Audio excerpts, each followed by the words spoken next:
Привет. Привет, привет.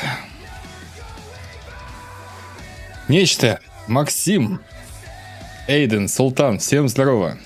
Так, сразу вопросик. Кто хочет зайти в Дискорд, сидеть обсуждать БЛИЗКОН?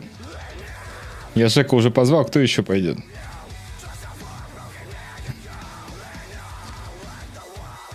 Название трека? Слышал его у Тайраза? Ну, я его много где слышал. Это Зардоник. Так, сейчас.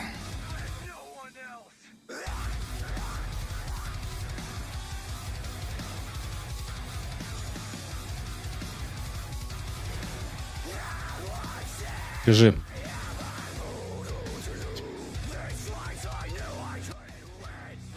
Так, музычку мы подубаем. В общем, у меня тут все готово. Все прям готово. Будем сидеть вот так вот, смотреть БЛИЗКОН. Гундить на близов. Ну и всякое такое, короче. Да. А пока позанимаемся всякой херней. Подождем. Думаю, хайпа будет на целую неделю. Так, что мне надо сделать, чтобы добить торговую лавку? За следующие сколько? За следующие 14 минут. БЛИЗКОН через 14 минут. Да. Ну как, он там уже начался? О, Жека зашел в Дискорд. Здорово. Здорово. С днем рождения, мужчинка. Принес себе что-нибудь горячительного? Я не пивчик взял, я взял наливку, я не знаю, типа, она малиновая и, типа, смешанная с, ну, со спиртом, короче. Да. Домашняя была. Чатик, если кто-то вдруг отстал от жизни, у Жеки сегодня день рождения. Сердечно поздравляем. Да. Такие пироги. Он тоже на потоке. Меня сейчас убьет нахуй. Я сегодня две рюмахи просто выпил за столом, меня понесло немножко, но потом попустило. Ну, пока застолье там было. Там. Домашняя настоечка? Родители. Ну да, и типа, ну, меня нахуй вообще убило с ним. Я сейчас думаю, то же самое будет. Типа... СДР его, так зайди к нему да поздравь что-то. Happy birthday, как говорится. Просто, блядь.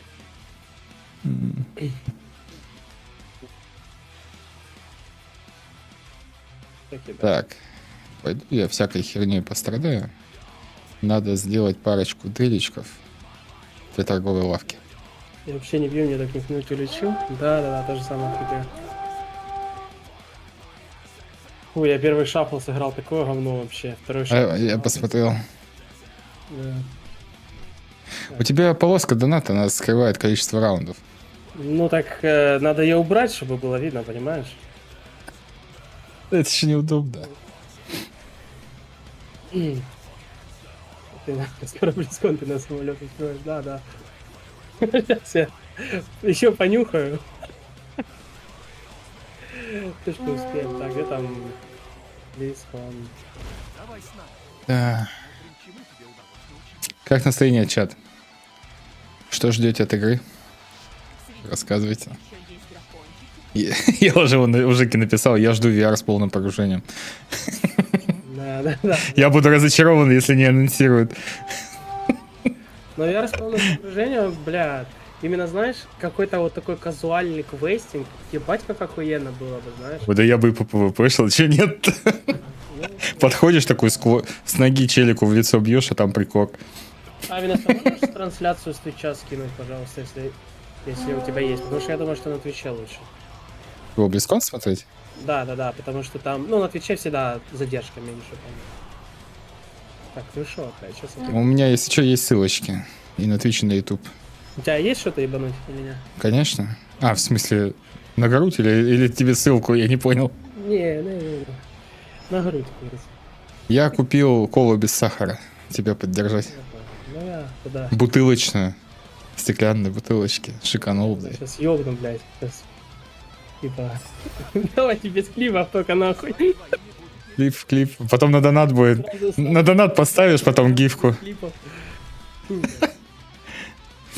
Да. Ну, сладкое. Да. Привет, Вань. Спасибо. Близко до VR как до Луны. Там Microsoft. Они как бы VR уже давно продают и продвигают. Одни из первых. Там всего 3 компании больших, по-моему. Это что-то там у азиатов, Sony, по-моему, Valve и вот как раз Microsoft VR мается.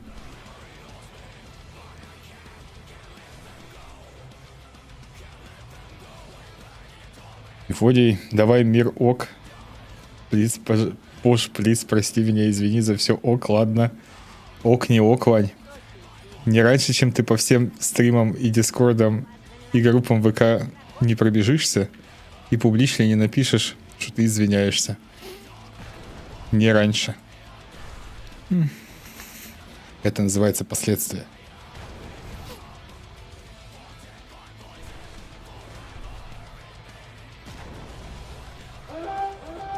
Так, все, Жеку унесло, короче. Да, надеюсь, у тебя, Ванечка, все хорошо. Так, сегодня посмотрим, что там нового. Ваши ставки. О чем будет новый аддон?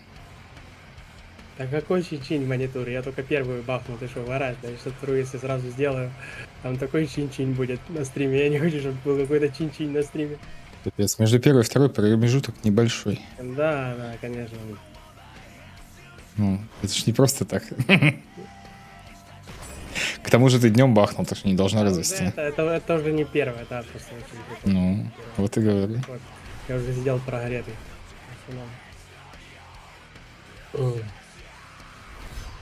Ну я хоть, знаешь, ну типа, наевшийся такой, а то если выпить на желудок, насколько я знаю, это вообще жесть происходит. Это...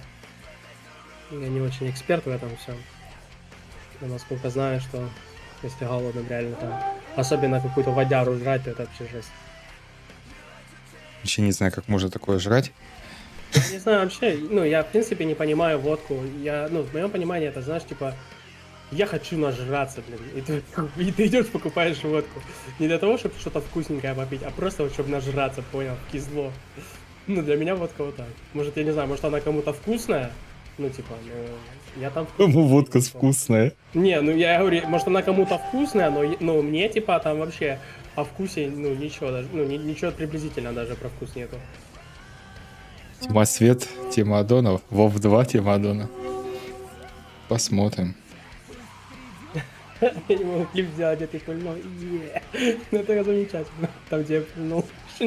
Да не, я не за то, что пульнул, я просто не знаю, что будет. Типа, если я сейчас реально, у меня мэкнет нормально так. Ну нахер. Не в этом плане. Если меня мэкнет, я начну что-то чудить, чтобы клипов не было. Водку надо пить и не жрать, пишут. Не, водку именно жрут. Ну, я не знаю, я просто водку пробовал реально один раз в жизни.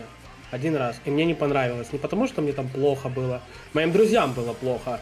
Мне нет, типа. Но суть в том, что мне не понравился вкус. Типа, я просто чистую попробовал. Ну, имеется в виду, ничего не добавляя. И попробовал, типа, сок добавлять. Но мне не так не понравилось вообще. Нет, сок только испортился, понял? Знаешь, как водку пить надо? Дед показывал. Это, короче, мы сидели в бане. Прям конкретно там, ну, натопили капец, знаешь. А мне там, не знаю, лет 14, короче. Ну и в бане там взрослые мужики, короче, там капец как жарко. И водку принесли прям из морозилки. То есть там прибанник, там морозилка, и она прям вот ледяная, короче, там прям лед плавает. И ты ее просто даже не чувствуешь. Просто по рюмашке все бахнули, пошли в снег купаться, валяться. То есть вот так. А так, чтобы ее за столом жрать, она же противная, пиздец.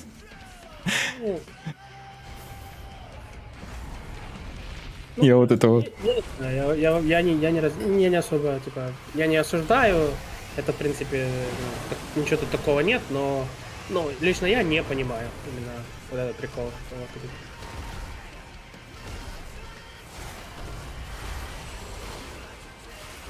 Yeah.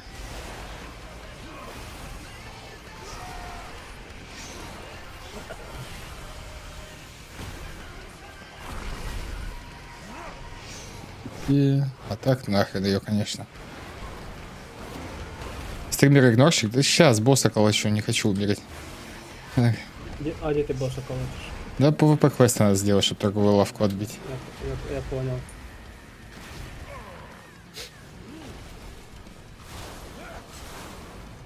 Юп.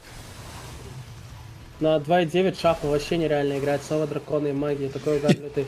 Но на 2.9 там просто именно понял, тебя не пускают играть в плане, ты в контроле стоишь, тебе тяжело дойти, но тебя хотя бы хилят. То есть вот в чем прикол. А тут не хилили вообще. Вот первый шахмат я сыграл, там вообще хила не было. Там вроде такое очевидное все, но короче, хилы слишком маленькие ММР. Вот. И для них тяжело было, походу. То есть там вообще мерзость была первый шахмат.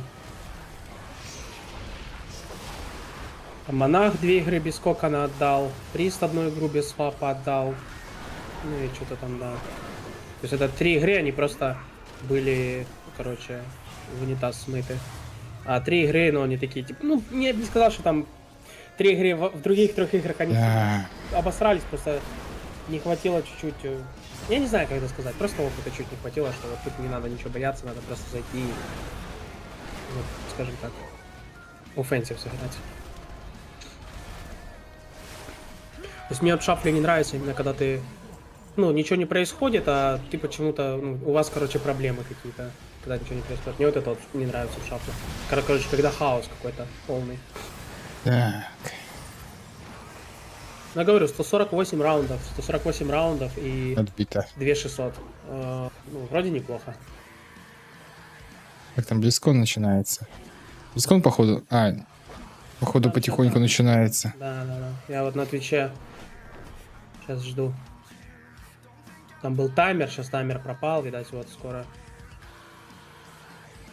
Я так смотрел, там вроде первая сразу Warcraft будет. Да? А завтра уже будет более подробно про WoW рассказывать. Да, там будет Warcraft.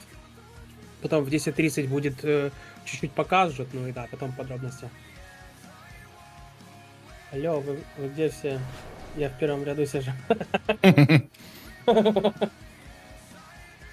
Соло шафл по мифику будет. А я смотрел сегодня, короче, Твиттер, и там у многих фотки типа вместе, вот стримеры там фоткаются, ну, американские, там Баджира со стримерами там фоткаются, типа, прикольно. Вот это прикольный ивент, что такое есть. Жаль, что хрен съездишь. Дорого очень. Во-первых, дорого очень, во-вторых, сейчас хрен съездишь. Так, где там у меня телега? Ссылочки мои. Вот они. Я бы очень хотел, ну, на такой ивент на самом деле съездить. Может быть, однажды повезет. Сколько туда цены? Мне Орбре говорил, что, по-моему, 2000 евро за тикет туда-сюда и отель, типа это уже. Типа, что-то такое он говорил вроде мне. Это мне Орбре говорил где-то месяц назад, я не помню. Это я выпил водяру, потерял память в бане. На оставшийся вечер мне пересказывали следующий день. Не бухайте, ребят, синька чмо. Не надо на постоянку. И я сейчас себе наливаю, кстати. Да ладно, что, если это раз в полгода происходит, не страшно. Ну, на самом деле, без шуток я не помню, когда я последний раз пил. Реально не помню. Звучит двояко. Может, ты не... У меня тормоза очень хорошие, типа, ну, в плане, если я пьяный, у меня начинает, ну, немножко голова плыть, но в плане, я голову поворачиваю, понял, заносит немножко, все, я дальше не пью никогда. А это, ну, типа, первые такие признаки того, что ты подпьянел.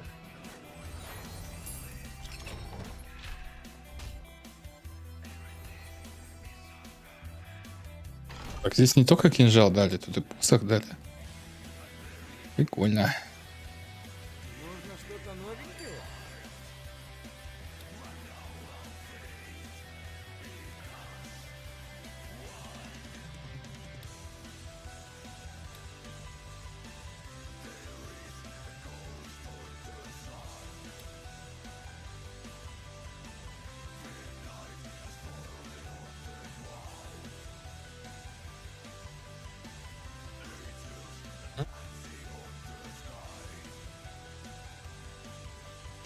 Блин, оружие купить или сет бонус? Даже не знаю.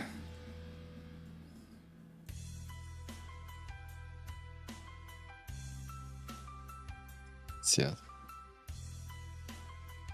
Давай пушки.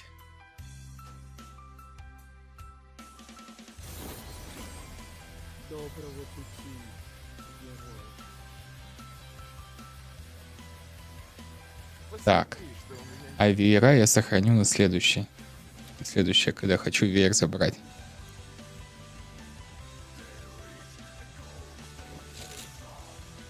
Вот, в следующем месяце заберу. да хранят тебя души. Чё там? Чё там? Чё там? 74, почти 78, Блядь. почти 75 тысяч сидит, смотрит на БЛИЗКОн.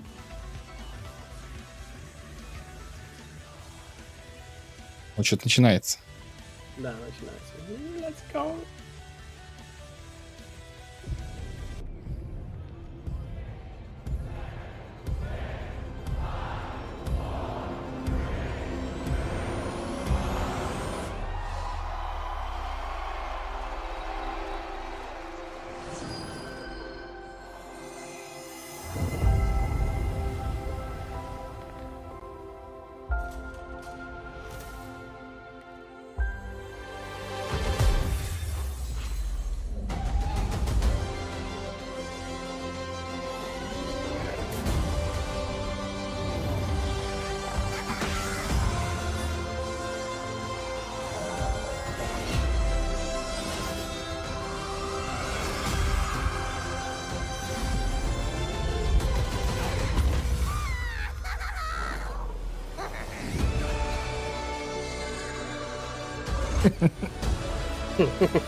Что это за гномиха? Мгм.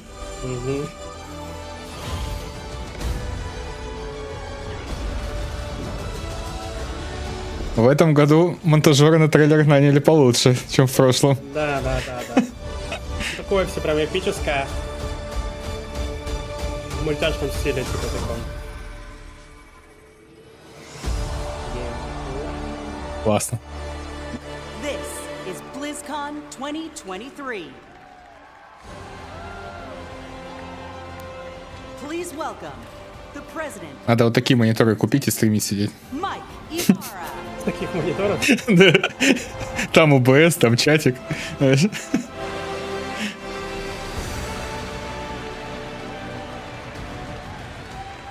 Let's go! How's everybody doing? Oh man, you know, this is the best gaming community in the world. Hands down. Hands down. Он говорит, руки на стол. Hello, BlizzCon. Он говорит, что самое лучшее комьюнити, You know, типа, it игровое. is so good to be back in person finally. All of us. И он ему сказал, иди нахуй. All of Сказал, us fuck yeah, типа. have missed this so much. 4 years. It's been 4 years. You know what I say to Говорит, that? что Blizzard очень скучала за That's BlizzCon'ом, too damn типа, long. 4 года. Ибо он нервничает там, и кольцо, и все, здесь видно, что это нервничает чувак. Adventurers of Sanctuary? Defenders of Azeroth? Ну да, зератовцев больше, чем нафиг Overwatch'а и Welcome. Diablo.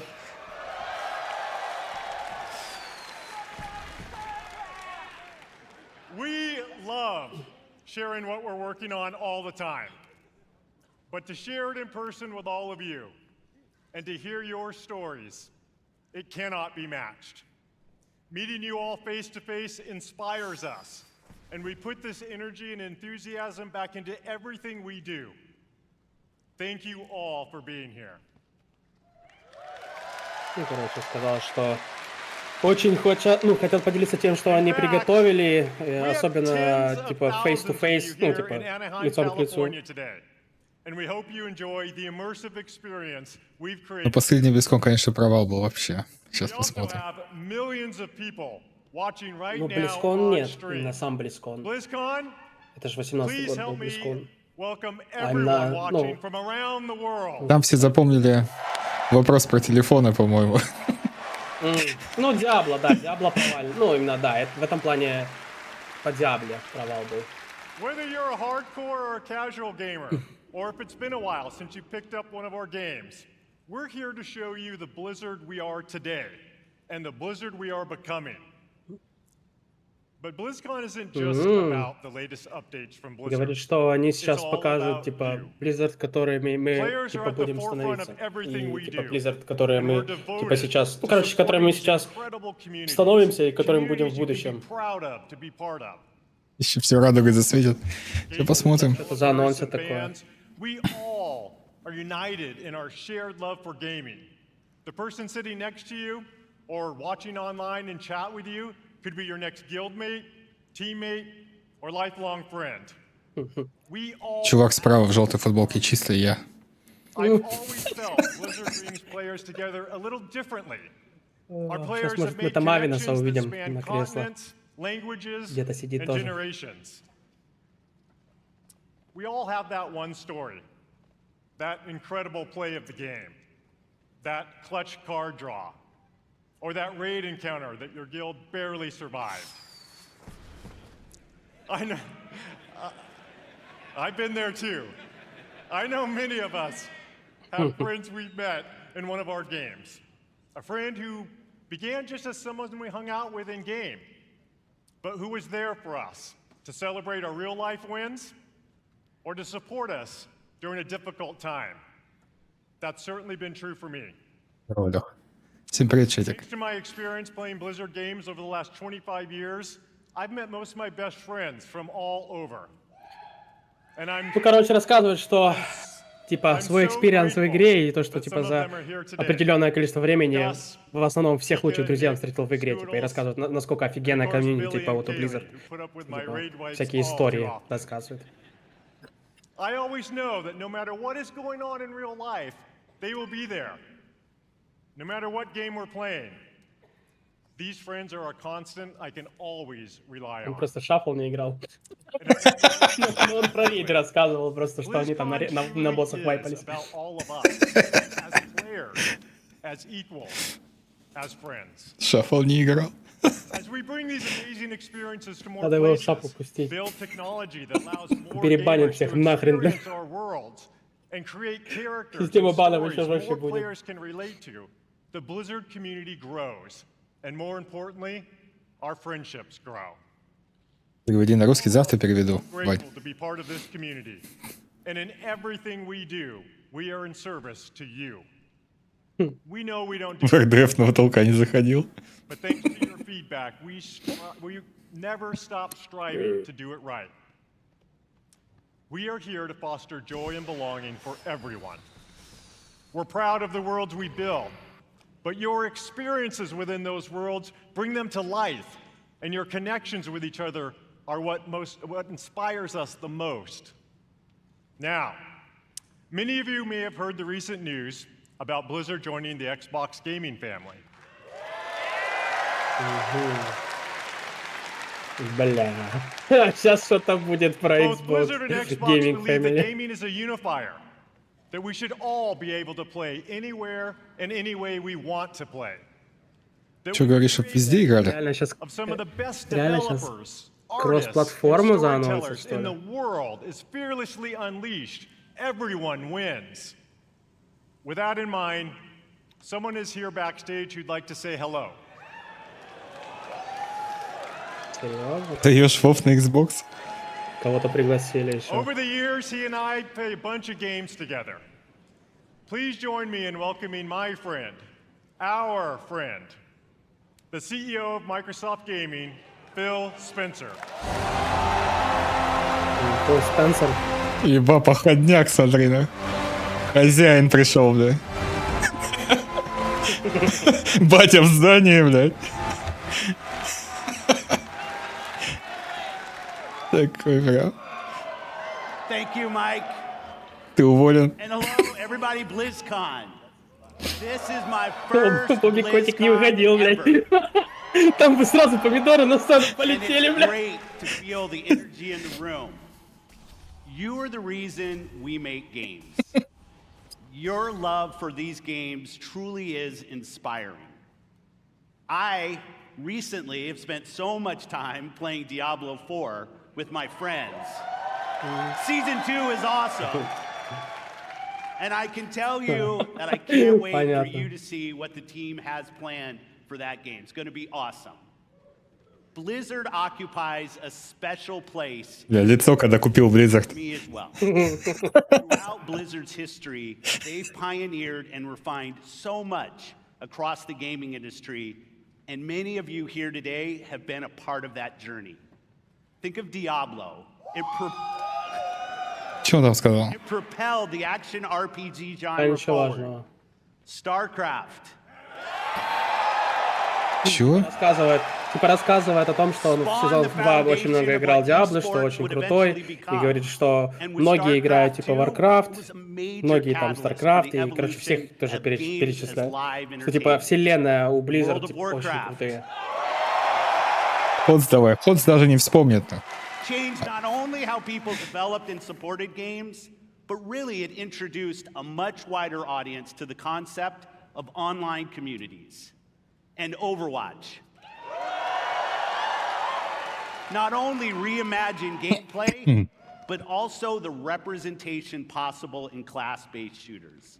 Blizzard's influence is everywhere. And because of its enduring legacy and phenomenal revolutionary development, with a care and a craft that is incredibly rare in this industry. Our commitment at Xbox is to bring more great games to more players in more places. And now that Blizzard is part of Xbox, we will nurture the essence of what has made Blizzard unique.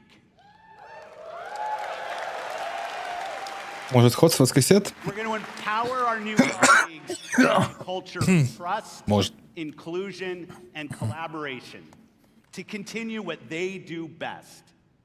Redefining existing genres, creating new, never-before-seen experiences, and uniting players globally in new ways. In Azeroth, in Sanctuary, in near-future Earth, and beyond. Перевод нейросетки еще нету. It's been a privilege to welcome the teams at Blizzard to Xbox. And I'm honored to be able to be here to help welcome all of you to BlizzCon 2023. Having seen what's Протираю свой Xbox. I can say the future of Blizzard is brighter than ever. And you all have so much to look forward to in this show.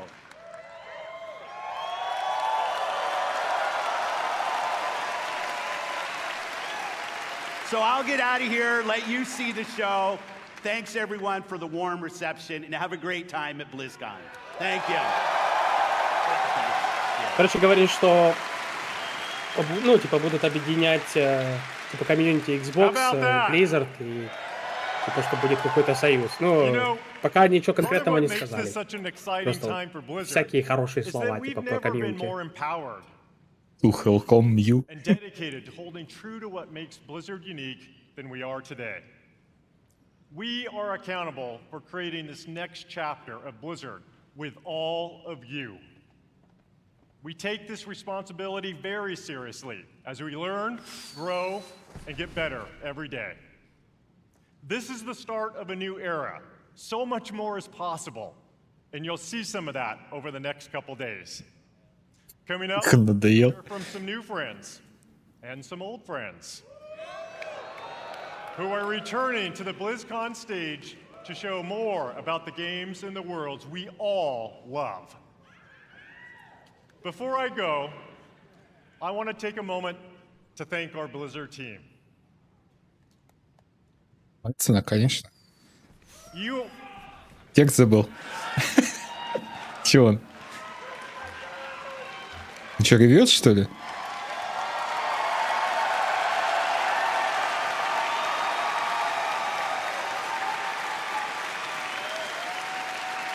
Бывает реально.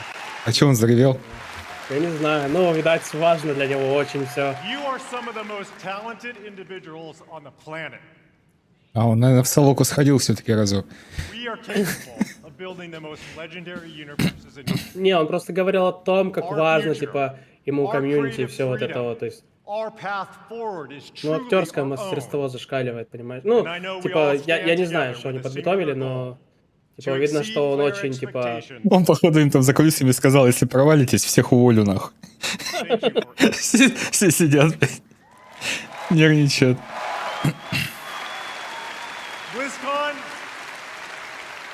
Many of the Blizzard team are here today in Anaheim. Он на руке, вот так на руку посматривает. Enjoy your time here. We all love talking to players, so please don't be shy. Come up and chat with us. Finally, on behalf of everyone at Blizzard, we want to say thank you. Thank you. Thank you. From the bottom of my heart to our players, past, present, and future. Thank you for your passion and your honesty. And most importantly, thank you for being part of our communities. This is what Говорится, BlizzCon is all сейчас about. за охуенный экспансион следующий, надеюсь, что это будет. Everything we do Все, давайте, is всем for all добра, of you. здоровья. And it's an honor to be a part of these worlds with you. Ой, это очень пошел. Welcome to BlizzCon. Я ебал. Так, BlizzCon попер. Погнали. О, еще один синематик.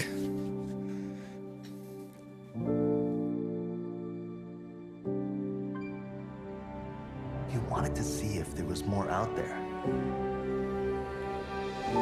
Well, see for yourself.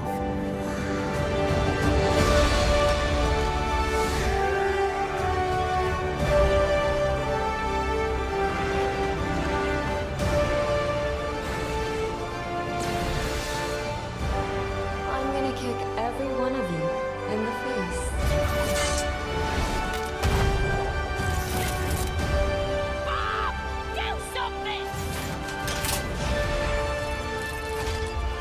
I'll see you at the finish line.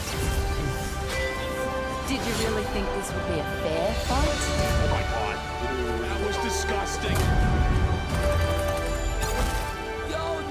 Стримерам еще показали. Mama's got you! I'm in my widow era now. Wow.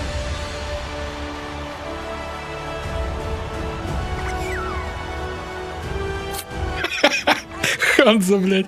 Косплей. Ты Мифодей был в косплее. Чисто вообще. Come on. It's time I showed you something. Так, ну что? Сейчас Overwatch будет? Please welcome Ты, по идее, не должен. Aaron Keller. А, сейчас, наверное, каждый из разработчиков, наверное, выйдет. Warcraft напоследок, значит. Warcraft вроде на 30-й Hello, минуте BlizzCon! запланирован.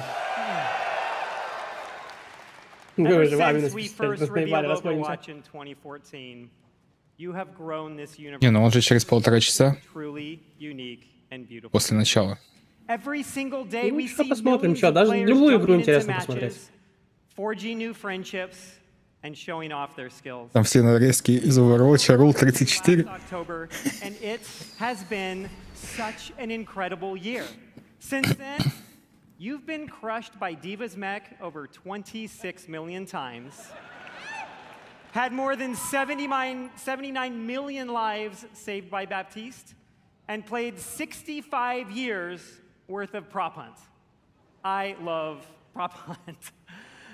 The Чё, папа любит? development of Overwatch is first and foremost focused on you, our players. We want our game to represent this global community.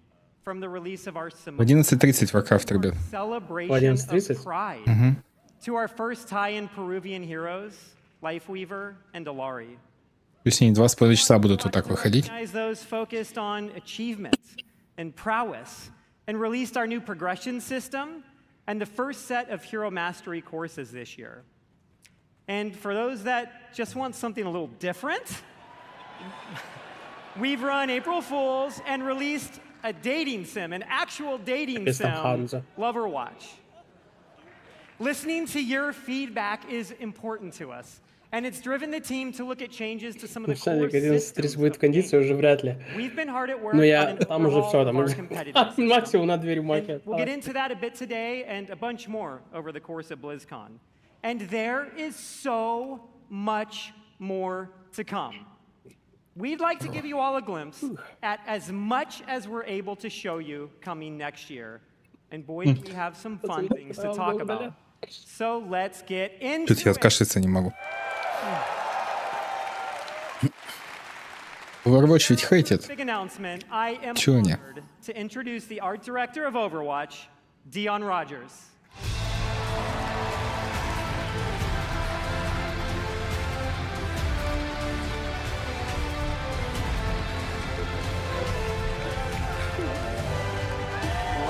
Это кто? Это кто? Понял, что это CEO Overwatch. Overwatch. You know, Aaron and I have been working on this universe since before Overwatch had a name. Working together with an incredible team back at Blizzard. Many are with us today at BlizzCon. Creating such an incredible game with so many amazing people and seeing what it means to you all, it's meant everything to us. And out of all the things we work on, one of our favorites is to create new heroes. У всех руки прям дрожат. Вот у него даже вот, ну видно, что нервничает человек. You know, Overwatch is full of big personalities. Там реально Фил Спенсер, походу, всех по струнке поставил. And the team has been working hard to make sure no one could predict who this next hero is. We haven't leaked any articles. We haven't leaked a spray or two. And we've left 0 hints, especially not in our recent Samoa map. Now, who's ready to meet the newest hero? Кого героя сейчас будет показывать?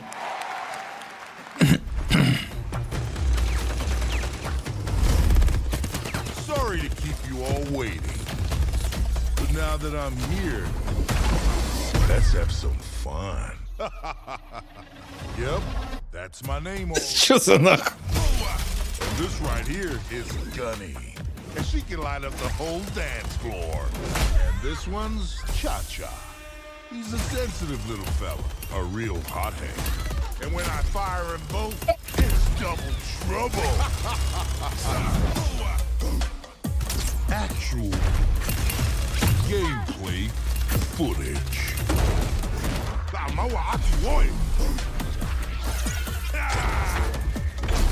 Going so soon, I'm gonna miss ya.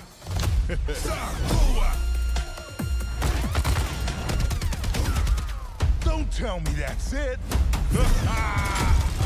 Both hearts pumping. I got your back.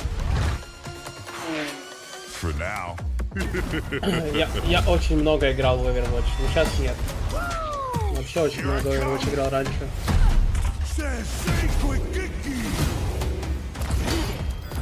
We got him where we want him.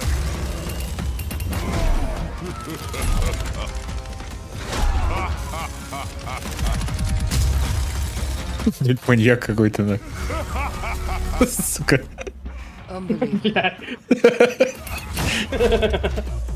So was I worth the wait? We're gonna... Это из Это из мультика, блин. Как его там звали-то? Который песни-то еще пел. Да, там где девочка, типа, куда-то плыла там, да, я помню. Ну, это же говорю, Дуэйн Скала Джонсон.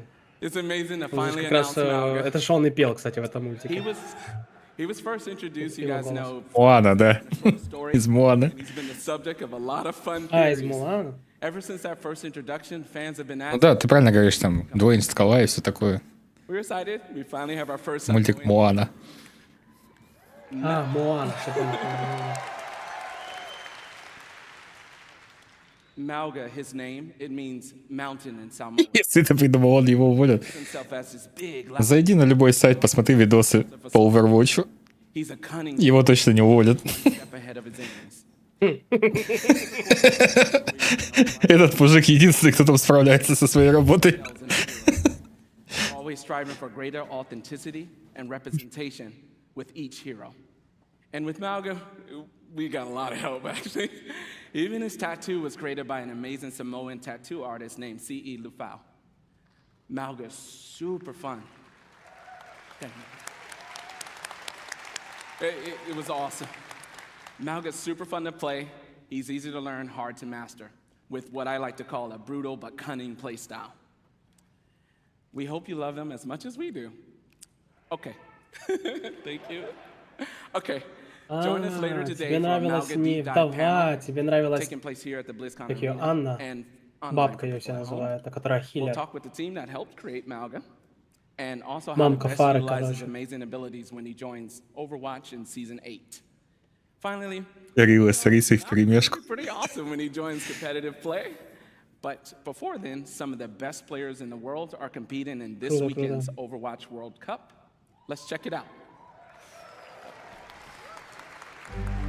Legacy. A legacy is forever. All year long. Блин, вот эти teams around чуваки, the которые world have Overwatch battled, играют там на турнирах, они chasing сумасшедшие glory, просто. hoping Я to edge когда-то their смотрел, homeland in как the там history играется. books. Это А, же там да. там киборги какие-то просто. Там был канал, который обозревал их игры, короче, ну, разбирал топ-1 там за этот класс, за тот класс, типа как он играет. Я смотрел, вообще охеревал тоже. Там просто жесть. Как будто бы, знаешь, ребята 20 лет играли чисто в Warcraft, в этот, как его, в Quake Team Arena, Да, да. и пошли в Overwatch, потому что ни в контре такой динамики нигде нет. And for the first Тут прям херачит. years, we're all together once more, back to where it all began. Each team can see their name on the championship trophy. The community has rallied behind it. Полная копия Realm из Paladins. А, они там все друг у друга тырят. Finals start now.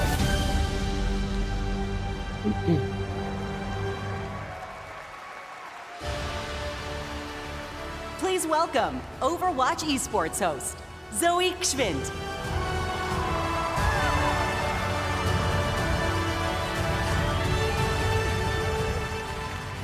Wow. Fantastic to see all Это то, those что memories трейсер чем-то on the big напоминает. screen. And we're here to Прям штанами. What's up, BlizzCon? Да нет, она еще, когда ведущая была, я помню, It's so прям great пипец. to be back here after 4 years with the Overwatch World Cup. This event has always been such a special event because it truly serves as a worldwide tribute to the beautiful and diverse Overwatch community. This weekend, we get to celebrate teams and players from around the world, each with their unique takes on the playstyles, their different personalities. We're going to see different metas emerge even. It's just very exciting to see familiar faces, big household names in the competitive Overwatch scene take the stage, form those star-studded lineups, Fearless, Super, Gushue, and the likes. But each year, we also get to witness new players emerging onto the scene, taking the spotlight. It truly is a special event for a special community, and I'm very honored and truly happy to be part of it all. Now, I know that all of you here in Anaheim and everyone watching at home is joining us from all over the world. As you can see, so are our players. Among them, a former 3-time World Cup champion, Team South Korea, and the only team that managed thus far Overwatch, to кстати, я stop their вот reign, так and сидел, that думал, is the что они могут United туда States of добавить. Ну, реально, America. нового персонажа, максимум ПВЕ какого-то. Максимум, типа. Потому что, по сути, второй Overwatch вот недавно вышел. I tell you, it's not Да, мне кажется, им надо турики делать. Им нахер это ПВЕ не нужно. Тогда игра будет живая, когда турики будут. tough competition Не, ну турики в ahead, Overwatch Team неплохие. USA. Тогда Вов часика через 2. If one of our former champions will remain victorious, or if one of the other Объявим. teams will seize their inaugural season title, make sure to join us. Not only will you be treated to fantastic gameplay, of course, no, you will also Что ты без перевода смотришь? all weekend long. У меня в Дискорде перевод. Now, we have a lot of amazing Overwatch 2 action on the horizon and so much to play for our teams. We got over $500,000 on the line and counting, raced directly Где там можно включить русскую озвучку? and amazing fans. Yeah, give it up for yourself. Now, of course, the winning team will walk away with a big bag, but This year, each and every single player out of the 43 teams participating will be В подкасте. Они через нейросеть смотрят. unprecedented in Overwatch Нейросетка переводит. history, and it would not be possible without all of you. So once again, thank you so much.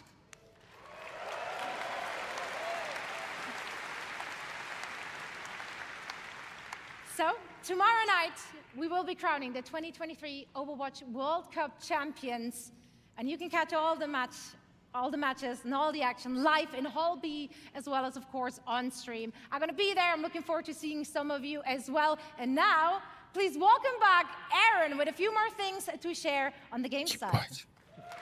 123 тысячи смотрит с половиной. BLIZCON. So, Malga is awesome. And the World Cup matches all weekend will be so much fun. But Overwatch has another thing happening here at BlizzCon. Earlier this week, we launched a new limited time game mode. О, эти поп-айдолы. And special skins as part of an exciting collaboration with Seraphim, K-pop. the biggest K-pop groups in the world. K-pop. K-pop. BTS это группа, название группы. Это группа, я понял. А K-pop это вот направление вот этих вот. Я очень далек от этого всего K-pop. Типа, я почему-то думал, что BTS, типа, жанр, а это группа, понял. Типа, самая популярная, походу. Нет, самые популярные другие компании купили. Blizzard вообще самые последние спохватились. Я имею в виду, я думал, что это жанр, типа BTS. Просто группа самая популярная в Кей-попе. Самые первые были Лига Легенд, у них там своя группа, короче, есть, которая их представляет. КДА, может, видел. Ну, по-любому песни слышал какие-нибудь. Не, я не фанат этого вообще жанра вообще. А там даже если ты не слушал, все равно как бы попадалось по-любому, потому что весь интернет засран. Там, где Legends Never Die, и вот этот... Да. Вот эта группа, да. Вот это единственная песня, которую я знаю от Лиги Легенд. Вот, а их там много, короче. И много кто из компаний так себе сделал коллаборации. Ну, чисто, чтобы на азиатский рынок побольше выйти. А Близы самые последние, короче, спохватились.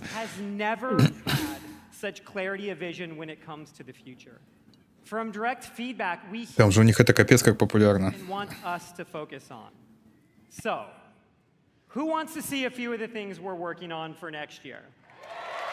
Зачем ты соевый соус пьешь? Вкусненько. Brand new core PvP game mode, Clash. In this new competitive mode, there are 5 points in a row.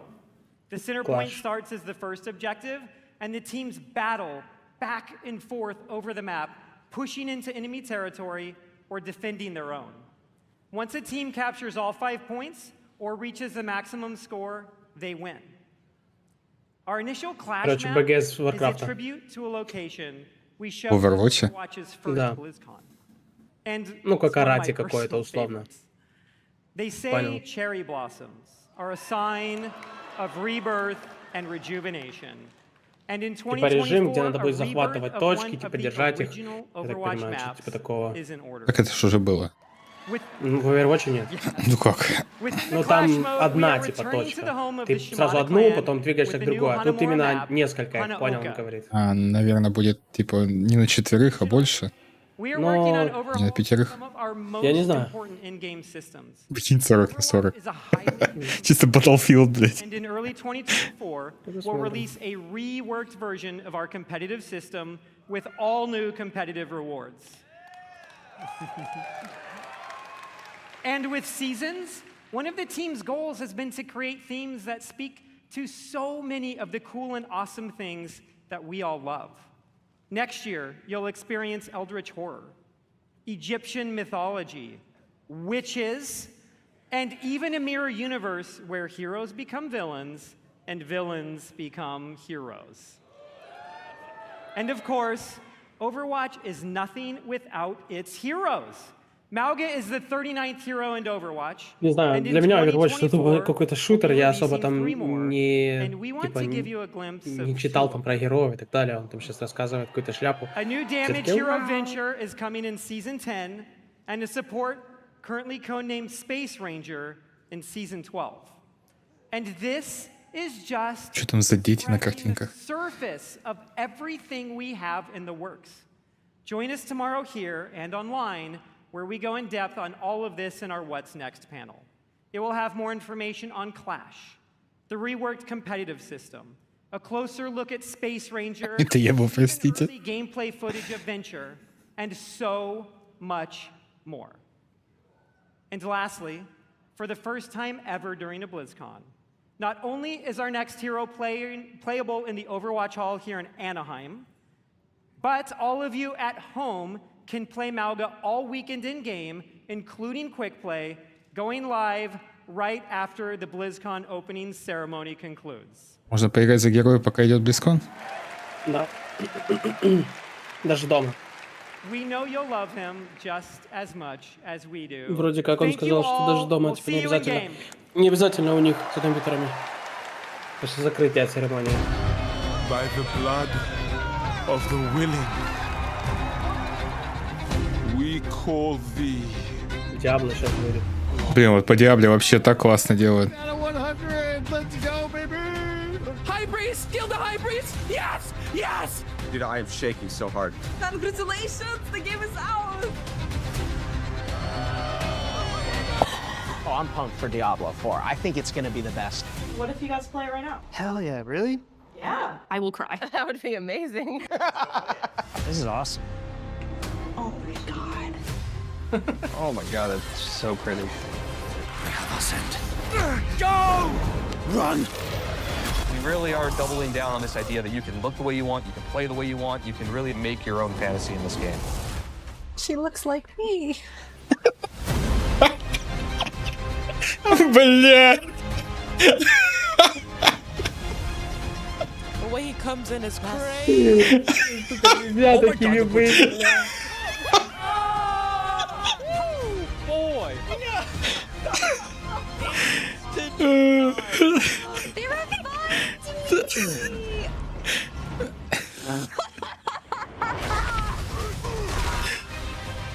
Ой. Demons, and I'm gonna shove my green foot right up there. Да, было интересно посмотреть. There are literally like goosebumps. Go down a bit more, go down a bit more, go down a bit more. You got her! Yes! Привет, Саш. Всем привет, чатик.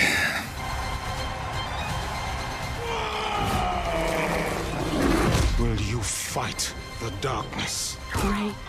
Ой, это было из фильма «Защитники», да? Hail Lilith, Blessed Mother. You can pet the dogs, by the way.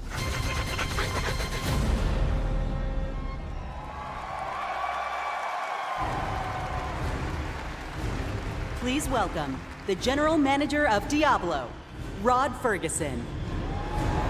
Ой, попер.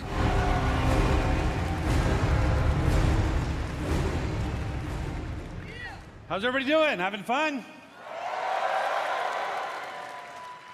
This feels amazing. So glad you're here. And I'm so happy the people at home are here as well. You know, watching that was such a great reminder of what a fantastic community we have. And what an exciting... Что-то у них у всех браслетики на руках вот эти вот. Might have missed it, but in there was a clip of a blind game... Какая-то акция, это, наверное, чтобы продавать их побольше как сувениры. Uber Lilith. Now, we strive to make Diablo as approachable and as accessible as possible, and watching clips like that make me and the team extremely proud. And of course, I love the tattoos. You know, I still can't believe over 1,000 people got permanent Diablo tattoos at our Hell's Inc. events, including me. And so, you know, Necromain for life!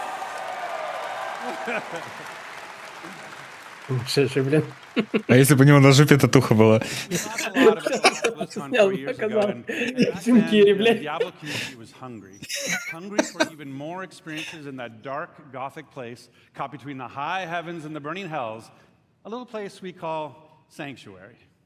And in that time, I've been very fortunate to work with some of the best developers in the industry, people who love Diablo as much as the rest of us.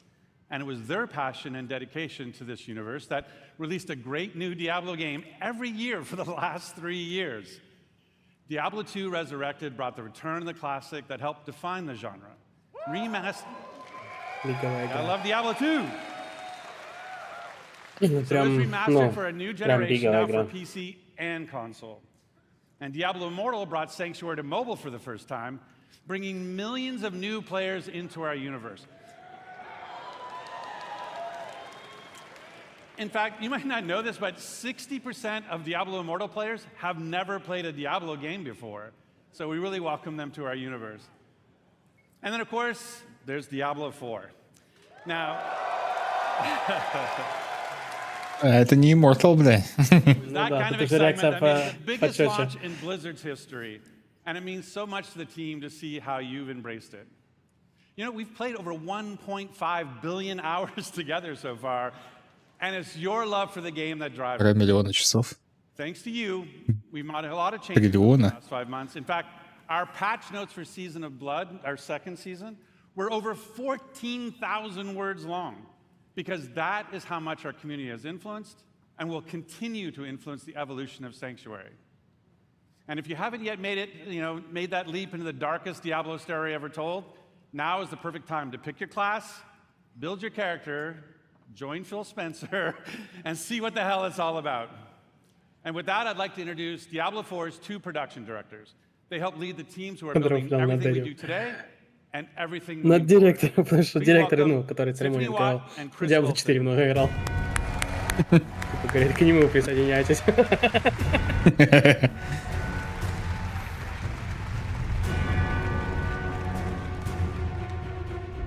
Thanks, Rod. Hey, BlizzCon. The last time. Интересно, если его въебать с него уник выпадет. To announce Diablo 4. Be here today with all of you is so awesome. The launch was incredible. We're really excited to be here today to share what's coming next. But first, let's highlight some of the player feedback that's in Season of Blood today. So many of you have told us that you wanted more in-game activities. So we've given you a couple in-game. One now and another coming early next month. Live now is our new boss. Спасибо за подписочку. This is a series of additional boss fights from level 55 to 100. That will also see the return of our kind of gross but farmable and rewarding friend Dura. Босс для ладера. You can go after for Uber Uniques that everybody's been, sieging for. And with those new bosses dropping both Uniques and Uber Uniques at a much higher rate, and even dropping some special cosmetics, you're going to want to make your way to level 100 so you can fight them all. So in the Season of Blood, we've rebalanced the endgame, letting you get to level 100 about 40% faster than in Season 1. Ускоряют прокачку или уже ускорили? Я что-то не понял. Это уже, это сейчас. I know I've been taking advantage of that experience boost, and I have 2 characters in Season 2 already. Of course, all that leveling is about getting that amazing loot. So we've also changed how item power works. We've raised the power cap, and it's now more closely tied to the level of monster you defeat to get it. The more challenging the fight, the better the loot. There's still lots of work to be done with reworking itemization. In fact, it's one of our highest priorities. But this, along with upgrades to some of our unique items, is a great first step. So please keep that feedback coming. Now let's talk about quality. 128 тысяч зрителей. Here's a few improvements that came directly from you. All of your renown rewards now carry over season to season and from the Eternal Realm. Additional character slots. We added 2 this season, so you can create even more characters and try different builds. A targeting dummy has been added to Kiovishad so you can test those builds before you run into the butcher. Манекен буквально на днях закинули. Searching and filtering stash is now possible, and your stash is now available in every town in Sanctuary. World bosses appear almost twice as often, so you can die almost twice as often. Это что уже сделали, я так понимаю. Ну да, это все, что уже сделали, это старая вся инфа. By making gems a crafting material to make even more room for those Uber Uniques. Чё? Новый уровень сложности? A few of the new additions already in the game, but we're not done with Season of Blood yet. In fact, starting next week, вот, они говорят, что это все то, что сейчас уже в игре. Specific rings that will let you relive some of the fun from Season of the Malignant. That's right, Necromancers. Once again, corpses will automatically do your bidding just by being in your presence. Добавляют кольцо какое-то. Then on December 5th, we'll also be adding an enchanting preview to the Occultist. So this will allow you to see which affixes are possible before you spend your hard-earned gold. Наконец-то, блядь, как в третьей Diablo роллы, нахуй. It's just another way to give you even more control over making just the right build for the challenge at hand. Also on December 5th, as promised, we'll have another exciting new in-game activity, a 6-week event called Abattoir of Zir. It's a highly replayable, pinnacle experience designed for players who have reached level 100, slain Uber Duriel, and mastered all of the other challenges that Season of Blood has to offer. Those who survive will attain a Paragon glyph constructed of the Vampire Lord's very own blood. But beware, Abattoir of Zir starts difficult and only gets harder. And of course, as we near the end of Season of Blood, it'll be holiday time, not only here, but in Sanctuary as well. Our first ever holiday event, Midwinter Blight, starts on December 12th. For 3 weeks, we're going to transform the fractured peaks. Это на 3-й сезон он говорит или так? Нет, это сейчас. And it'll bring a whole new meaning to the word sleigh ride. Да все, что сейчас будет, не на 3-й сезон. And be sure to keep your eyes peeled for a mysterious red-cloaked terror. Nothing is as terrifying as Chris's puns, but I will be sure to check out Midwinter Blight. From there, we are on to Season 3. We can't go into too much detail now, but with the endgame being so important, let's talk about leaderboards.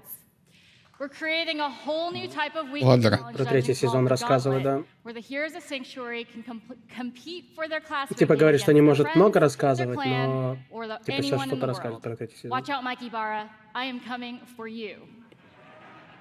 At the end of each week, the heroes with the highest rank will be added to the Seasonal Hall of Ancients, where their name and build will live on. So, that's a quick look at where we are today. And while the live game is our #1 priority right now, we have a separate Diablo 4 team that's been working hard on our next chapter. So how about a little teaser?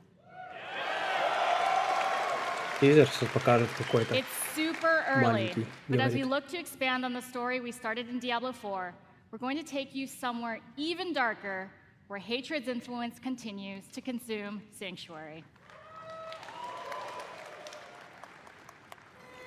Опа, ну давай.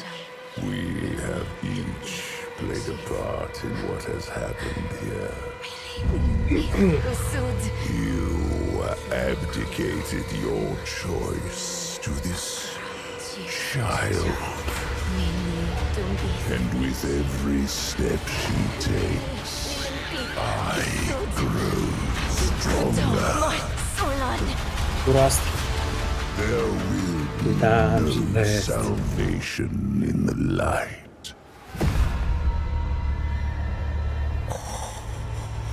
Я уже, кажется, понял, что это такое. Ё-моё. Vessel of Hatred is Diablo 4's first expansion.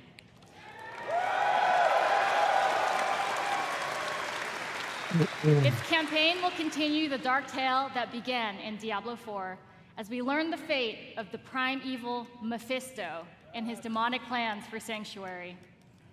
To do that, we'll be visiting a region new to Diablo 4 and a fan favorite from Diablo 2. The lush jungles known to outsiders as Torajan, but known by the locals as Nahantu.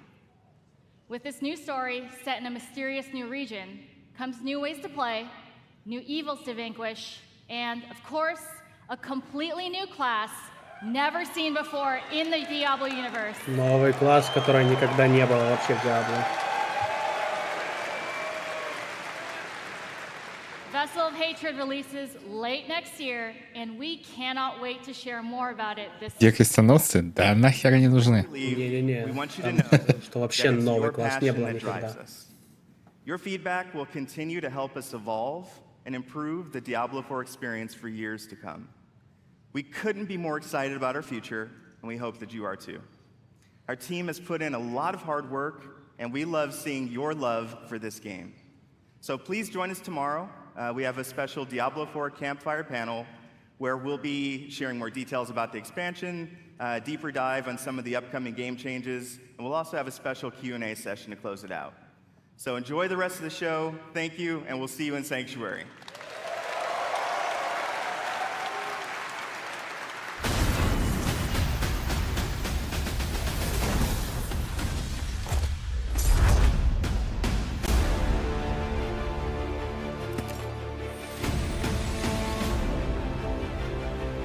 Про Diablo мы на 3-й день подробно посмотрим, получается. Там уже подробно расскажут. Я сомневаюсь, что они покажут что-то больше, потому что, ну, как они сказали, это слишком рано. Butters, go buy World of Warcraft, install it on your computer, and join the online sensation before we all murder you. All right then.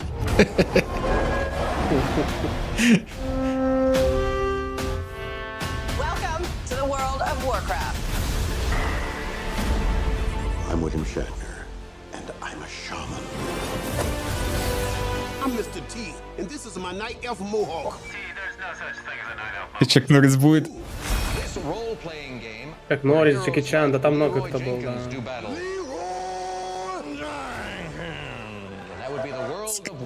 Блин, этот чувак. You're a player in the NFL, but what you're most proud of is that you've rated 3rd nationally in dungeon progression. I mean, it was perfect. That was fire.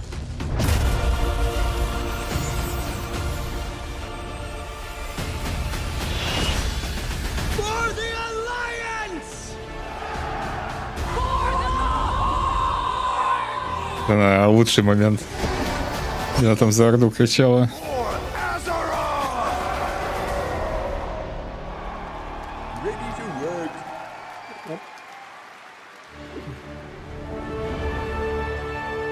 Please welcome the General Manager of Warcraft, John Haidt.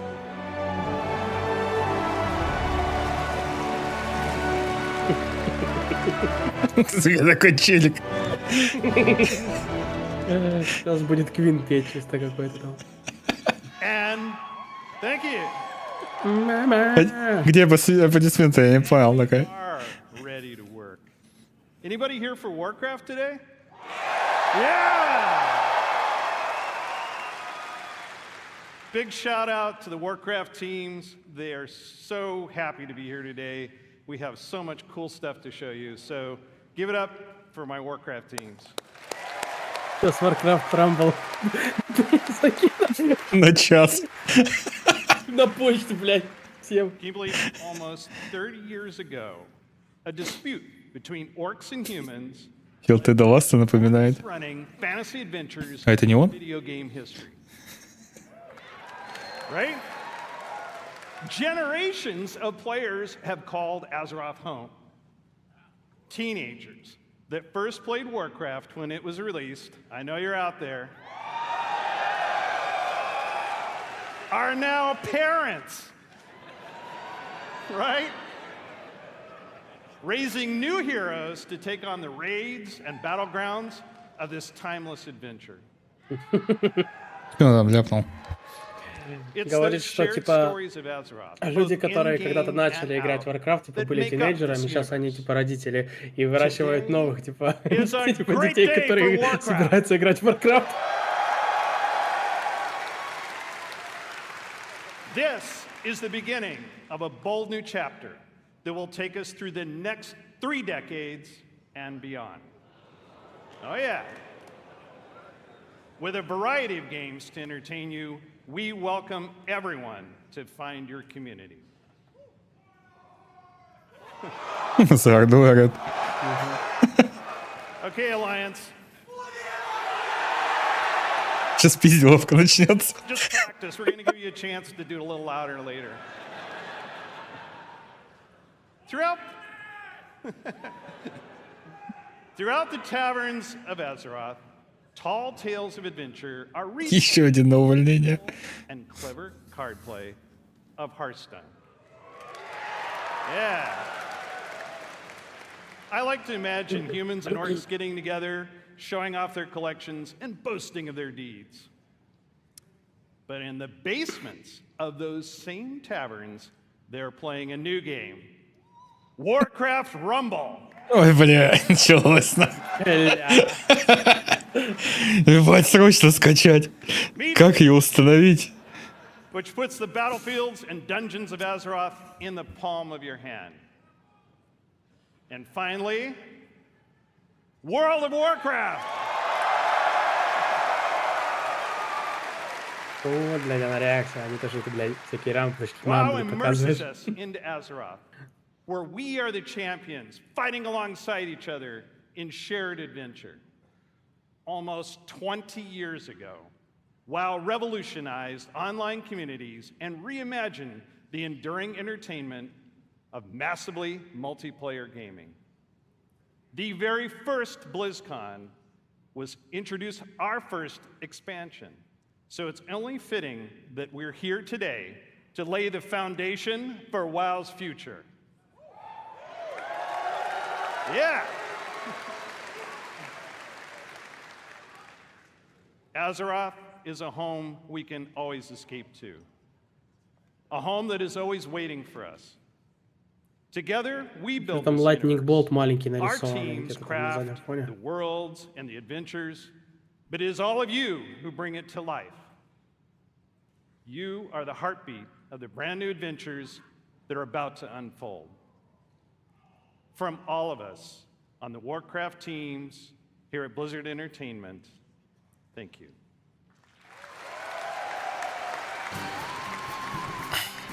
Please welcome from Hearthstone, lead designer Cora Georgiou. Ну, короче, сейчас покажут Hearthstone, скорее всего, потом Rumble и потом Warcraft.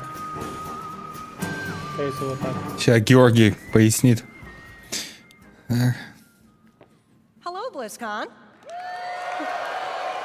Они с таким видом выходят, типа, чего вы не аплодируете? Pretty good view from up here. It's really nice to see you all. We are thrilled to soon be celebrating Hearthstone's 10th anniversary. I know, I'm getting old. Что, она старая? Decade of telling tales around Azeroth with all of you. Whether you aspire to climb the ladder to legend, enjoy brawling with friends in the battlegrounds, or maybe you've just listened to the 10-hour version of the Saviors of Uldum theme song. Thank you all for being a part of our bustling tavern. We invite players both old and new to join us. Мне Ходс for как-то our вообще 10th интересно, я в него пару раз next играл, March. и мне как-то не особо зашел. О, мне зашло. Жалко, что перестали. Игра прикольная. То есть я согласен, что игра Happening right now in биговая, но мне Hearthstone как-то... and in Battlegrounds.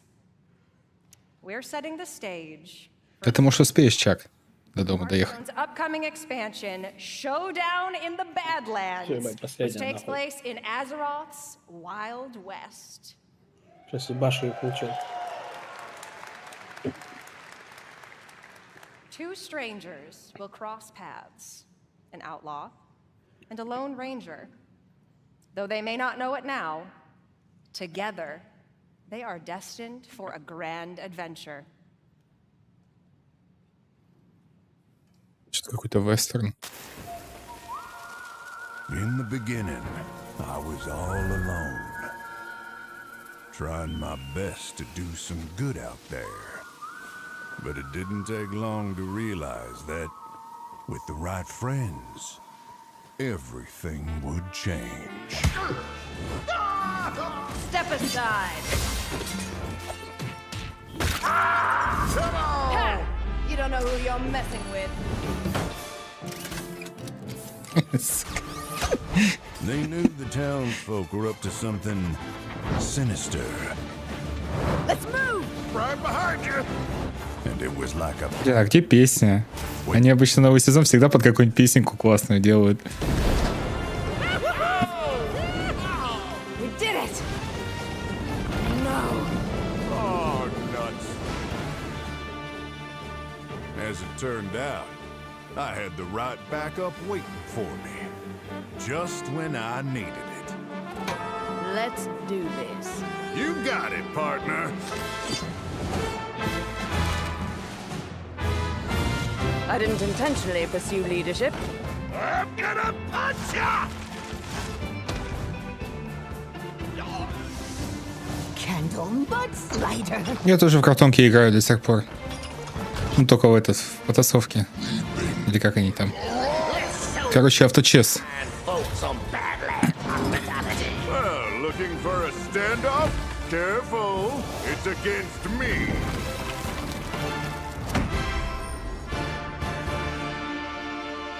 Как-то скучно. Ну, самое вкусное напоследок, конечно же. Че? Там Жека не свалился со стула еще. Не, я же... Да, я все, я последний выйду. They'll work together to save the Badlands from the Blood Rock Town's nefarious mining operation. Singleton decks are returning with cards like Reno Lone Ranger, Hearthstone's first ever neutral hero card. We'll talk more about him at the What's Next panel later today, where we'll also be revealing a motherload of exciting new cards. You can get your hands Что-то ее как желе мотает вот это вот. Влево-вправо. on November 14th. На шарнирах девушка.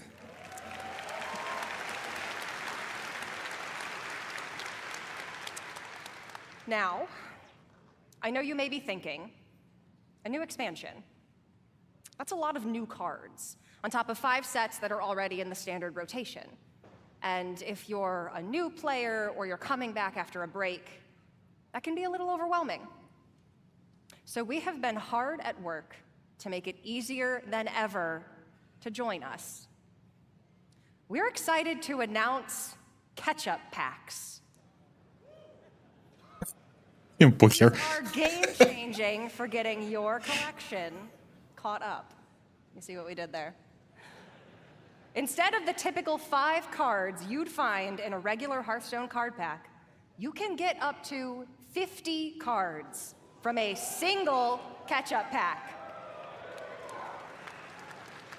Ничего не понятно. Очень интересно. Что-то продают, блядь. Теперь будет не 5 карт, а 50. Я понял. Я имею в виду, я вообще не шарю за эту Я понимаю, что она говорит, но я не знаю, как игра работает. Я в нее играл, но я поиграл там буквально там... Короче, вот этот новый сезон будет, и там тебе даются обычно 5 пакетов карт за покупку или что-то в этом роде, короче, чтобы ты мог стартовать сезон. А тут будет не 5 карт в пакете, а 50. Понял. Здорово, Рублев. Почему бодипозитивчица? Нормальная, дородная фигура, ты что? Вполне себе. У нее? Да он что-то говорит бодипозитивчица. Нормальная. Нормальная. Такая прям баба.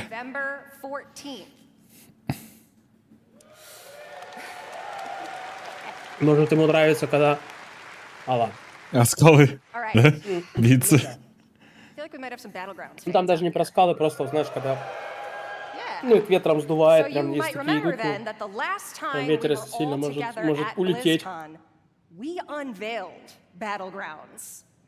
Как белка-летяга, особенно если такая мешковатая одежда на ней, понял?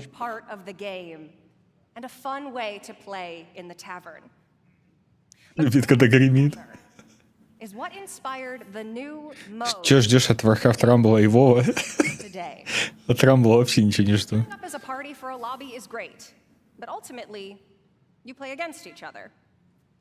Какие ожидания от аддона? Заниженные.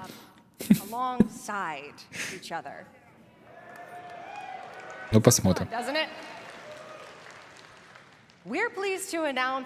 Вот я только в этот режим играю, Battlegrounds, до сих пор.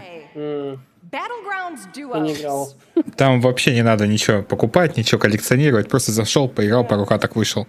Я говорю, как я поиграл в эту игру. Я зашел, прошел вот это, ну, типа, обучение, поиграл против друга, а потом пару каких-то раундов какого-то режима поиграл, ну и такой, типа, ну, прикольная игра, но, типа, продолжать не особо хотел. Слышь, тут можно теперь на двоих и обмениваться картами, ни хрена себе. Короче, в доте очень много кастомок, и там появился автобатлер, авточес. Типа у каждого героя свои способности выкладываешь, и они там между собой долбятся. Собираешь 3, усиливаешь.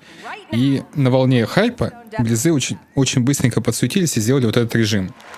И это единственный идеальный режим, который хер монетизируешь. И они спустя сколько лет дошли наконец до игры до двоих. Потому что мы в авточес сидели прям на стриме, играли и втроем, и впятером, короче, в пати и все такое. А они только сейчас, короче, в картишках вводят кооператив. Что можно с другом сесть и поиграть вместе. И обмениваться фигурами. А в этом случае картами. Это... Блять, это надо было делать лет 5 назад. please make sure to join us at the What's Next panel. And if you're here with us at BlizzCon, you can also join me and other members of the Hearthstone team. Теперь Тиму в картах искать. For you, worthy opponents. Теперь Тиму в картах искать, блин. And challenge the Hearthstone team. Or, if you want to catch up after 4 years away, pull up a chair by the hearth. We'll see you in the tavern. Не, вот это хорошая новость. Я в картишки поигрываю. Мне нравится. Так, теперь Рамбл. Можно за водички сходить. Будете оба на толчке сидеть. Да, я обычно на толчке играю, все верно.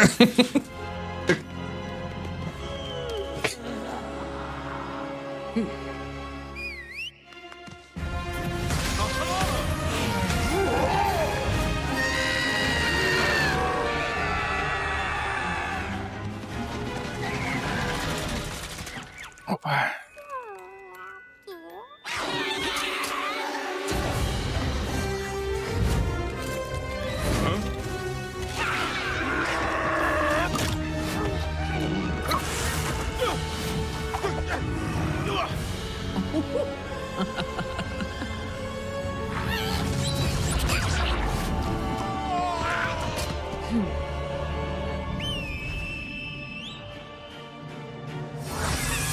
Клэш Райт в свое время зашел, Рамбл тоже должен зайти.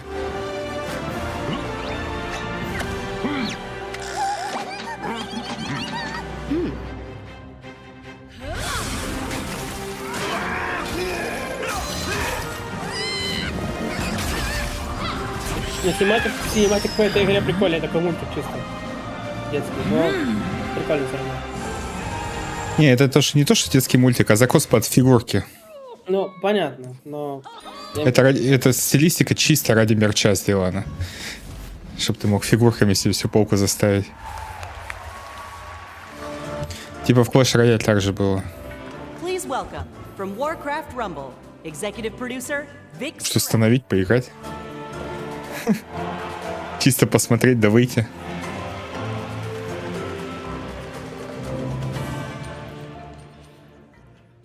You gotta love Anixia. She didn't even use a deep breath there. Hello, BlizzCon!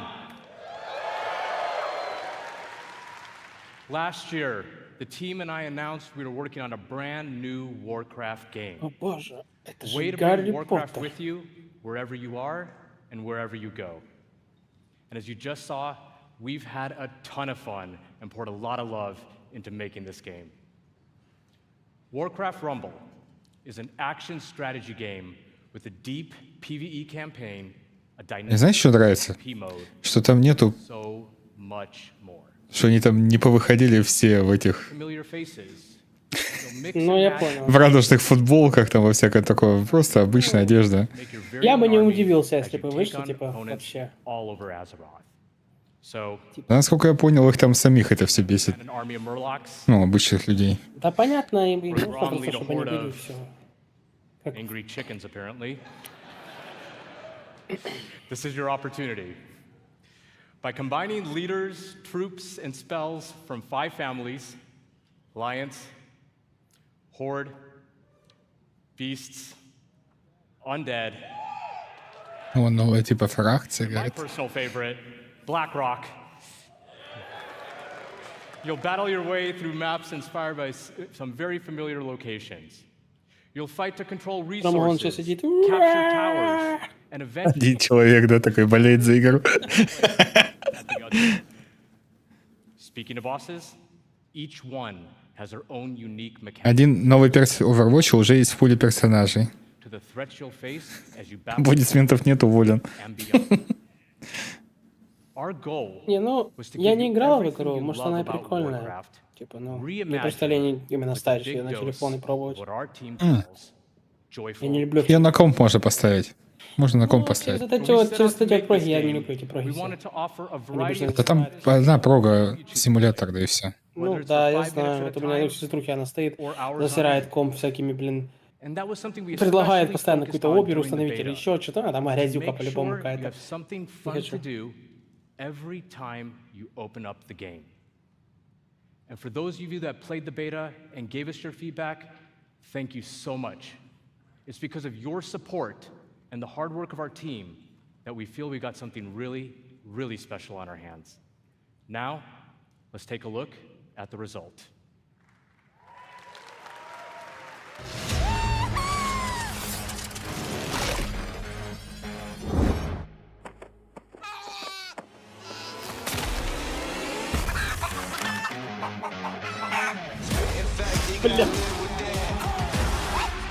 Музончик-то какой, да?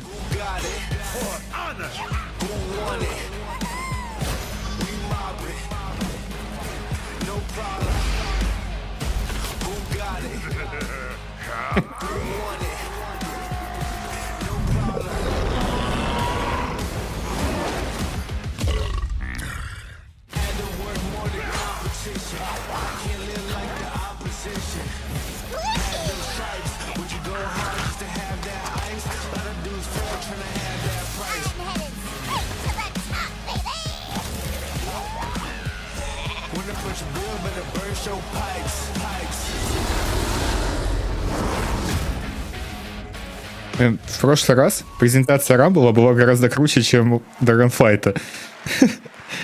Сейчас, надеюсь, будет не так. I gotta admit, it's pretty cool watching that video and just thinking about how far we've come since last year. At this point, we just can't wait for all of you to hop in and play. And I mean, we literally can't wait. That's why we've made Warcraft Rumble available to download and play right now. Главное, чтобы дали бету нового аддона. Ой, вот это вот я вообще хз. This is such a huge moment for us, and we're so all excited to have Ну, you бета join Нового us. года And for только those of you in the audience with me будет today, доступна через let's bring более down the чем Wi-Fi через together. полгода, даже месяцев через 7. У меня 4 аккаунта, и я за все годы получил бету только на Ходс и на Херсон на картишке. Все.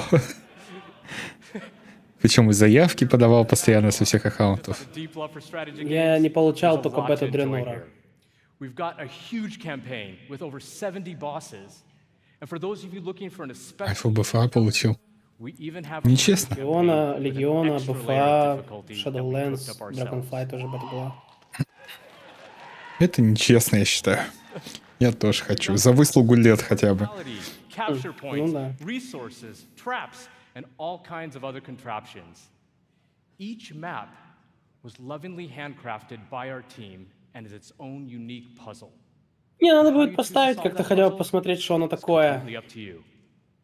Чтобы хотя бы письмо вот это странное перестало приходить. В натуре, ты весь ящик засрала. Пищики на что тебе нужны? Ну, разве что кто-то поделится беткой. Только так. Or jump into PvP and duke it out with other players on maps inspired by some of the most legendary maps and battlegrounds found in World of Warcraft. You can even join a guild and work together with your friends towards some super special shared rewards. I can only say... Nice. But that's just what we have in the game right now. We have so much more coming. For starters, we're going to be releasing a new mini with each season. And that also starts right now. Season 1 of Warcraft Rumble is live, and the latest addition to our growing roster of minis is none other than the Banshee Queen herself, Sylvanas.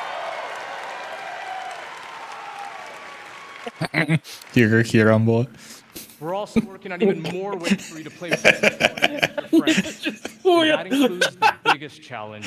Почему? Крамгончик играет, Пузика играет в Рамбл. Даже стримят его. Это я в курсе, я видел, да. Пузика подсадил, сам играет. Рейды какие-то.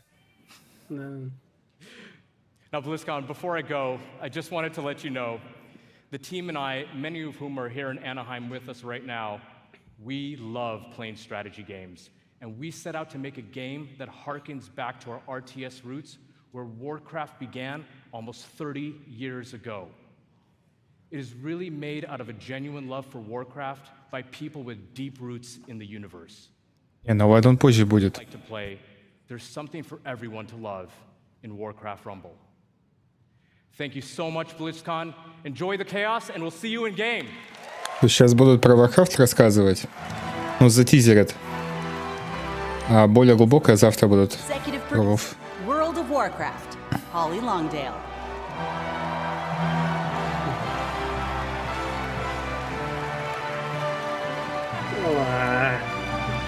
Максимка, телегу надо линковать. Wow. What's up, BlizzCon? Сейчас про классику будет супер. Oh, I'm so Какие, блин, excited to своего see you all любимого here. этого сквернобота Fantastic. убивай на БК. Well, can you believe we've been playing World of Warcraft for almost 20 years? You know, 2004 was a while ago, right? You know, some of us, we waited in those lines for those midnight releases and got our discs. Yeah! And we raced home to install those WoW discs one by one. Тебе нет часов. Across nearly 2 decades, players all over the world have taken part in the stories of Jaina, Sylvanas, Arthas, Эйна на пенсии, что она сказала? and Thrall, and of course, so many others. And together, we've jumped through the portal into Outland.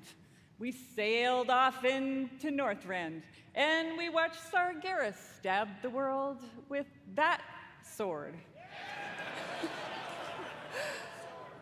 During that time, gaming has changed, and you have changed, and so have we, particularly in the past year. The entire team across both modern and classic have embraced their communities. We are truly listening to your voices and taking action.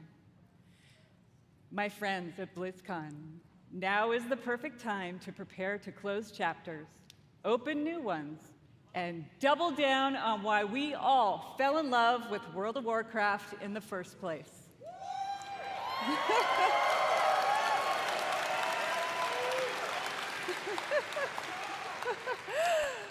With that in mind, let's get to it. As many of you know, WoW Classic was born. Там Фил Спенсер на карандаш всех взял, блядь, она нервничает.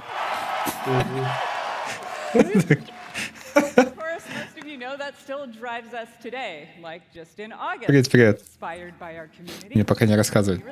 Сейчас про классику. Вау, какая новость, блядь, неожиданно, что они реализовали классик You only хардкор. get one life. And if you Сейчас пока рассказываю, что уже сделали сейчас. may have to replace a keyboard, but you go again. Бля. Что она говорит? Take on the challenge or Да я die ржу не с того, я ржу с того, что она and ржет, because the блядь. hardcore community has asked, the team is planning to add a new way to play hardcore early next year. Чё? Продлили хардкор на следующий год? And last month in Wrath Classic, we released the fall А нахуя? King patch.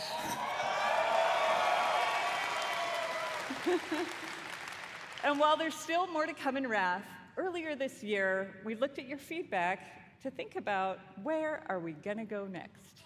Что будем делать дальше? Давай, давай. Ну. We read through a lot, and I mean a lot of your feedback on social media forums, and we sent out Зачильте со surveys своим to our классиком, ёб вашу мать. Либо And сразу here- паду, либо нахуй. At BlizzCon, we're happy to announce Cataclysm is Естественно. Естественно, будет катаклизм. Yes.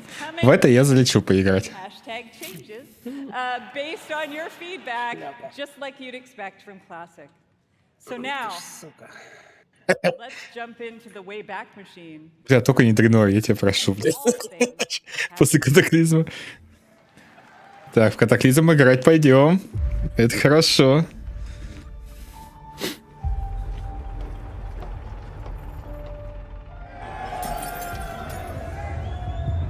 Да, наконец-то не будет полгода автоатаки, ну.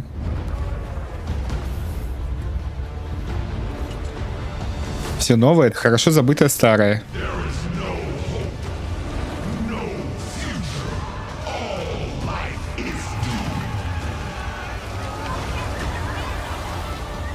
скоро ритейлов гонят, догонят, скорее всего, да.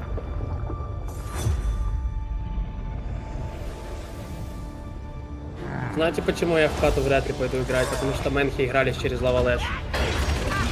Там ханты топ. Через лавалэш играли мэнхи.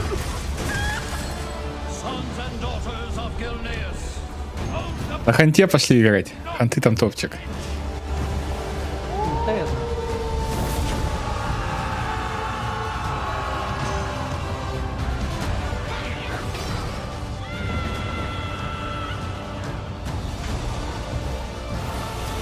Там надо ретрика делать вообще в кате. Ретрики были очень сильные. Ну, это прям слабо сказано.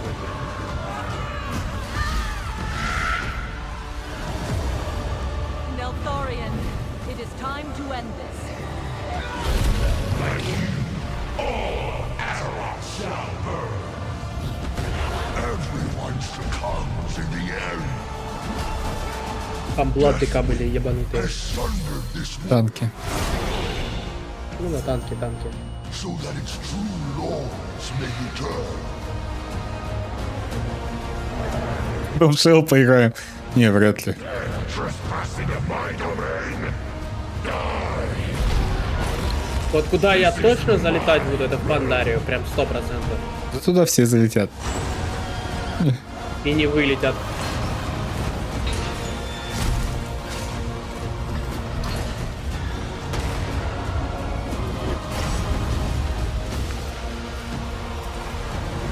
Тема стрима. Здорово. Привет, Сажира. Не, катаклизм это топчик. Я залечу. Однозначно.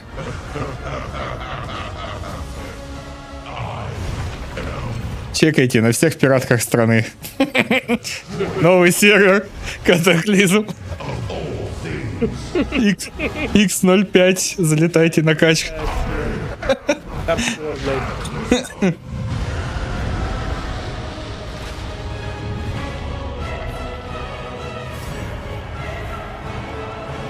Вот это класс. Вот это мне нравится. Ну, прикольно. Я не ожидал, что они все-таки продлят катаклизм. Ой, это было... Я это прогнозировался еще, когда мы на БК играли. Это вот прям точно. Я думал, что будет какой-то, типа, заморозить сервера классики. Ну, именно Лича, и будет какой-то классик плюс, понял? I love the passion, by the way. Get ready, my friends, because the road to Deathwing's destruction is coming in the first half of next year. Первая половина следующего года. All right. Будет кота? Now, Ката выйдет. over the past 4 years of Classic, we've watched you master the vanilla experience. And we've Это быстро. На Пандарии классик можно остановиться? Да не, я думаю, на Легионе. unique flavor. Я думаю, можно было бы остановиться на Личе. And a dash of discovery. Season of Discovery is Классика. vanilla WoW with a spicy twist. You're going to discover new secrets as you scour the world and find class alternatives. Радоваться старому интерьеру? Ну, это всяко в 100 раз лучше, чем сидеть на Личе или на БК, вот это вот, на классике. Might be like to be a tanking warlock. Типа симулятор ходьбы и автоатаки, ну. Or take on the role of Ну, mage людям нравится, но лично мне нет. Я вот катаклизм ждал. discovery you can. Что за Season of The Discovery? season is going to launch with an initial level cap of 25. And when you hit that max level, you'll be met with a brand new level АКТУАЛ мертв, онлайна там нет. You'll Ебать. discover a brand new 10-player Black Fathom Deeps raid with new and reimagined bosses, mechanics, and of course, rewards. АКТУАЛ живее всех живых. After a couple of months, we'll move the level cap a bit. You'll find even more endgame content, and so it will go. If you're here at BlizzCon, you can play the Black Fathom Deeps raid in the Warcraft Hall.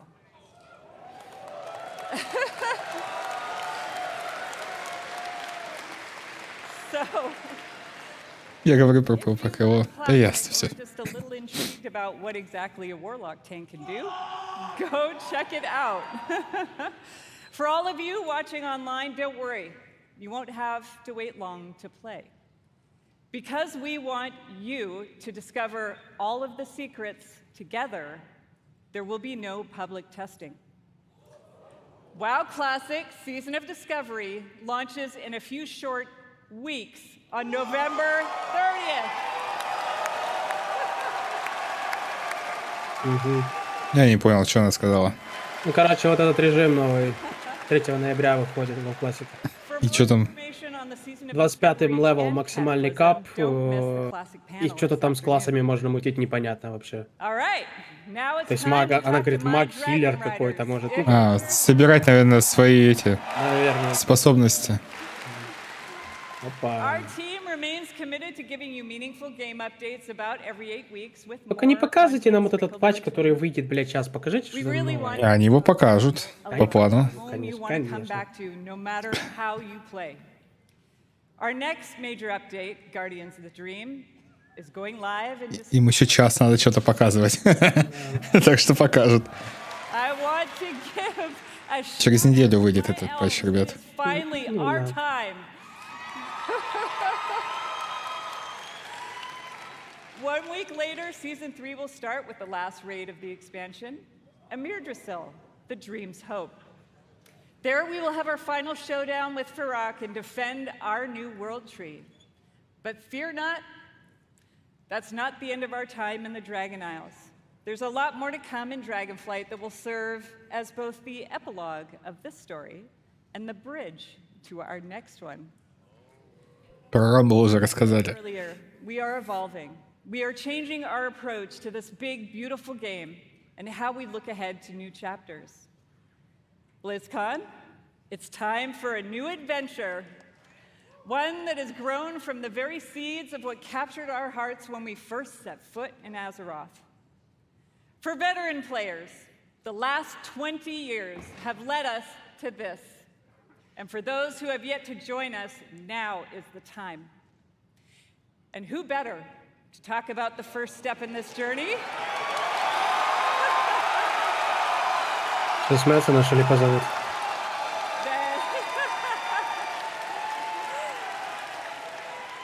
Than someone who carved the path in the first place. Everyone, please welcome my friend and the executive creative director of the Warcraft universe, Chris Metzen. Уже Макабари так не рукоплескали, как ему. Вот он, ор, блядь, людей нахуй. Разница и порог. Сейчас он ее ловолошим со сцены. Так. Блядь, покажем, как надо с публикой работать.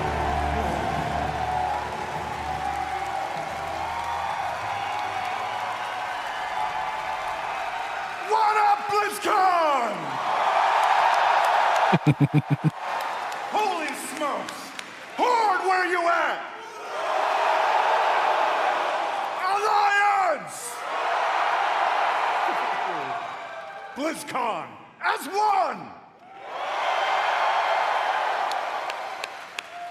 Holy smokes, thank you. Thank you. It is, Деда раздает, блядь, да. Такие трики. It has been a Его long, очень любят. strange trip to get back to this spot. I tell you that. It has been interesting this past year being back under the hood of World of Warcraft. It has reminded me of a few things. One, I love Warcraft. Number two, you know what? I really missed this work. And number three, Интересно, сколько ему забашляли? feels amazing Чтобы он вернулся. back in part of this Blizzard family again.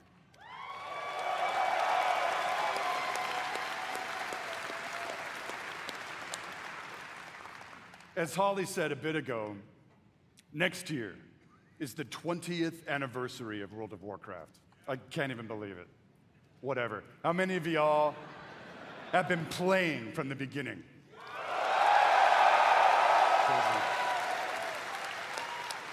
I love you, Prison.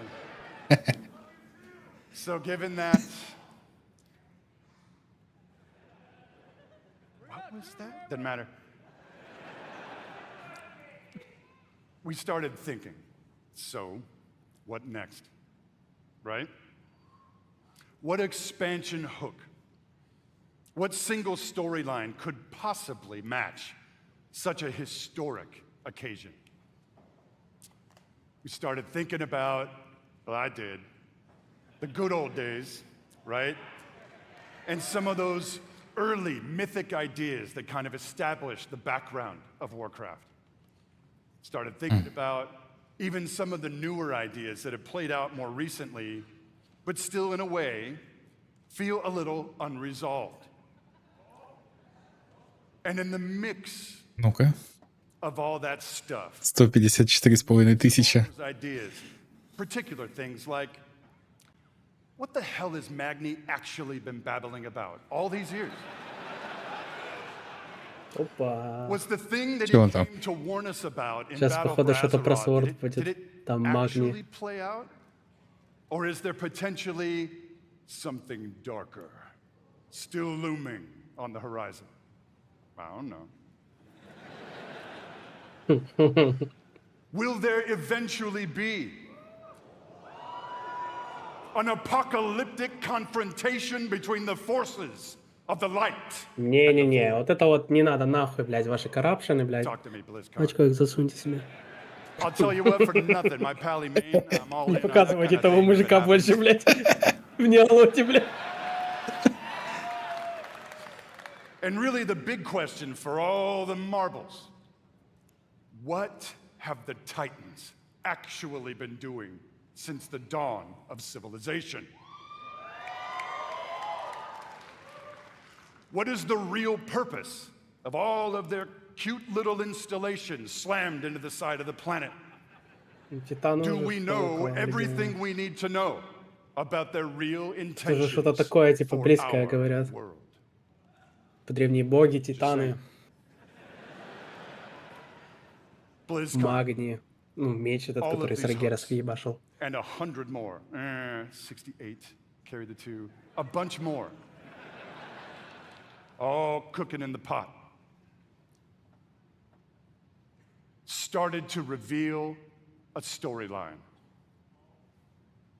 Something epic. How epic? Real epic.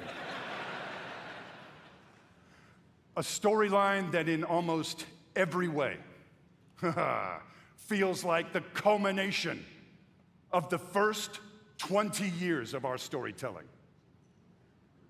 A storyline provided we do our jobs, we do the И thing пальчики скрестил.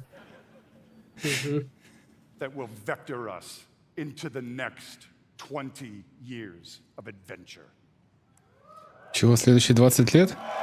Типа, что кульминация предыдущих 20 лет, которая нас приведет к другим 20 годам, типа, еще истории. We call this storyline the World Soul Saga.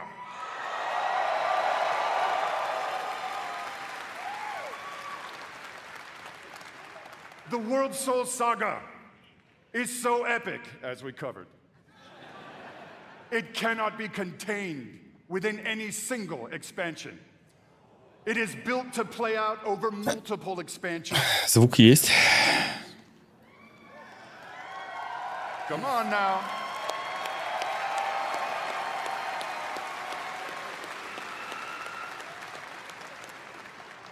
Спать. Said that. Близкон идет. Какой спать? Multiple ways to deliver this adventure to you a little faster than you're used to. We're not going to get into it at this BlizzCon, forgive me. But keep your ears peeled. I assure you, we are moving with purpose. And the last thing we really want is for y'all to have your grandkids controlling your mouse and your keyboard trying to wrap this thing up. So, it's coming. Чё она говорит? Чё вы ржете? Also, given the scale of this monster, we have decided to change it up today. Here we go. Dun, dun, dun, dun, dun. Instead of just debuting your next expansion all on its lonesome, we have decided to give you a glimpse at your next 3 expansion sets.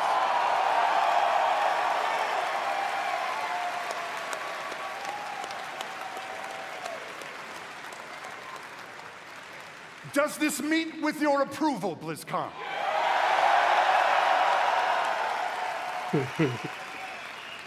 My friends, I'm gonna warn you, there may be mild spoilers ahead. Actually, I'm just kidding. They ain't mild. Buckle up.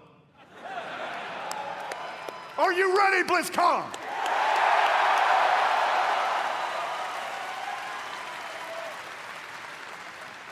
The first part of the World Soul Saga and your 10th expansion is called World of Warcraft, The War Within.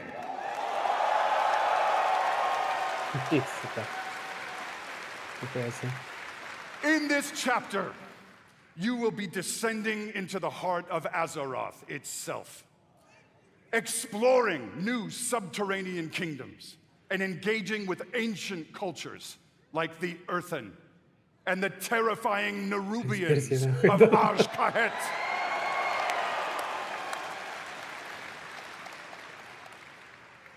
But as the forces of darkness close in around our precious world soul, you, yeah, that's you,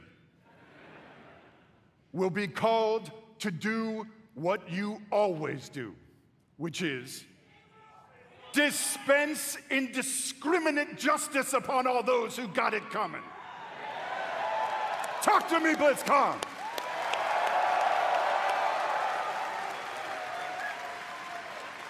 Чё за схватка с судьбой? Что это такое? The second part of the World Soul Saga is called World of Warcraft Midnight.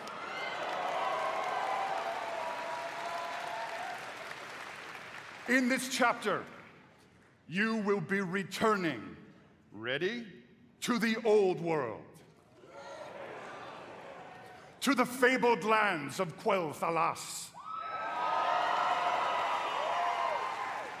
There, the forces of the Void have invaded Azeroth, intent on snuffing out the light of the Sunwell and plunging the world into darkness and fear. You will not only help reunify the scattered elven tribes of Azeroth, but you will make your stand with the forces of the light and banish the shadow forever.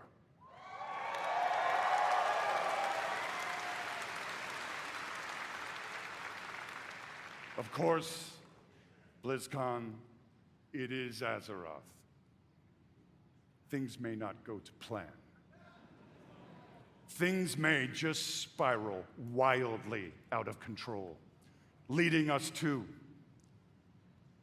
the third part of the World Soul Saga. World of Warcraft, The Last Titan. Что-то уже четвертую какую-то фигню анонсировал. Что это такое все? Там 3 части, типа, на 3 части. 3, ну, короче, я не знаю, как тебе объяснить. На 3 этапа? На русском. Нет, не 3 этапа. 3 типа разных дополнения. Он сразу говорит, что будут 3 разных дополнения наперед. Они их типа сразу уже пропланировали как одну историю. Ну и я так понимаю, что они будут выполнять делать эти дополнения быстрее. Понял? План на несколько лет рассказывает. Да. Потом почитаешь уже на русском. Короче, под Мстителей, да, там косят, что будут этапами.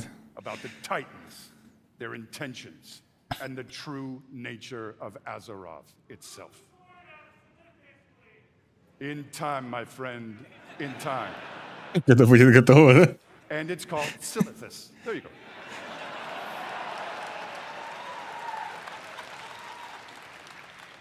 BlizzCon, my hope, our dear hope, is that you can see when it comes to WoW storytelling, we ain't screwing around.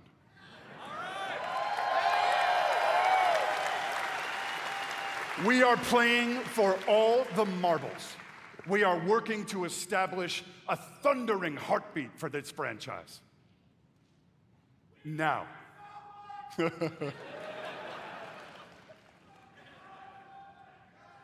Ух, там видосиков у Ликорока будет по новым аддонам.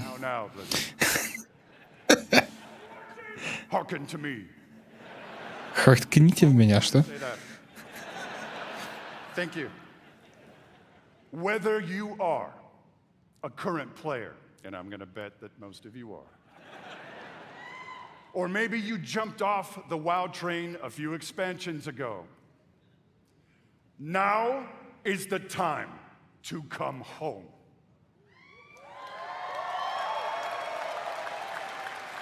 Now is the time to pull on your boots, pick up your broadsword or your favorite glowy staff, and get in this fight. Friends, Azeroth needs her defenders now more than ever. Now, in a few moments, we are going to give you a deeper look at the war within. But before we do that, I want to leave you with a little something to chew on. I want to remind you all that sometimes very epic things can begin with small, heartfelt moments. What you're about to see is one of those moments. And with that, BlizzCon, proud defenders of Azeroth, let the World Soul Saga. Сегодня анонсят. Завтра будут подробно прям рассказывать. И послезавтра. Сегодня только тизеры. Опа.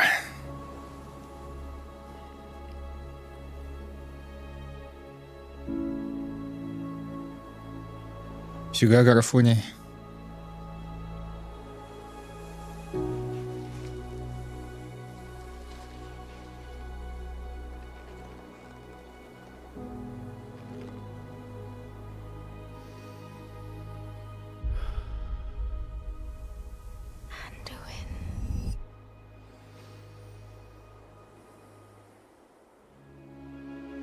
А такой смазливый был.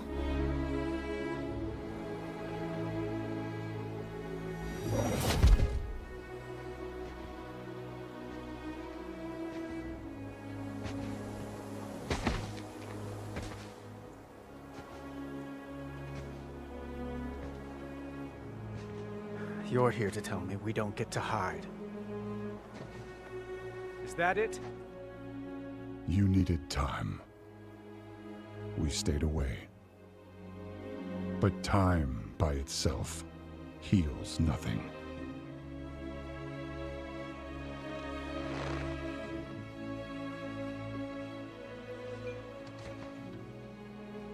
You didn't just come here for me. It's the visions. You've seen them. I suspect many have lately.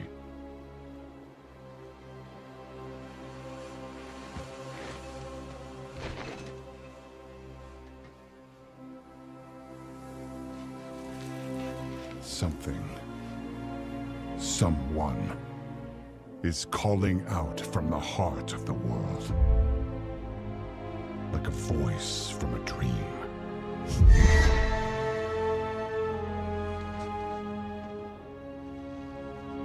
Something dark is coming, Anduin. The world needs your light again. My son.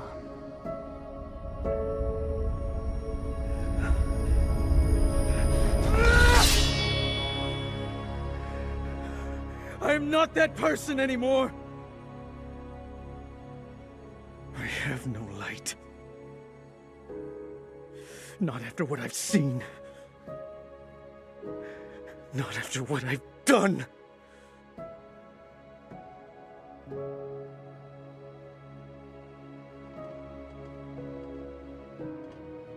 You are not your past, Anduin.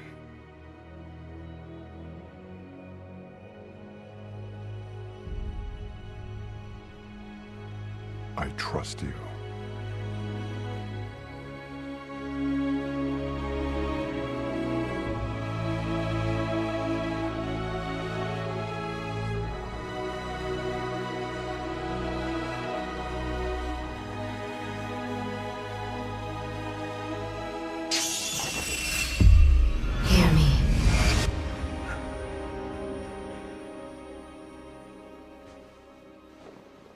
they're getting worse.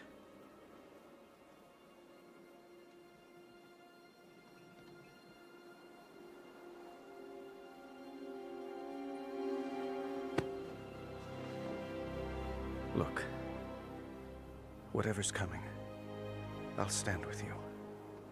Of course I will. But we were drawn here by the voice. Who is it, Thrall? Who's calling out to us? I'm not sure yet.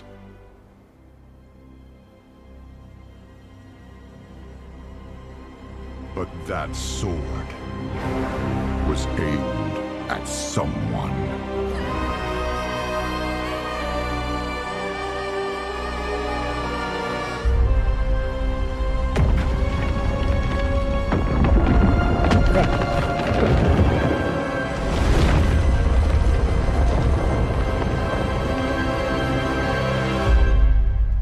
Блин, Карафоний, конечно.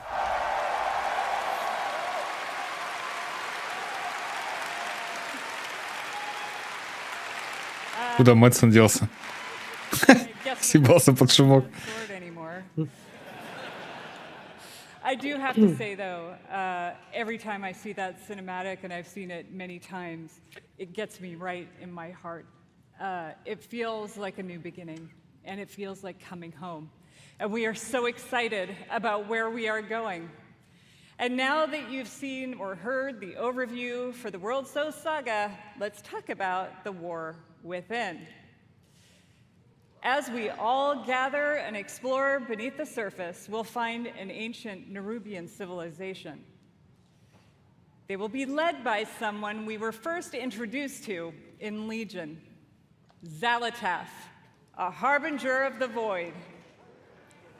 The Void brings destruction and darkness that threatens all light in our world. The last time we saw Xal'atath, she promised we would meet again.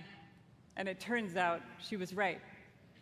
And while Anduin, Thrall, and others share the same visions emanating from the heart of the world, some are seeing something quite different.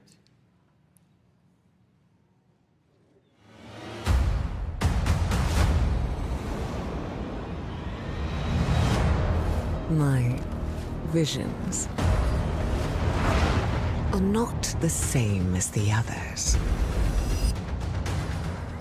No radiance, no song. Just the shadow taunting me from below.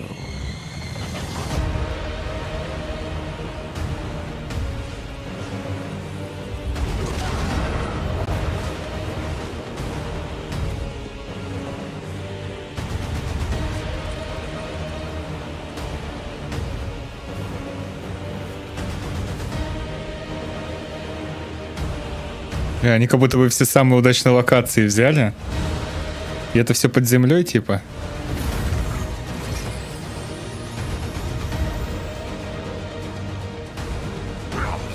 Варбан.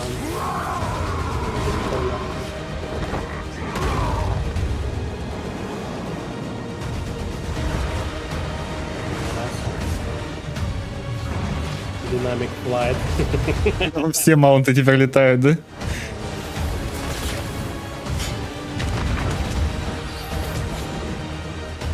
А видели, меч в небе был?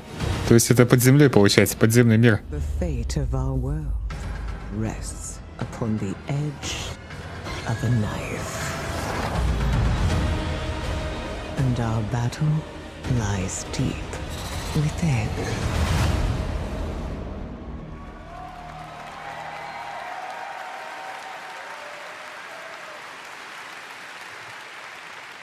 In the war within, alongside beautiful, unique underground zones, we will have challenging dungeons and raids and some new features too that are built to last. If you like exploring on your own with a couple of friends or family, we have delves. These are a variety of bite-sized experiences for 1 to 5 players that will offer endgame rewards. You may also find in your delve a familiar character who'd be willing to fight along. По-любому Андуин с Солерией замутит. Like me, and you have an obsession with alt, We have war bands. Это With this Аллерия. feature, Ну, Валерия, Валера. Вериса, Аллерия и your Сильвана. base, Типа 3 сестры. reputations. Ну, это да. Вериса это та, которая красная. А, это Аллерия, которая типа в регионе была точно. Вериса это та, которая разбойница.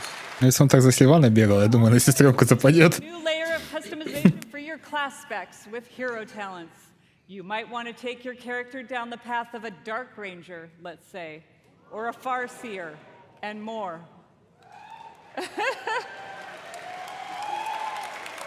А ты заебала ржать, ёбнутая. Also, during your travels underground, Он скорее замутит с тралом по логике Blizzard. you'll be able to unlock them as our new allied race.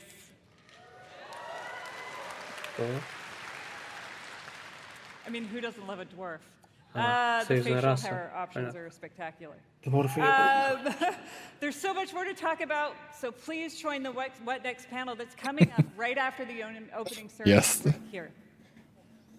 What I can tell you, though, is that the call to get into the fight to save our world will ring out when the War Within releases next year. В следующем году. Ну, в конце года, наверное. And lastly, I sincerely want to Ну say, да, в конце года. we are so excited to begin this new journey with you. And from our hearts to yours, В конце thank you 24-го for года. bringing Фал. our world to life. Еще год дефа, ну да, 2 года аддон. Не, ну не прям 2 года, как бы. Там было написано фал 24-го года, то есть в конце 24-го года выйдет это дополнение.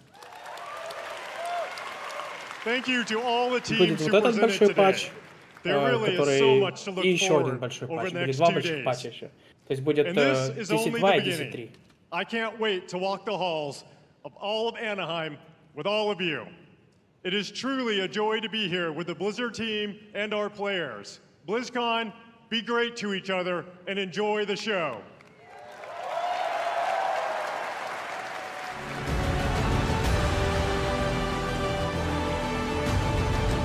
Кинематик, конечно, Warcraft'а ебейший. Именно сделан, он пиздец.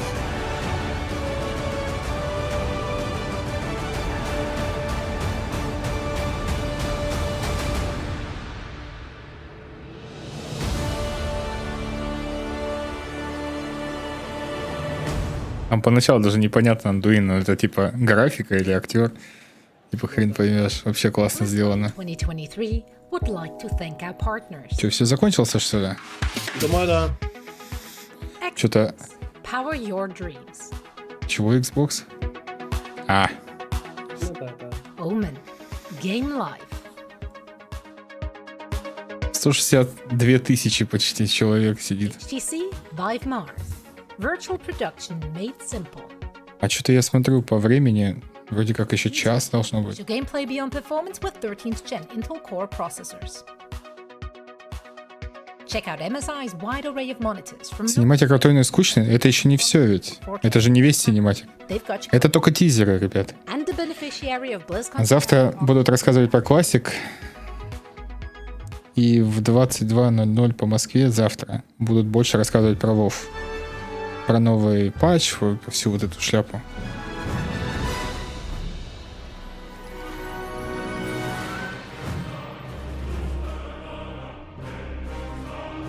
А типа в Варкрафте, в Диабле непобедимого запихали. Как маунта тоже.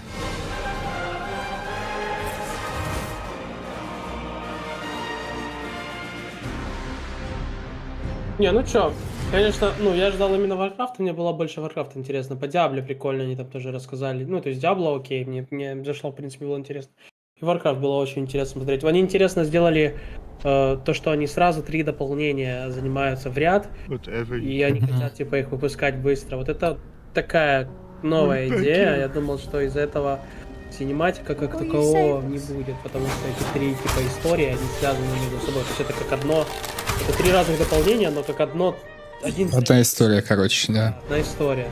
Типа, короче, вот это одна история, которая заканчивает все предыдущие, типа, ну, истории вот этих 20 лет. Понял? То есть вот Типа там... Решили сюжетные дыры Да. подзакрывать. Да, интересно, но опять же, пока никакой конкретики именно в плане. То есть просто визуал показали, синематик, то есть о чем будет вообще речь в этих синематиках. Ну, конкретики пока никакой, то есть, ну, посмотрим. Локации понравились мне. Мне не понравилась там только одна локация, но в целом локации все выглядели очень бигово, которые они показали там. Варбанд это типа как маленькая гильдия из 8 человек. И скорее всего у вас будет свой, ну, я думаю, что будет свой лагерь у Варбанда, ну как, короче, в Immortal, условно. Потому что они показали вот этот маленький лагерь, в котором несколько игроков. То есть будут варбанды какие-то, вот маленькие гильдии. Это, наверное, знаете, для мифик-ключников каких-то. Тоже прикольная идея. Ничего, все трейлеры будут вряд показывать.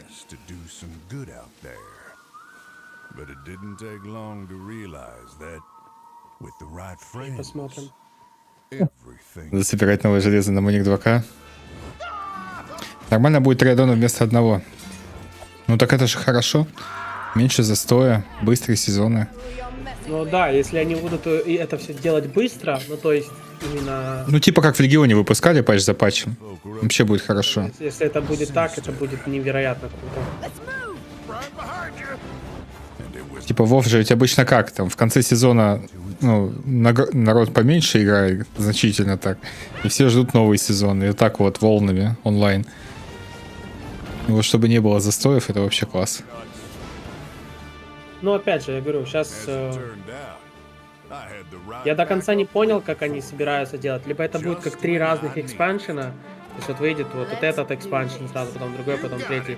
Либо это будет, как понял, ну именно как 3 экспаншена в одном, что это будет вот так быстро. Вот это вот я не понял до конца. То есть он сказал, что это как 3 больших дополнения с большим типа сюжетом, который будет объединять типа все, ну то есть заканчивать вот эти все 20 лет. То есть вот он так сказал. Ну сейчас вот будет какая-то конкретика, и там станет более понятно. Ну прикольно. Прям, на самом деле такая, ну типа новая идея, что ли. Имха это нереализуемо. Ну, у них же сейчас другие мощности. Там же теперь Microsoft. Значит, игра будет жить, конечно. Он же сказал, что внуки будут еще играть. Ну да, они сказали, что еще 20 лет, ну, типа, планируют делать. То есть вот эти 20 лет и 20 лет дальше. То есть что в новую историю это все перельется после того, как вот эти вот... короче, когда вот эта вся история закончится, у них они типа готовят новую какую-то. Эти 3 аддона отдельно надо будет покупать, вопрос в чате. Если это скорее всего экспаншены, то да. Если это разные экспаншены, то, наверное, да. Если это будет как один цельный аддон из 3 экспаншенов, как вот Mifodey говорит, что будет быстрее выходить, то тогда вряд ли.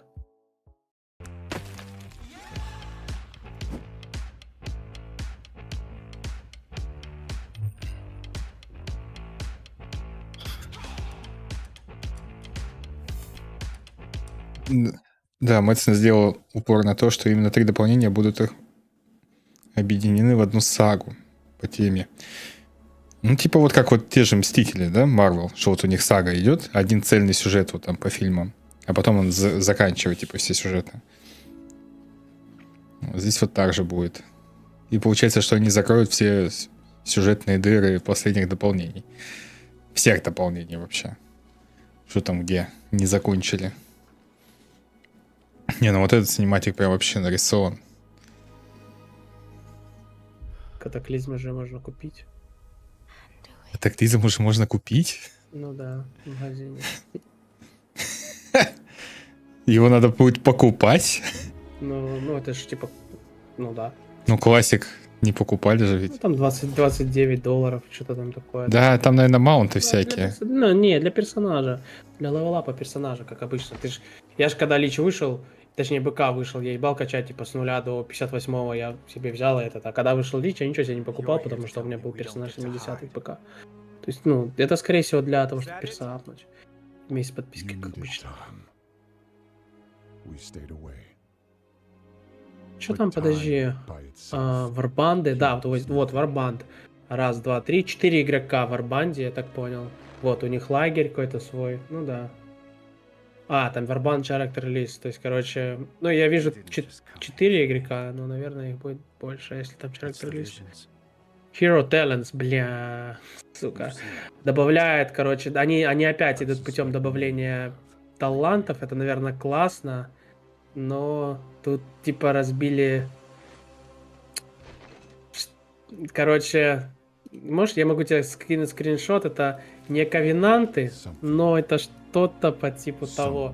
Ты выбираешь, какие именно таланты. Там, типа, я так понял, несколько будет выборов, и ты будешь выбирать, какие именно таланты ты хочешь выбрать. Он тебе скинул. То есть там на примере друида, понял? Но то, что идет наращивание талантов, это классно. То есть не одни и те же остаются там и новые, ну, в спелбук, а именно наращивание идет. Это круто. Это как условно, вот были в типа в ЛК были одни таланты, в Кате они остались, и при этом добавились новые. Это типа выбрать новые пассивные эффекты или что? Ну, это не пассивный эффект. Таланты в талантах? Да, ну, это когда? Это новые таланты, понял? То есть вот дерево, ну, ветка талантов растет, как раньше было. Ты же помнишь, в классике была она маленькая, в БК она побольше. Да я понял. То есть они вот этим путем идут снова. Это, кстати, хорошо. Но вот мне не нравится то, что понял, нужно выбирать, видишь, там выбор, типа, либо Keeper of the Groove, либо Elunes Chosen. То есть тебе надо выбрать что-то одно. И это похоже, понял, как, типа, вот, ты с каким ковенантом играешь? Я вот с вот этим, у меня вот такой-то. То есть если это, ну, ты понятно, что не ковенант выбираешь, как раньше там перекачиваешь его, но суть в том, что ты выбираешь либо то, либо это. А выбрать можно ограниченно. Ты не можешь выбрать, типа, Keeper of the Groove и одновременно Elunes Chosen. Ты должен выбрать что-то одно. То есть, например, вот здесь у тебя таланты лучше, а вот здесь у тебя таланты хуже. Ну, к примеру, там для PvE, для PvP по-разному. И ты выбираешь что-то одно. Вот. Даже можно новый аддон купить, предзаказ вряд ли. То я про Кату говорил. Что Ката уже в шопе есть. Но, кстати, вот новый... Так, вот по поводу объединять персонажей в отряды, это своих персонажей?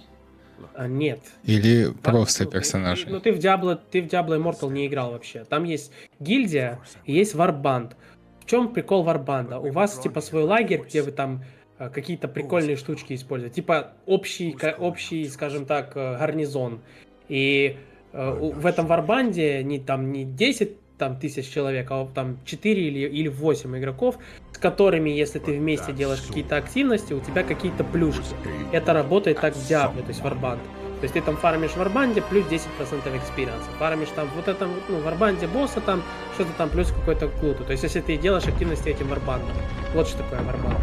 Понял, у вас типа свой лагерь и у вас какие-то плюшки с вот этих активностей. Вы убиваете вместе босса, какая-то вот там штучку можете в лагере свой добавить. То есть это такая типа мини-фича для друзей, которые там любят играть вместе. Вот что такое варбанд. Так, уже можно купить за 90 евро Epic Edition. Базовое издание 50 евро стоит. А новые локации, я прям, знаешь, с какой локации охуел? Там, где, короче, дворфовская такая, типа, как огромный такой город был. Блин, вот эта локация вообще очень круто выглядела. На синематике вот это. Мне понравился Баларус стиль. Вот это вот мне понравилось. Ну, я не люблю Бараус.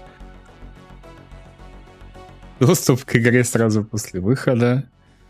Пока в DragonFlight, ну это понятно. Улучшение, повышение до 70-го. Торговый жетон, это что такое? Что это торговые жетоны?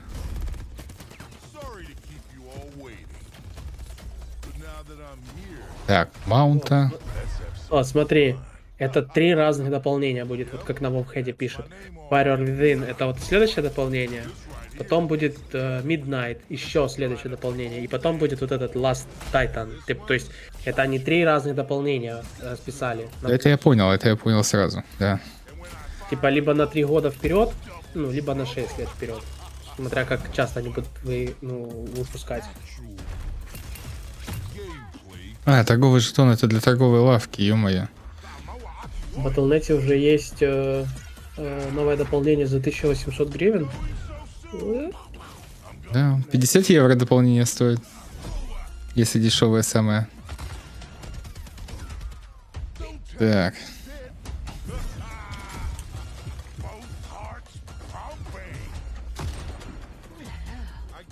Мне понравилось, нет, синематик Варкрафта, ну, синематики они рисуют просто бомбически.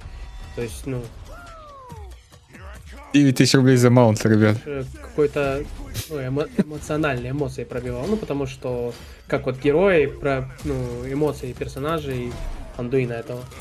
Ну, прикольно нарисовано. Ну и, конечно, байт лютый на вот этот меч, который торчит из земли. Там не только маунтом доступ к бете. Я знаю, что один стример американский будет очень-очень рад. Бля, прикинь, если купить самое дорогое, то это доступ к бете будет. И тут на тебе сразу. Прикинь, если купить, короче, самое дорогое, то будет доступ к бете, здесь написано. Еще 3-дневный ранний доступ. 30 дней игрового времени. Что тут?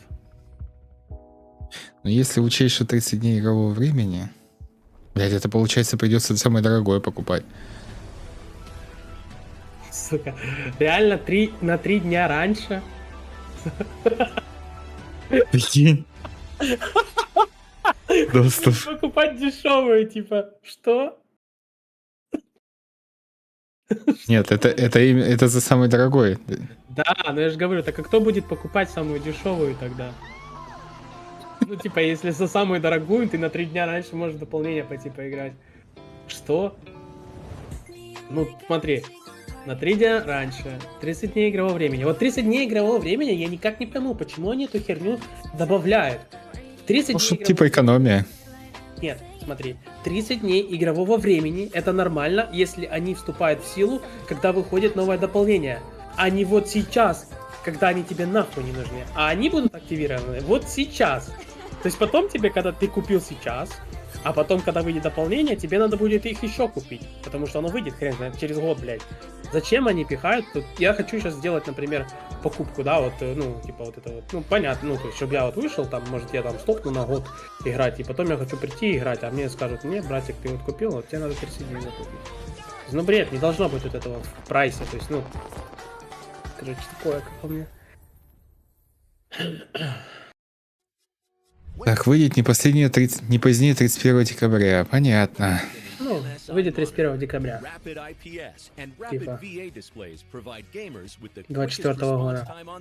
Блять, придется покупать. Причем еще самое дорогое придется покупать, чтобы бета была.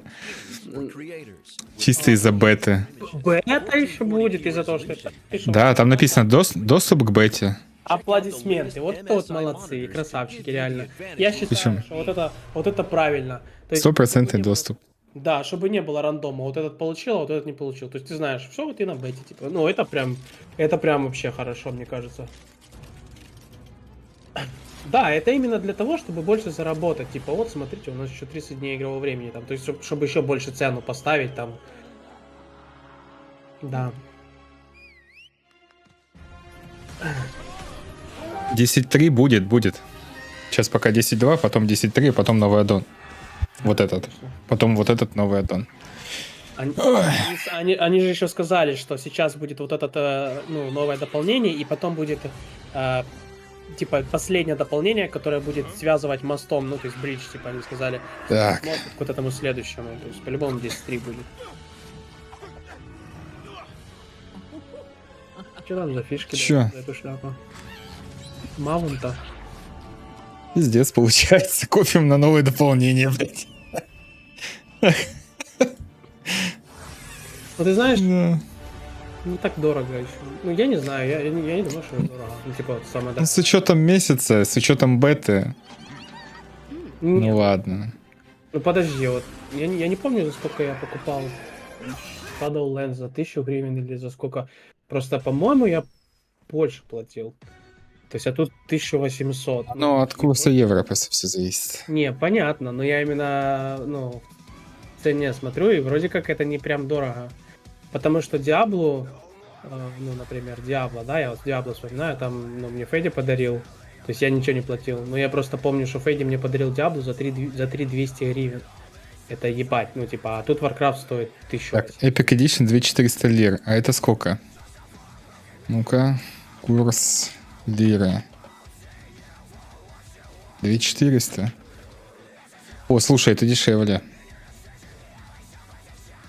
На Corsair дешевле, если в рублях смотреть. Там цены региональные. Мне показывает 7800. Ну, это самый дорогой, если покупать. Так, а чё на фонпэй уже появились, интересно? Так.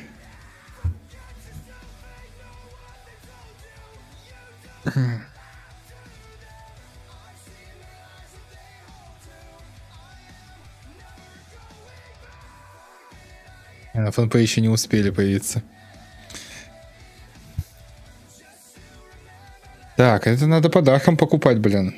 Обычное издание 1300. В нем нет смысла для стрима, так сказать. Нужна бета по любасу. Ну, плюс еще вот эти 30 дней. То есть это ты половину цены от подписки можешь сразу срезать. Так что, ну... По сути, она около, ну, не знаю, где-то 5500 получается. Так выходит само дополнение. Тебе нравятся дворфы вот эти вот новые? Ну, что это за... Да мне похер. Им что, блин, железных дворфов мало, типа... Я не пойму, чем еще один. Люди любят дворфов. Да. Плюс в чат, кто любит дворфов. Другой вопрос, будет ли русский язык? Он всегда есть. Он будет по-любому. У меня плюсов нет пока. У тебя? Плюсов куда? Плюс в чат, кто любит дворфов, говорю. Один есть. Ладно, плюс в чат, кто любит дворфиек. Их не существует. Как это? На кого кружку пива вставить тогда? У меня минус пока что один.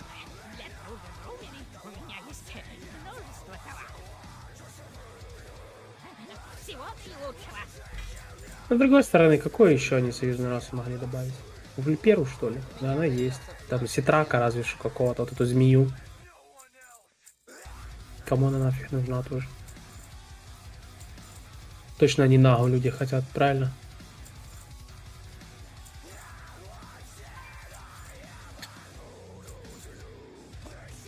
Account wide progression with war bands. Renew reputation band. Интересно, что это? Только пришел что-то вкратце. Сообщили, что теперь у них есть план на много лет вперед. И они будут единым сюжетом продвигать игру. И это очень хорошо. Более подробно будет завтра и послезавтра, ребят. Сейчас сегодня пока только тизеры были.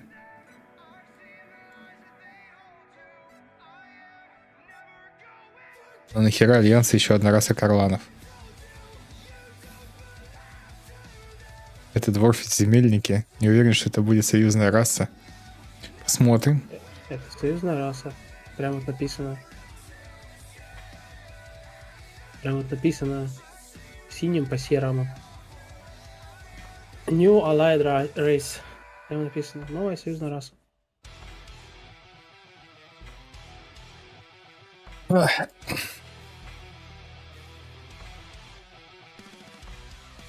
Так, Маша, у тебя будет возможность подарок сделать за лиры?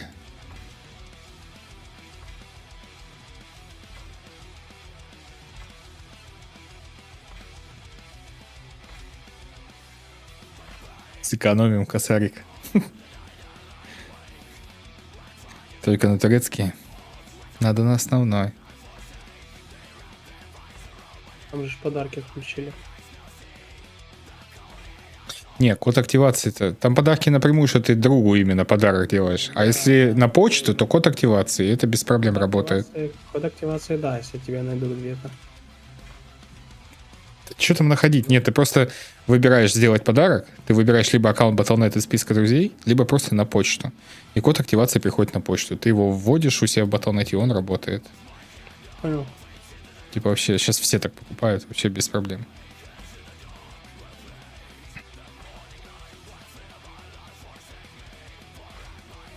Никто ими не будет играть как механогномами?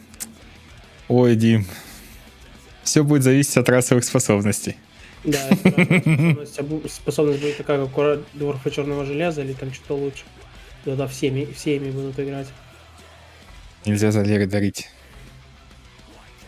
Не, имеется в виду на почту. Подарок сделать на почту, чтобы код активации был. Я вот за это спрашиваю.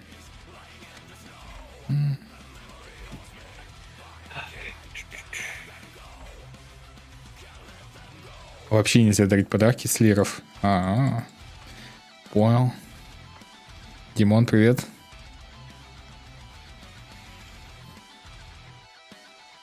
Барбанда, это только для тебя одного походу. Вы сможете объединить персонажей в отряды. Вот я тоже задался вопросом, это с игроками или среди своих персонажей?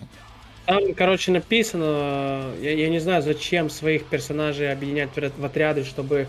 Может быть, это типа вы объединились в пати и побежали в разные места делики делать, и всем засчитывается. Персонажей. Ну, типа, своих персонажей. Пати объединить. Ты же не можешь на них всех одновременно играть, правильно? Ну, вдруг? То есть там написано так, что прогресс, который ты делаешь на своих персонажах, типа, засчитывается всем. Это, наверное, разве что, если ты хочешь какую-то цепочку квестов сделать, ты закидываешь, типа, альтов своих в них, и на одном делаешь, и эту цепочку квестов не перепроходишь на них. В этом плане да, но, типа, там написано, что прогресс, который вы делаете, сохраняется на других персонажах. То есть, например, я пойду там в Инстрит, типа, получу ачивку, она же все равно на том персонаже будет, я смогу на ней ее, на персонаже ее линкануть. То есть, это смысла не имеет. Но вот именно сделать квест какой-то, чтобы этот квест потом не перепроходить, или там, чтобы Blizzard не заморачивались, не делали вот этот скип, каждое дополнение. То есть в этом плане да, но в остальном, то, что там пишется, это бред. Так, а это у нас все на сегодня или еще будет? По идее, еще должно быть что-то на BlizzCon'е. Да нет. Через 15 минут, по идее, должно быть что-то. Что-то еще будет, наверное, но я думаю, что завтра уже... Просто я не знаю, что-то смотрю дорожную карту, по идее, через 15 минут только должно быть по Warcraft. У них должна быть трансляция. Трансляция еще идет. Но они пока крутят трейлеры, синематики, которые были показаны. Реклама, короче. Ну, подождем. Давайте подождем еще 15 минут. Может быть, там что-то начнется. Пока СОЛОQ не буду регать.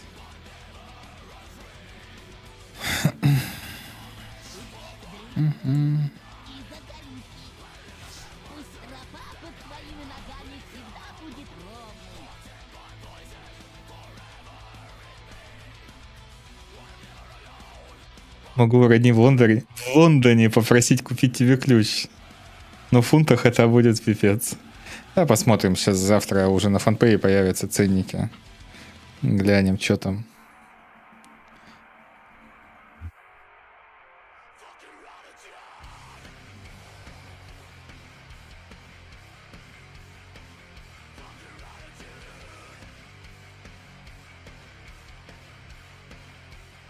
Да. Так, значит, завтра еще надо будет посмотреть. Завтра будет Overwatch, потом Warcraft Classic, Hearthstone, Rumble, потом Warcraft в 10 часов. Я думаю, можно будет...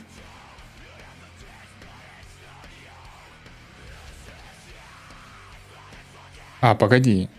Это уже 4-й, это уже сейчас показывают.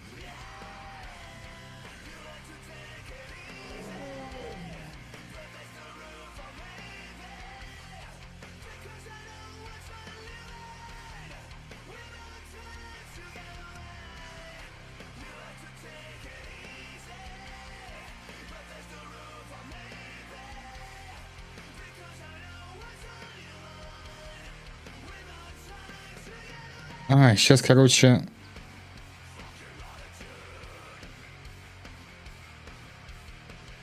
Я вот не пойму, они что, будут по кругу просто крутить презентацию? Или что? Написано в 23:30 по Москве. Через 12 минут. Потом в 1:30 опять Warcraft Classic. Что дальше? Потом потасовка гильдии. Это вот MDI. Получается.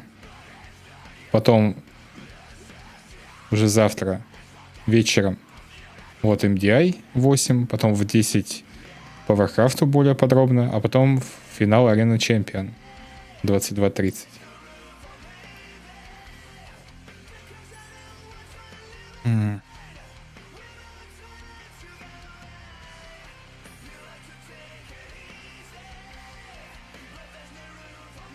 что-то интересное, но не особо понятно, почему столько лог было. Будет несколько дополнений или как? Да, но подряд.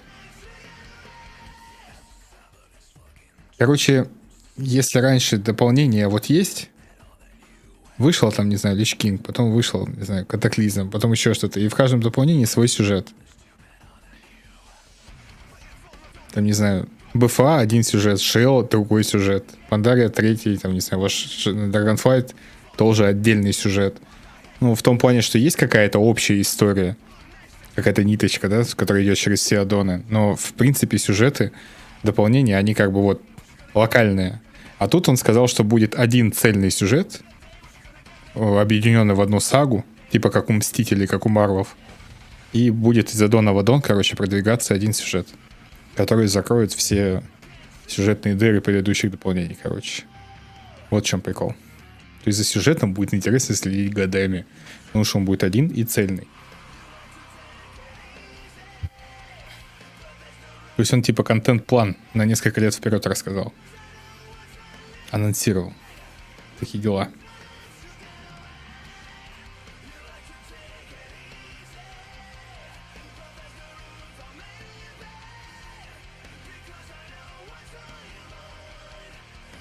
Па-па-па-пам.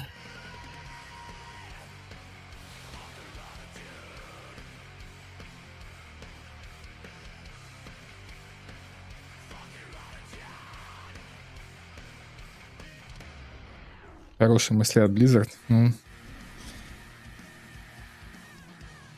чтобы хоть как-то, да, сюжетик продвигался. Так, ну пока у них это... Пока реклама всякая идет. Одно и то же по кругу.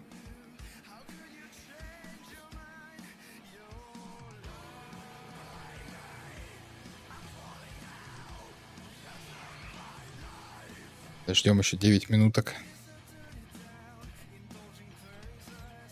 Так.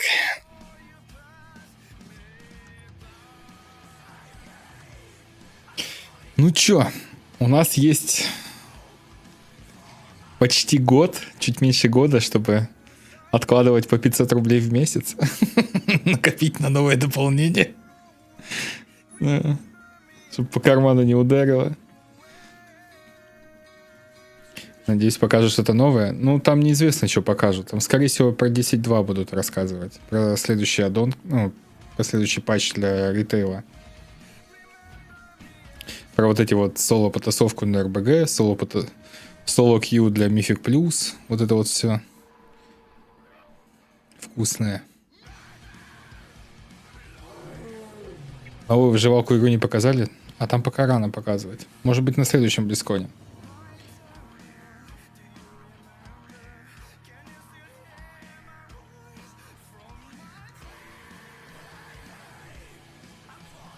Есть новое дополнение, нормальные сеты на Растаршаму будут. Посмотрим.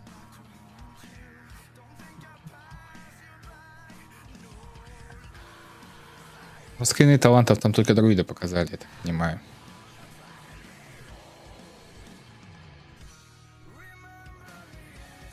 Типа вот как старые таланты, какие есть сейчас, и вот дополнительные.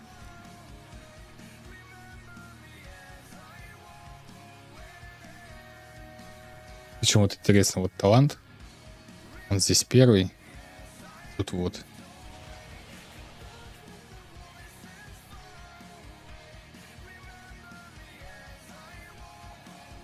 Это получается, что таланты в талантах, и их тоже можно будет переключать отдельно. И этот сможешь таланты Жека на WoW скинул ссылочку.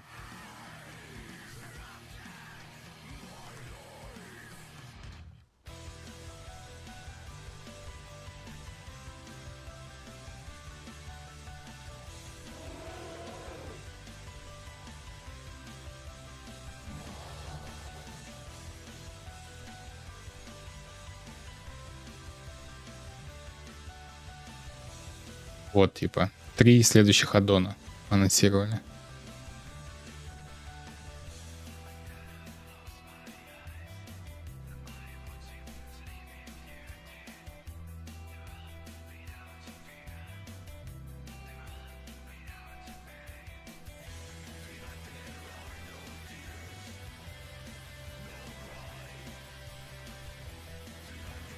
В сезоне открытия игроки откроют новые секреты, обыскивая азерот в поисках способностей, изменяющих класс.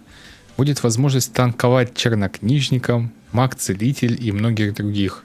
Сезон начнется с начального максимального уровня в 25, а по достижении максимального уровня ждет новый финал 25 уровня. Откройте для себя рейд, непроглядная пучина для 10 игроков с новыми переосмысленными боссами, механиками и наградами. Вскоре после этого максимальный уровень будет увеличен на несколько уровней, что принесет еще больше ингейм контента. Короче, я так понимаю, что в классике можно будет собирать себе кастом персонажа. То есть ты такой пошел в Варлока, побегал по азероту, что-то там поделал, добыл себе новые таланты и сделал из Варлока танка. И будешь танчить босса на Варлоке. Или что-то такое. Где-то я подобное видел на каких-то пираточках. Что можно просто брать и собирать себе класс из разных талантов. Да-да, это уже скоро. Вот это вот уже скоро. Классик плюс. Сезон открытий. Но это, я так понимаю, что это не на постоянку. Это вот чисто приколдес сезона будет.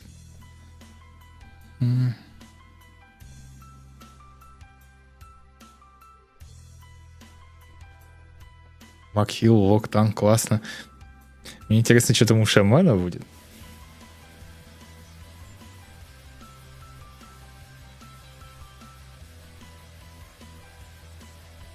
Все говорят, похоже, с пираток. Ну, откуда-то они эту идею все-таки взяли. Ну, просто я такое видел уже где-то на какой-то пираточке, что ты играешь и просто выбираешь себе таланты. Ну, близы, скорее всего, судя по описанию, тебе надо будет обыскивать азерот в поисках способностей, изменяющих класс. Причем сезон начнется с начального максимального уровня в 25. По достижению 25 уровня. Все, то есть там не будет 60-го. 25 максимум. Как-то так. Да.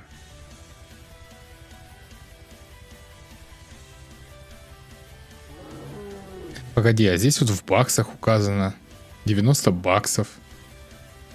А у меня в Battle.net 90 евро. Почему там в баксах, а здесь в евро? Странно.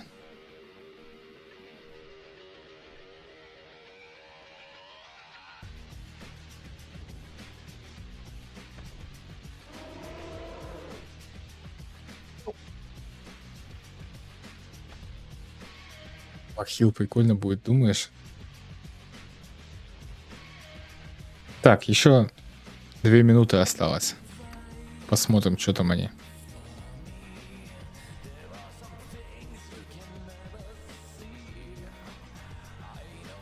Я не замутался, я Жеке там мешаю, наверное. Жека замутался сам. Чтоб я ему не мешал.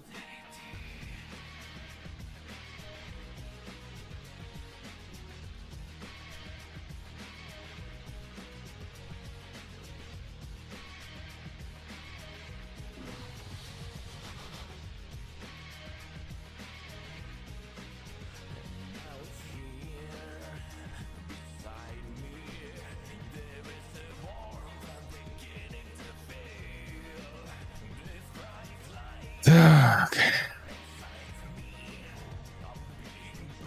Что там? Ждем. БЛИЗКОН. Да, нормально вообще, вполне себе. Начало хорошее. Многообещающее, так сказать. Я приперся сюда смотреть вообще с заниженными ожиданиями. Тотально. Но многообещающе все выглядит.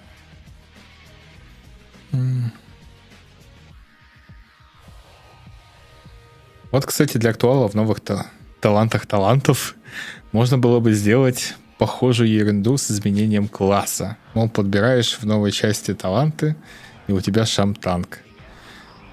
Я думаю, если делать это в масштабах ритейла, то забалансить все это будет просто невозможно. Если на классике насрать на баланс, люди там играют чисто ради фана, то в ритейле все-таки очень много людей играют ради соревновательного элемента, что в PvP, что в PvE. Так что там это, наверное, будет невозможно. А я все пропустил? Ничего страшного, уже завтра сможешь запись посмотреть уже с переводом нормальным и все такое. Но там много хорошего. Саня, что мы не сможем играть в новый WoW? С чего это вдруг мы не сможем играть в новый WoW? С чего ты это взял? В DragonFlight играем, а тут не сможем вдруг. В Diablo играем, а тут вдруг не сможем.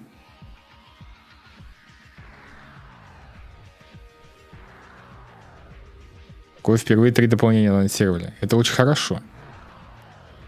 Да. Главное, чтобы они потом заднюю не дали. Говорят, что ключи не будут продаваться. А кто говорит? Можно мне по именам? Мы сейчас зафиксируем этот момент. Потом посмотрим.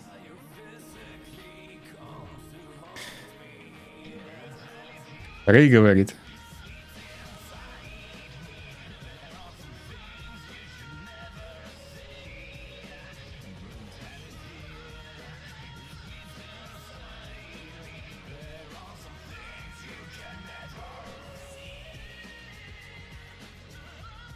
Ну вот смотри, у меня RU аккаунт.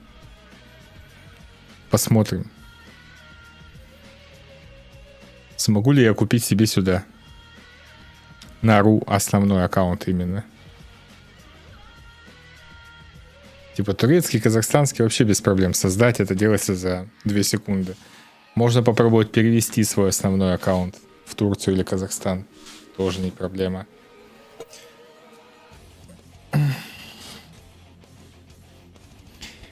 Но я именно что на RU оставлю. Почему меня так просто твои улыбки? Ну а как это скомментировать? Ну...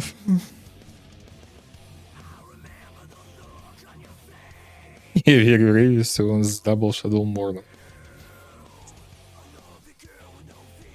Скажи песню, которая сейчас играет. Не знаю. Давай посмотрим, которая играла. И вот про эту? Это очень старый трек.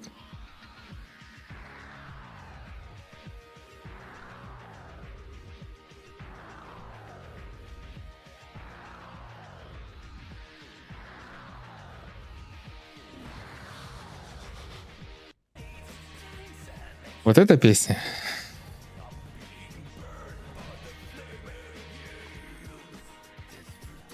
Да?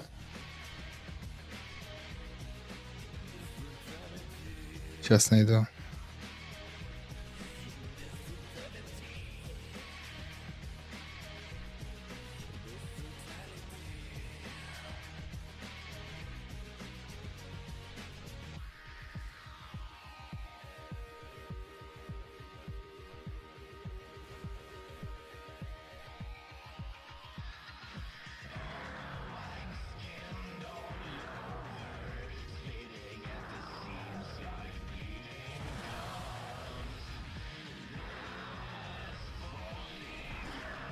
Она у меня в ВК в плейлисте.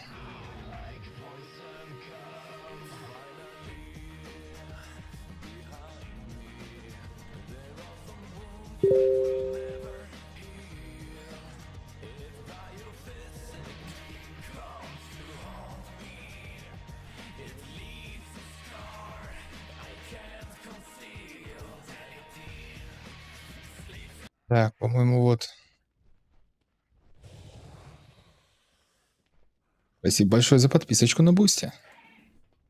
Так, вот это мы сейчас закроем.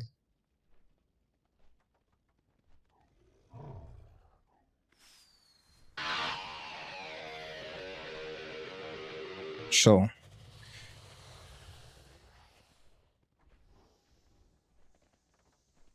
Так. Где-то у нас там на Ютубе. Держи название трека. Спасибо за подписочку на Бусти.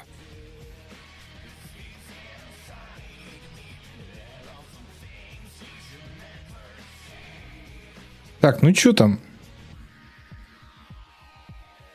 Что-то до сих пор реклама идет.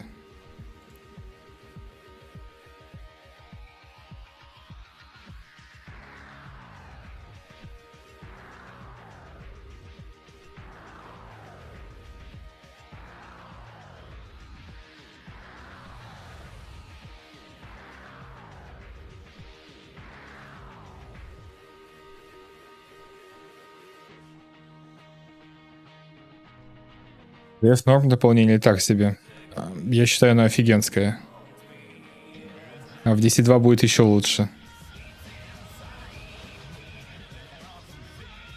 Перенесли немножко. О, началось. Так. Здесь пауза. Next 2 days, there will be a series of 8 panels and presentations showcasing a variety of exciting new games and updates, led by some of Blizzard's amazing creators, artists, and Дышики написать. So, Это он там сидит. here's our first presentation, World of Warcraft, What's Next?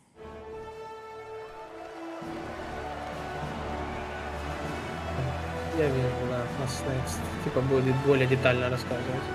Ну, посмотрим. 4 years have passed since the mortal races gathered together in Anaheim, Шварбан California. пока что выглядит как шляпа полная для And трансмога now только. comes the BlizzCon Понятно. thunder once again. Let me hear the thunder. Yes! Ah! Oh, thank you. Thank you for being here with us today. Hello, everyone, and welcome to the World of Warcraft What's Next panel. My name is Taryn Gregory, and as you may have heard, thanks. А что, Хосикоса под хвост пнули? Где он? During the opening А нахуй ceremonies, он we are нужен, at the блядь? dawn Я вот про это же. Хай сидит там в офисе, нахуй, и все. Чилит. a story that will play out over the next Его, наверное, в баристу определили. on an Да adventure. не, на Близконе фотка с ним была реально, ну то есть там фанат какой-то фотку This с ним saga сделал. kicks off Ну with пусть там the зачились war реально. within. In this first Его chapter, our уже heroes will дергающий be глаз, called on блядь, an никто не хочет видеть на expedition этой, to the на этой, subterranean блядь, depths of сцене. Azeroth, revealing a new world of mystery, wonder, and darkness. There we will confront the shadows below and face new challenges on the battlefield as well as in ourselves. So what is next? During this section, I'll share an overview of the story of the war within, and then next you'll hear from Maria Hamilton, who will speak to zones and cultures, and then wrapping up with Morgan Day, who will talk about dungeons, the raid, and our new systems. New Systems, блядь, иди нахуй. Посмотрим на New Systems. Did you guys enjoy the cinematic? Ну это хорошее, ничего не скажешь. Woo! Big shout out to the cinematic team for their work on that. It's just incredible work. We Четку Вову БТ могу. found Anduin Rin, who has been wandering alone for the last few years, grappling, lost in his own thoughts, and dealing with the experience that he's been through, as many of you may have Тебя heard. пропал. Throughout this and our features trailer, we learned 2 very important developments, starting with these visions. Thrall spoke of a vision calling out from the heart of the world, like a voice from a dream. И у меня пропало. Чё? Investigate its origins. Учетная запись Battle.net. Time, DragonFlight. darkness has been gathering, even as the heroes adventured on the Dragon Isles, and in the war within, the mysterious harbinger that Iridikron spoke of will reveal themselves. У меня тоже пропало. У меня тоже, лол. Фу, блядь, ты успокоил меня. У меня просто надпись учетка заблокирована. Я такой, блядь, а это WoW 1, короче. У меня WoW, и у меня нету... У меня WoW 3, я у Subscription Expire и Starter Edition, и все, больше ничего нету. Да. Фу, я вот так напрягся сейчас. Если что, Жека с Украины, как бы... Так что все нормально, короче. Это сейчас у всех, наверное, эта хуйня будет. Мне даже писал чувак француз, что он не может зайти в игру. Вот. Bro, I can't launch DragonFlight anymore, what the fuck? Told me I had no version of the game. Типа, что у него нет версии игры. Он в Франции живет, так что не, пацаны, релакснитесь. Какой-то баг. Все нормально. И я в игре сейчас нахожусь,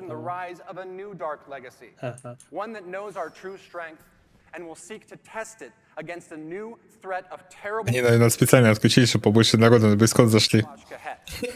Посмотреть. Xalatath has conscripted the Nerubian queen Ansarek having offered her people a new future, one in which they will rise from their isolation as a mighty kingdom once again. And here in this sprawling city of Ashkahet, we will not find the undead soldiers of the Lich King that we faced. Ой, я сейчас вот так сделаю, чтобы из игры не вылететь. Mighty stronghold of the Nerubians as they once were. Deadly survivors of the mythic wars that have played out time and again over thousands of years.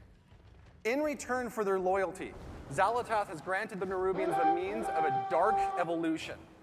One that will turn the Nerubians into a new kind of ferocious and terrifying soldier that we will clash against time and again in the war within. Now let's talk about who we'll be adventuring with. How do you like the key art? Several of Azeroth's greatest heroes will rise to the call of the Radiant Song, and many will be faced with their own unique challenges. Anduin, having survived his ordeal with domination. Yes, look at the art. Такой мужчинка подрос. Incredible artwork. Прическа нормальная. Anduin will be grappling with his relationship to the holy light that he no longer feels worthy of. Правда, жиденькая, но а так нормально. A connection to these visions, spreading across the world and working to find his new place in the horde. While Magni Bronzebeard, long the speaker of Azeroth, will confront the heavy weight of that responsibility once and for all. Барберов в последний ходил. Wounds champion. Yes. Что-нибудь интересно было, да, много. But that brings us to, I know you saw this in the features trailer, Alaria Windrunner.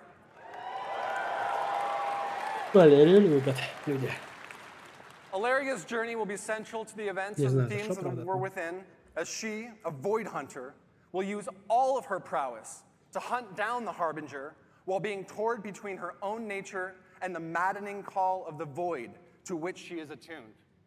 Along the adventure, she will have a unique rivalry with Xal'atath, whose twists and turns will come to define the nature of this new conflict. Of course, we'll see many more familiar faces on our journey. Правда, стрижку ей сделали подозрительно такую, ну, современную. Не эльфийскую, скажем так. Эпик 11500. Ой, сейчас вообще покупать не надо. Надо подождать, пока ценники гнуть перестанут. Conceived to be an epic worthy of the first 20 years of World of Warcraft, the World Soul Saga aims to redefine the storytelling in our expansion set and strike boldly at the core themes that define Warcraft. The might of heroes, the responsibility of that power, the pursuit of justice. Got to do my best Mets in there. Justice! And the importance of finding Хотя он карандаш сломает сейчас. as well as ourselves amidst adversity. Up next, may I introduce Maria Hamilton, who will be sharing more about our zones and cultures. А, это вейп у него в руке, блядь. So much.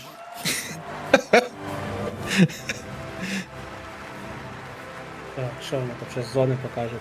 Вроде все в РУ регионе Вова больше не будет. Да с чего вы взяли? Hello, BlizzCon. Wow, I am so excited to be here and delighted to represent our team. Она в бронежилете? Places that we will explore and the cultures we will encounter in the war within. I can't really see all of you out there. I know there's a lot of you though because I can hear you. Понял, Мустанг живет просто снаружи. Я тоже в бронежилете. Если чё. So let's get started. Thank you. Thank you. Опа. Thank you. Yeah. Чё? Thank you. Ну там видишь, крестик нарисован. Okay. As Taryn mentioned earlier, we'll be called by the Radiant Song. Dreamlike visions that come from the heart of the Черепаха добралась до воды. This summons is going to lead us to the subcontinent of Khazalgar, a place long forgotten. It's only through recent explorations in Uldaman that we've discovered a Watcher report concerning a contingent Ну да, между of Earthen Тонарисом и, that was кстати, sent to местом, this где в Пандаре place вот эти long, какие long были, ago клакси. to investigate a fissure in the sector. What exactly that means, we don't really know, but we can probably speculate. So first, let's talk about the Earthen. Пошли они в жопу, эти There you двойки go. сраные. There you go. Шахты свои. All right, we have met Titan-forged Earthen before, of course, in Ulduar and other places. But this society of Earthen has been isolated within Khazalgar for a really long time and have developed their own manners and customs. Now, visually, these Earthen are a bit larger in stature, and they're noticeably blinged out. They've got gems all over them, bedazzled, blinged out, you know, that kind of thing, right? But philosophically, they are guided by the edicts of the Titans, a set of codified orders, duties, and expectations that provide instructions for the core functions of their society. You know, Titans, order, all that, right?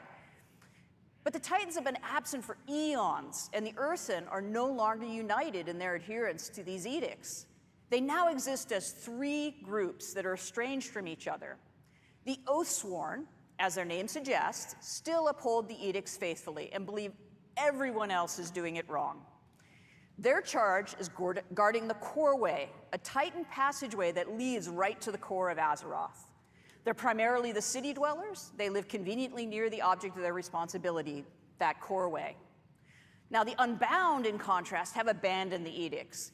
And they are considered scandalously rebellious by the Oathsworn. Their original responsibility was providing the materials to keep the Titan installations supplied.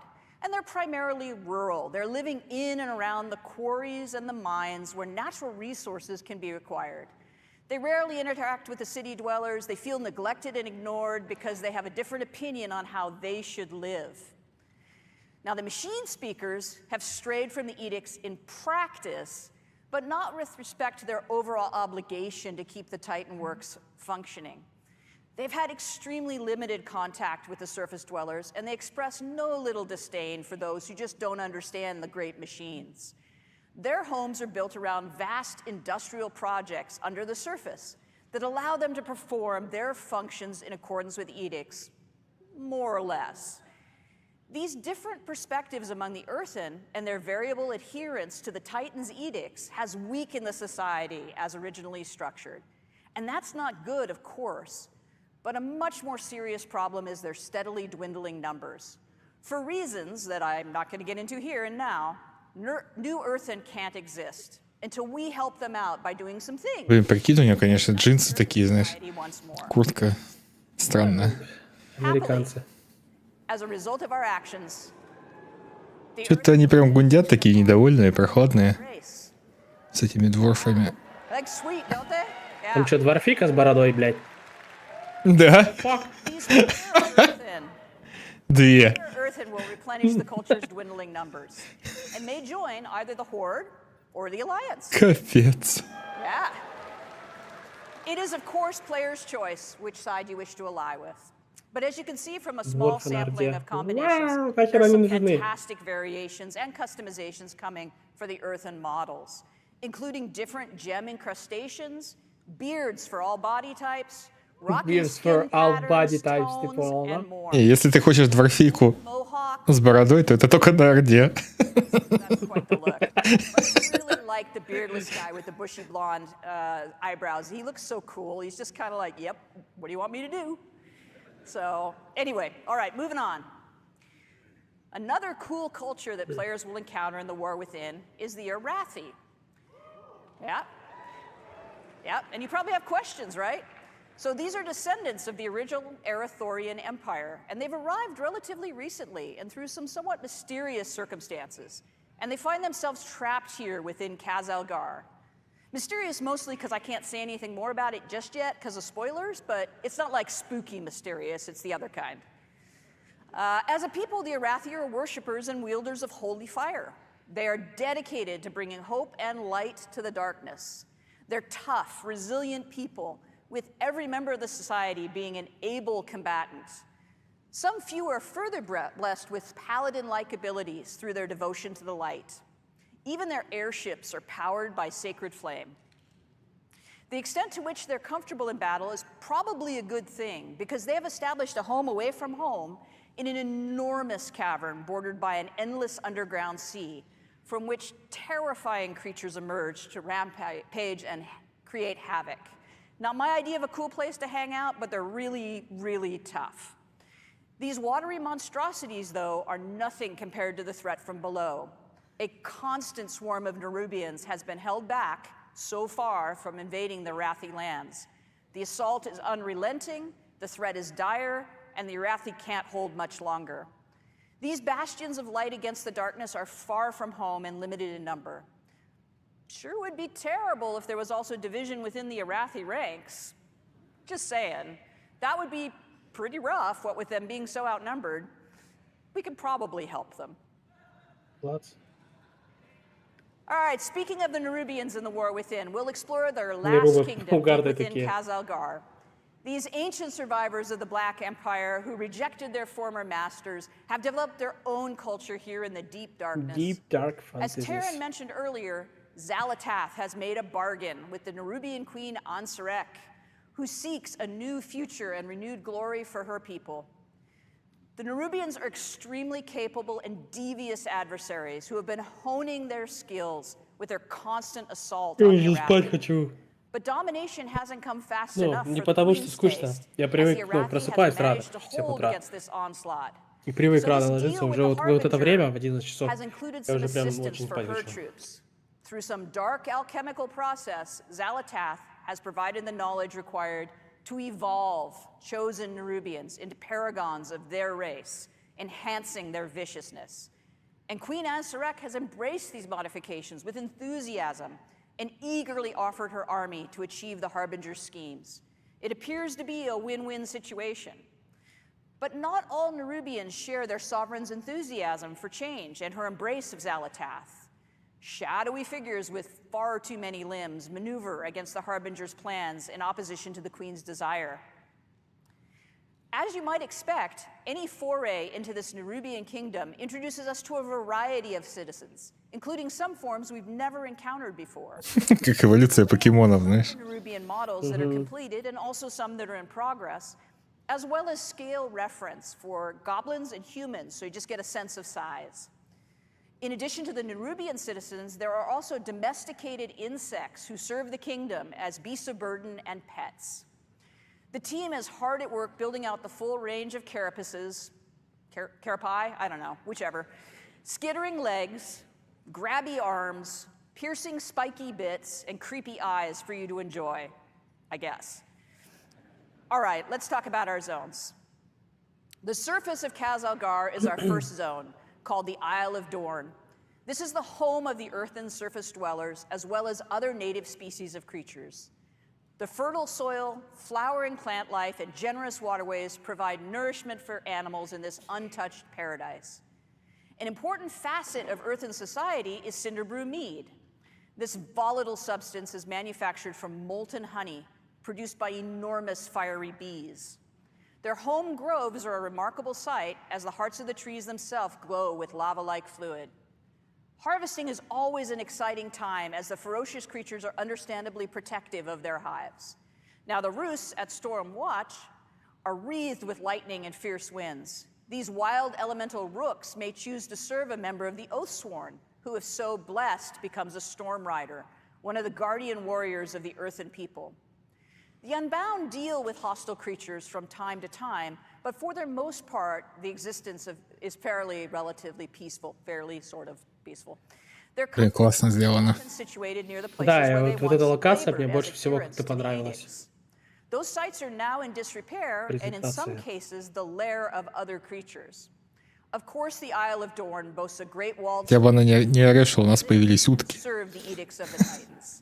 The city of Dornagal is the location of many important civic buildings, markets, traders, and crafters. And it's here that a traveler will find the expected amenities of a capital city, as well это as типа the Titan столица будет, Causeway, прикольно. the defense of which is the Oathsworn's primary charge. Now, beneath the surface of the Isle of Dorn lies our second zone, the Ringing Deeps. As the name suggests, it is here that the Earthen are engaged in their work in accordance with the edicts. In these industrial areas of this cavernous space are huge, complicated machines, lava-heated foundries and forges, and waterworks, both to cool and to power huge machinery. Maintaining these Titan mechanisms and keeping everything running is both the Типа responsibility and подземье the такое, но при passion of этом, the ну, machine speakers. зеленое. The Earth Прикольно. is Знаешь, как в shifting to Скайриме new вот эти places, вот revealing были openings to the такие sky под землей, above там to где the еще Isle of такие Dorn. черти These бегали, cenotes слепые. bring light and water into areas once shrouded in darkness. Abundant greenery, flowers, and creatures Кобальты со свечкой. Не трогай typically свечу, dwell in блядь. caverns may be found in these idyllic spots. It was really important to us as developers that we delivered the fantasy of the hard-working industry, but still had some breakup areas. Ну, кстати, of блин, реально natural beauty прикольно. that Такой, don't типа, feel like подземный dark, гномий, constrained знаешь, tunnels. этот. Прикольно. Now, as the machine speaker population has dropped, they've had increasing difficulties with kobold incursions. And indeed, the kobolds have taken over the mines, the work areas. They've even built a city of their own. Unexpectedly, the kobolds are actually becoming a force to be reckoned with under the aggressive actions of their leader, the Candle King. Candle King. Knew it had to be a candle. No take candle. No take candle. With the passage of time, the earthen have diminished both in number and in the knowledge required to perform the various routines to tune and repair the processes. The old ways have been forgotten, and new creative methods must be employed if the edicts are to be obeyed. So they're kind of making it up as they go along. From the ringing deeps, we descend further into Khazalgar to reach Hollowfall, a vast hollow area in the earth, bordered by an endless underground sea. Не знаю, я ненавижу This баранов, tenuous понял foothold under the вообще. bright light of an А видишь, меч торчит. Сковорода allowed the выглядит круто. Arathi to survive, using their airships to travel to high plateaus and establish docks, light towers, villages, and even a priory. From their capital of Merildar, these trapped people strive to keep hope alive and spread the Спасибо за подписку на Бусти. in a near constant battle with the Nerubians at their Спасибо. The open spaces, the bright light, and the greenery are intended to feel as though we're on the surface, somehow, rather than in this sort of strange hollow within Azeroth. The crystal provides brilliant light, warmth, and growth for vegetation. И заказик оформил за 26к тенге. Have opened their blossoms toward the light. Буду копить. To be reaching in that direction whenever they're in Hollowfall. Unfortunately, the crystal sun has been changing in recent years.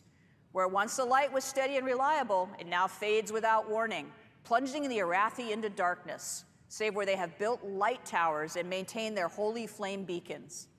In the absence of this light, the dangerous Kobis and other fierce creatures emerge from the sea to rampage.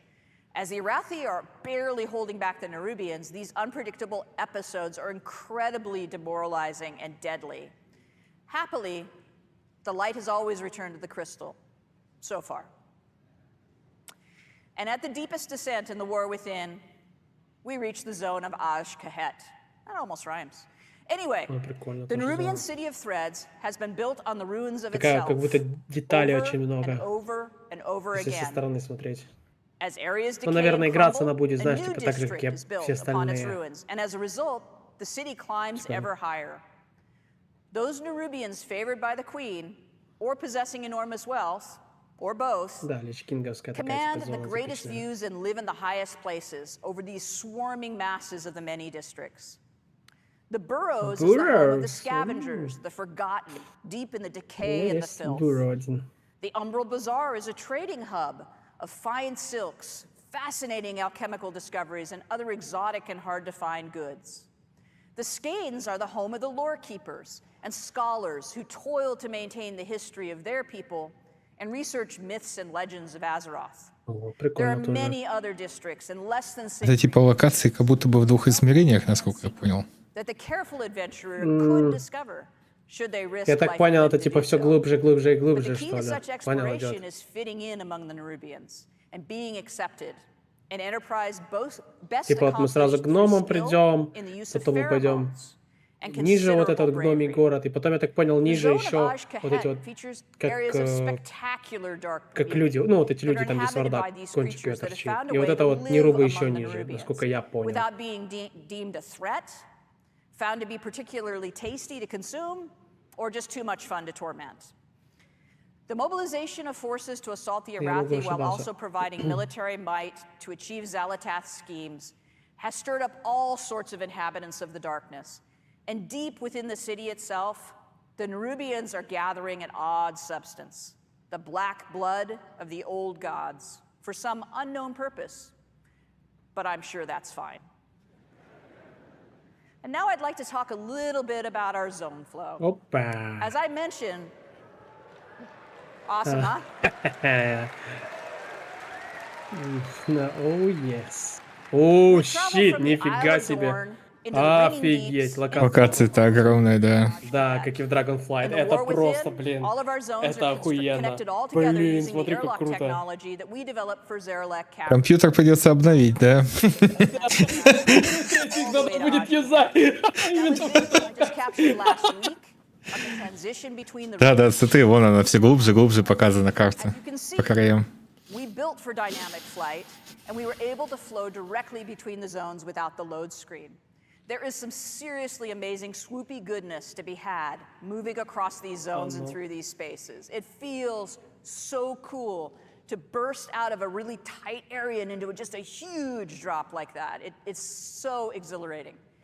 Now, this blobby map that I've got up here was an early attempt during development of our zone flow to try to figure out how we would stack these zones together and achieve the relationship between their geography and geometry that made sense and felt great to traverse.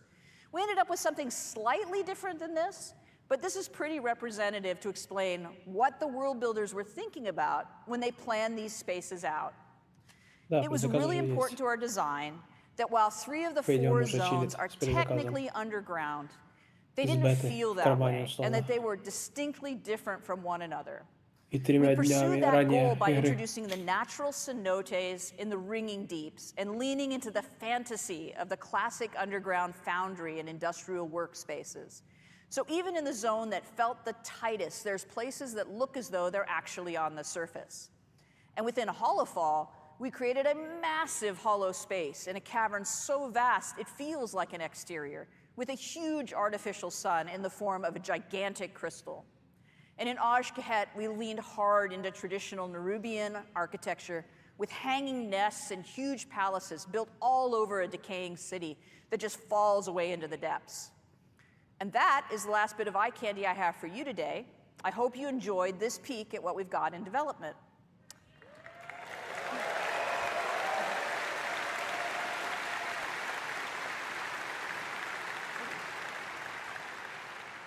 So now it's time for me to introduce you to Morgan Day, who's going to give you lots of information about dungeons, raids, and systems. Enjoy. Thanks very much. Dungeons, raids, and systems. Окей. Ты готов, Dungeon Master? Да, надо врываться в ПВЕ, что делать-то? Глянь на него. Hello, BlizzCon. Бля. My name is Morgan Day, and I'm here to talk to you about some of the upcoming content, features, and systems in The War Within. I'm sure I'll also make some funny faces. Купить на руах нельзя, ха-ха, рип. Откуда инфа? Let's talk about dungeons. There will be 8 new dungeons coming in The War Within. 4 during level up, 1 in each of the 4 zones that Maria just walked us through. Не знаю, откуда as я well это as тоже 4 взял, at но max просто level. предположил. There's a lot of really cool stuff happening in these dungeons. For instance, we have like a kobold dungeon where you'll meet that Candle King, where there's like a light mechanic that takes place. 4 левела, ну понятно, дефолт. There's a dragon riding dungeon, of course, but also one of my favorites is the Cinderbrew Meadery that Maria just talked us through. So this is a dungeon that takes place on our first zone, the Isle of Dorn, which is where you'll experience, all of our earthen buddies, and this is the place where they make that Cinderbrew mead that she was talking about. They take in all that honey that they gather from throughout the zone to make the mead, to do all kinds of fun and опять будешь слушать песни вот этих, кто пчелок уважает. I feel like they're a little bit behind the times. Успокаивайте себя, даже ключи не прижимаются. Завтра горит, дождитесь, кек. Кто что говорит? Откуда инфа-то? Я же задал вопрос. Кто что говорит? So this is an 8-boss raid that will take place in the zone of Aj-Kahet. And this is really the culmination of all of those machinations we keep hearing about that we see play out between the Nerubian Empire, their queen, and her collaboration with Xal'atath. So for this next one, we don't normally show things this early, but I thought it'd be cool to share. On the left there, you can kind of see the top-down view of the raid, and on the right, it's more of like a side cutout. So we like to work on all of our dungeons and raids when they still look like this, as it's much easier to iterate while we're in 2D. И чё? И сейчас нет RU ключей. EU ключи есть. RU сервера — это EU сервера. Пока все работало. You'll very quickly fall and/or get knocked into one of those giant pits of that black blood of the old god that you'll hear much more about in Aj-Kahet. And then you'll battle your way through the harvest pits, and then finally traverse your way back up through the stalactite wing, which is not Обязательно попробую. until you finally fight your way into the Queen's inner sanctum, where you'll come face to face with her as the end boss. So as you can see, this will kind of feel like a winged raid in terms of the vibes, but in terms of the player experience, it'll actually be quite a bit more linear than what you might be used to for a raid with some winged vibes. So something that I also think is fun to talk about really quick is with all of our dungeons and raids, we like to try to explore like what is the thing that's going to make this space feel really. Ну, значит, будем создавать себе турецкие аккаунты, а потом объединять аккаунт Battle.net турецкий со своим основным. И все. Given that we have the Nerubian to play with, they've got all these amazing like webs and silken threads that you can kind of traverse the zone through. We thought it'd be really fun to explore verticality as a major element to this raid. So I think that'll be really fun to see what the team comes up with for that. Сначала, когда полдерия выйдет. Let's talk about systems. Дожить до этого момента. So I want to walk you through some of our features and systems at a really high Сейчас level. But first, I want to talk about some of the philosophy. через месяцок скажут, что WoW в Steam появляется, и все проблемы решены. Ну, или там на Xbox, я хуй знает. Ну, не имеется в виду... We really want to continue to extend the philosophies of DragonFlight. Как лиры доставать будешь? Ты у меня есть. Чтоб лиры достать. Pillars that I want to touch on. First, we really want to make sure that we're focusing on evergreen features. We want to make sure that we're making World of Warcraft better forever and not focusing on things that we know we're going to have to... Что там по онлайну на серверах после этого дерьма будет? Бля, чел, ты просто сидишь, хейтишь, иди на пираточку играй. На свою любимую, блядь. Завали нахрен. Просто не начинай даже. Аргументов ноль. На вопросы не отвечаешь, только говна пытаешься накинуть. Я таких уже видел. Как же горит клоуны. Блядь, да выпиши ему нахер билет на выход. Пошуль, пожалуйста. Пусть идет гуляет, блядь. Мне это нравится.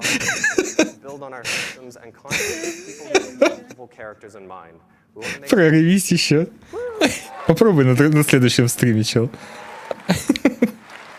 We want to make sure that we're building all of our systems to really respect the time of the player behind the keyboard and not focusing so much on the accomplishments of that individual character. Ой, давай без оскорблений.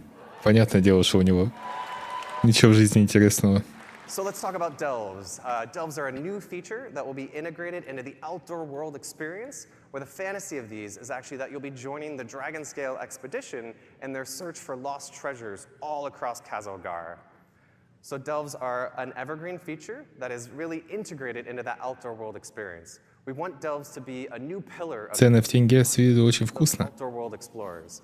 По курсу евро. View this as something like when we added world quests back in Legion, where they are going to be really Не, integrated. на фанпей пока я чекнул, еще не появилось. Especially that endgame loop. Летеха уже коды мутит. Ну, там, блядь, в магазин на летехе зайдут, потом будут орать, что предзаказ стоит 50 тысяч рублей, блядь. Seasonal content to those outdoor world explorers. So that means У него там цены, блядь, пиздец. used to like mounts, achievements, titles, but we'll also be adding a outdoor Чуть больше 5К выходит эпик. war within. О,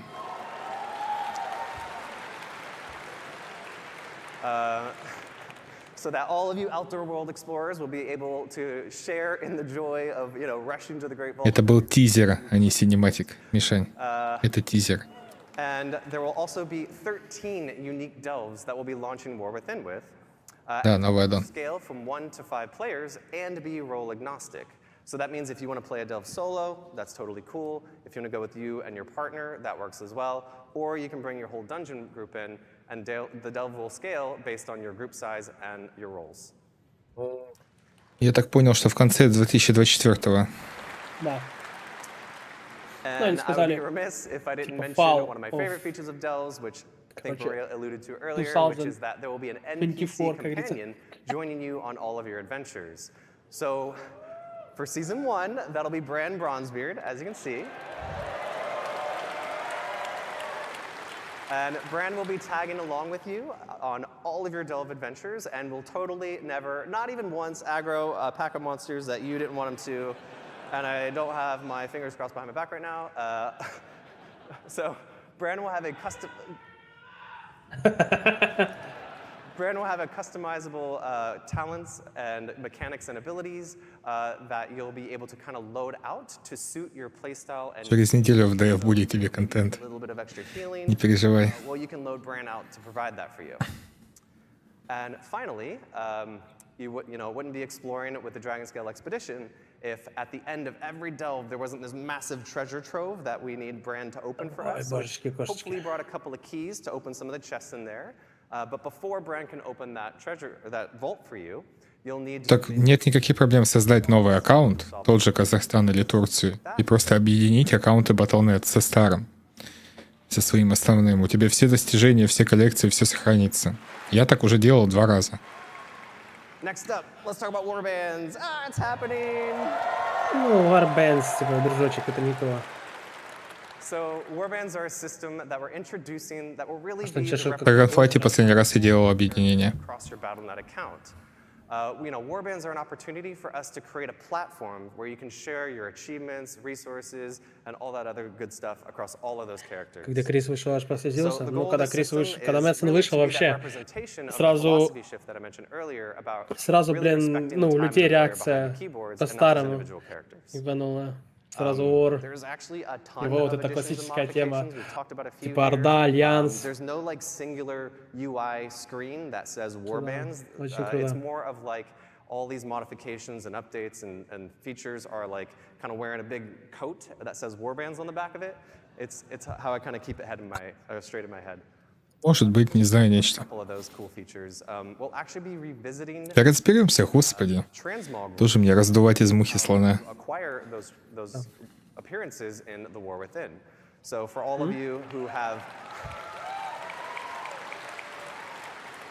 Что так уже раздувает? So that means all of you who have probably had to run 4 characters through all of those legacy instances just to make sure you're collecting all the appearances, that won't be the case anymore in War Within. You'll just be able to run it with 1 character.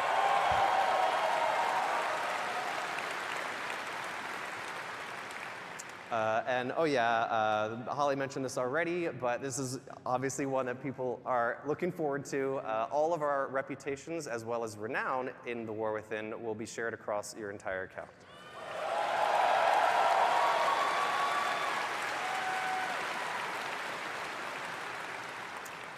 У Лютихи подписка за 2 месяца стоит 3400. У Лютихи там пипец цены всегда были. What the UI will look like that I think really helps explain how these integrate into our current talent trees. But really quick, let's take a look at how this will work. So there will be 3 new hero talent trees per class, and 2 will be available per specialization that you can freely choose and swap between. And also, this is another evergreen feature. This is a system that we think is going to provide a new vector of choice and customization for you and all of your classes, as well as create opportunities for us to really dig into some of those core class fantasies that are, so amazing. So Hero Talents will introduce these new, small, self-contained talent trees like you just saw in the UI. And the way I like to think about it is like, currently we have 2 types of talent points, right? We have class talent points and specialization talent points. And now in the War Within, there'll be a 3rd type called Hero Talent Points. So let's look at a quick example, which hopefully explains it a little bit more. This is a warrior, as you can see. These are the 3 hero talent trees that they'll have available: Mountain Thane, Colossus, and Slayer. And as you can see in the top left, we have Protection, who will be able to choose between Mountain Thane and Colossus. Up on the right, you see Fury. Yep, that's right. Mountain Thane and Slayer are their options. And down at the bottom, Colossus and Slayer are their options. So this is how the majority of our classes are going to look in the War Within.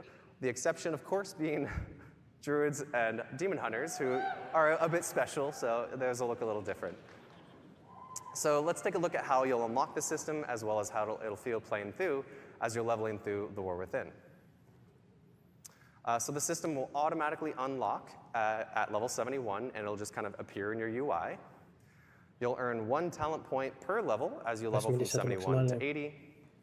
And there are 10 talent points in total, with several choice nodes along the way. So I like to think of this as being similar to like the Legion artifact. Привет, Гави. Будет ли Steam WoW? Посмотрим. But ultimately, you're going to unlock the whole tree. Не, нового класса расы не... Только союзные расы. These are extremely low friction to swap between those choice nodes, as well as to swap between the different hero talent trees. Что там про свап сказал? Я прослушал. So, you know, this should be very analogous to your current talent trees and will follow all the same rules that you used to there. So, you know, at the start of a raid boss, you know, before Mythic Plus starts, before В целом оно будет, ну, типа, доступно сразу, и ничего там сложного нет, типа, захотел прокачал, захотел по-другому прокачал. So this is a warrior, as you can see, pop an avatar, jumping in. Но анимацию Stormbolt'а перерисовали как будто. Same warrior with the Mountain Thane talent tree. Ты видишь? As you can see, Stormbolt hits multiple targets. There's a couple cool new V effects and a lot of other. Швыряет оружие теперь. Да. Не один и тот же молоток, а именно оружие швыряет.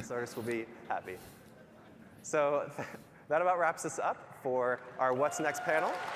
Анимация прикольная, да,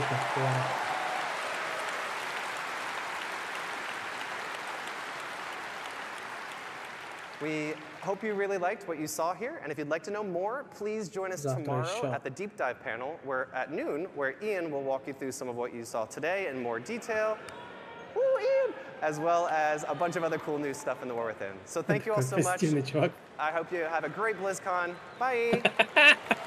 Позитивный, приятный чувак.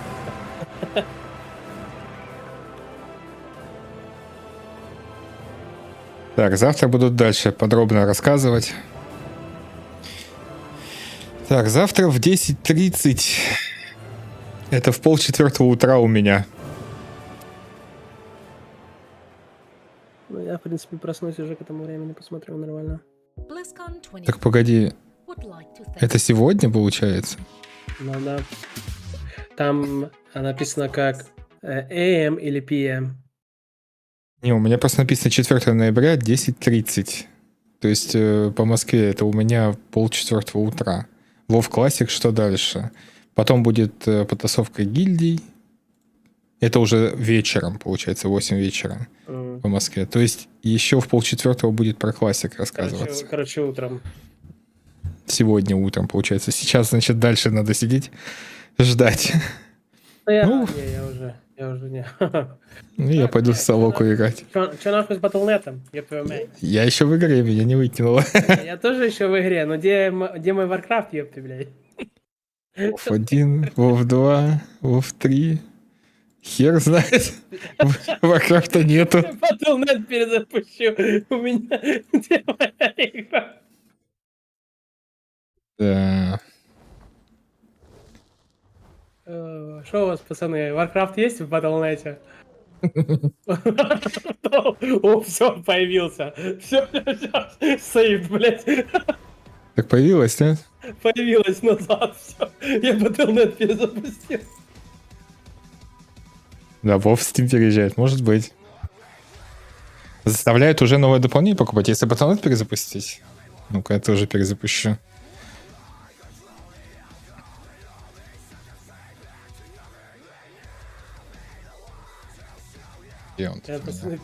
Пацаны пишут, я уже успел охуеть. А ты не первый, кто мне пишешь. Так я тоже напрягся, пиздец. Мне там пишут, типа, почему я, говорит, не могу зайти в игру? Мне пишут, что у меня нету версии DragonFlight на аккаунте. Я такой сразу не понял, что. Как-то проигнорил его. А потом, да, вот Mifodey сказал, типа, что за фигня, типа, дядя Warcraft, Жека, у тебя есть Warcraft? Сразу спрашивает, я смотрю, нету, думаю, что за хрень? У всех паника сразу.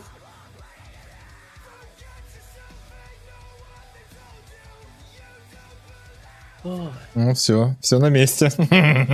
Отлично. Да.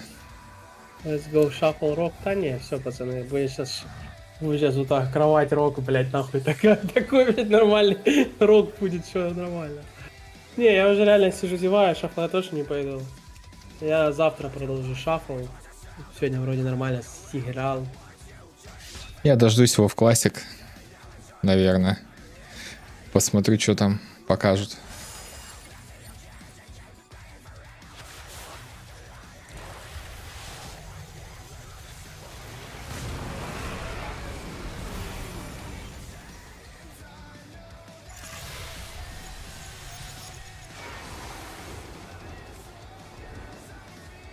Что? Откуда инфа про WoW Steam? Да это просто сидят, угорают. Ну что, Жека, еще раз с днем рождения? Тогда. Да, спасибо. Угу. все. Давай я. Я тогда пойду тоже отдыхать, спать уже, короче. Давай, я замутаюсь. Да. Угу. День рождения. Да, у Жеки, у Шадика сегодня день рождения. Ну что, погнали тогда? Шафлить. Пойдем пошафлим. Пусть жопа горит. Че, как вам? Первый день BlizzCon'а.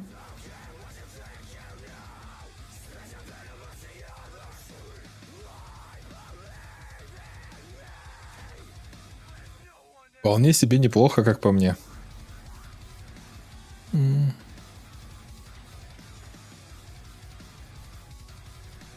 понял немножко про расписание. Насколько мне понятно, сейчас уже 4 ноября. То есть сейчас в 1:30 ночи будет еще про WoW Classic, а продолжение уже в 8 вечера по Москве. Потасовка гильдии в 10 вечера по Москве уже более подробно про WoW, но там, скорее всего, будут рассказывать про 10.2, про следующий патч. Ну и подробнее про новый аддон. Потом в 10:30 по Москве, то есть буквально полчаса будут про WoW рассказывать. 10:30 по Москве финал АВК, арены Champions, получается, будут аренить ребята. И все. 5 ноября. Вот, 5 ноября демонстрация эпохальных подземелий из обновления 10.2. То есть, короче, 10.2 будут рассказывать уже 5 числа. Потом финал MDI. Потом вопросы и ответы, ночь сообщества. И будут показывать рейды. Такие дела. Все по МСК, да. В телеге, если что, там есть дорожная карта. Ничего не понятно, но очень интересно. На Руак не купить аддон, будешь другой брать. Откуда инфа, что на Руак нельзя купить? Ты где это услышал? Как тебе анонсы Вовки? Звучит очень хорошо.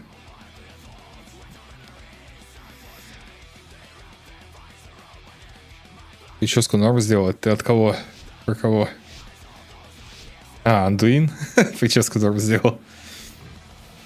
Да ладно.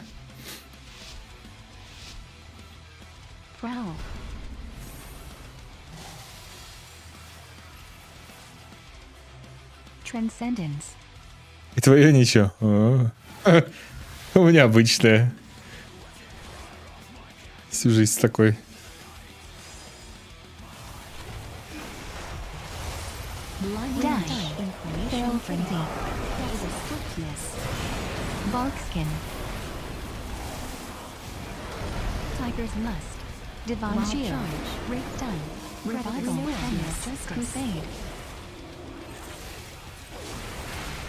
Survival instincts, divine tone, execution sentence, rebuke, vengeance, cyclone, success, freedom, incarnation, shield down, mighty bash, trinketed, rebuke, forbearance down, invoke, countered. Arcane Torrent, Train Cyclone, Success, Predator Stemmer of Justice, Main, Instinct Regen, Skull Bash, Execution Sentence, Feral Frenzy, Cyclone, Success, Wild Charge, Skull Bash, Live Predator Swiftness, Paralysis, Leg Predator Swiftness, Crane Thong, Freedom, Pony, Cyclone, Countdown,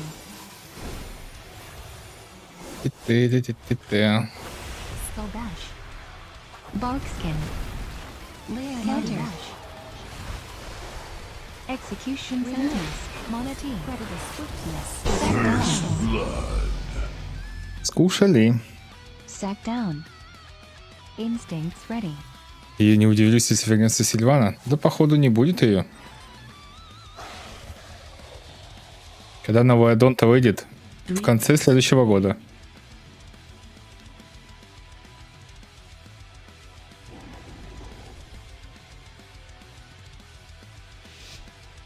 Дарите в РФ нельзя, кода пока тоже не завезли, вывод не купить. Так ты это где услышал-то, я спрашиваю? Почему вбросы есть, а ответов на мои вопросы нет? Где вы это берете?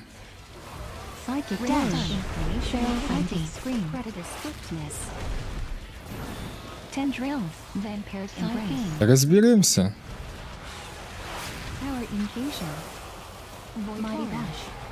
Grapple, silence, dispersion. Embrace down, precognition down, dispersion down. Wild charge, tiger's lust.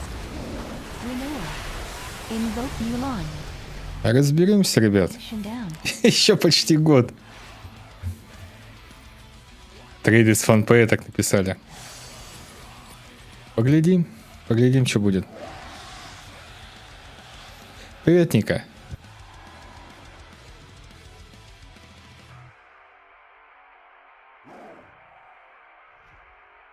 Я думаю, арку Shadowlands'ов закрыли нахер.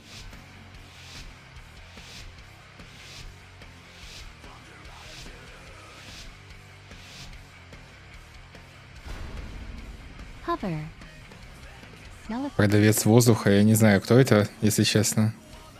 Вообще понятия не имею.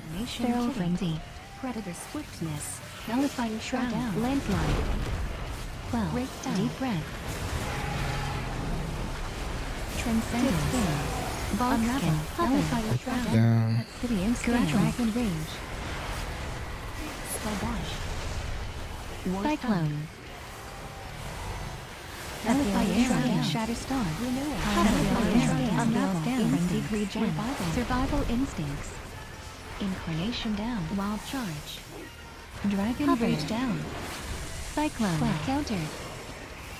Mighty Bash. Invoke Mulan. Cyclone. Counter. Success. Obsidian Renewing Blaze. Renewing Blaze down. Tiger's Lust. Wild charge. Renewing Blaze down. Success. Paralysis. Scales down. Feral Frenzy. Unravel. Shatterstar. Grapple. Trinketed. Cyclone. Precognition. Cyclone. Transcendence. Precognition down. Wild charge. Sleepwalk. Countered. Countered. Tiger's Lust. Transcendence. Trinket. Cyclone. Burnt Embrace. Shatterstar. Nullifying Shroud.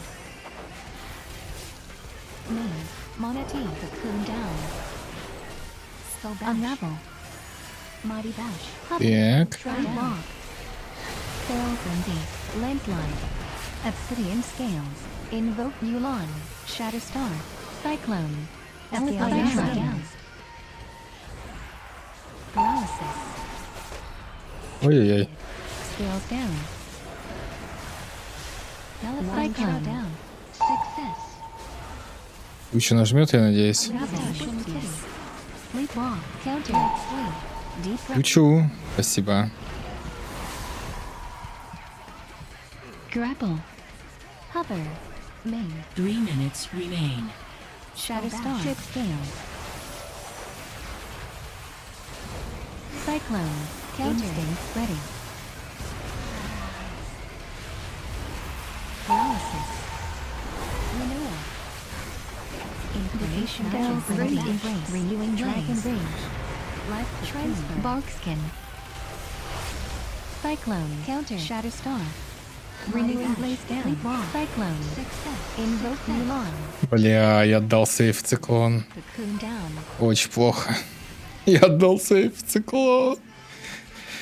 Доброй ночи, привет. Как тебе анонс сразу 3 дополнений? Потрясно.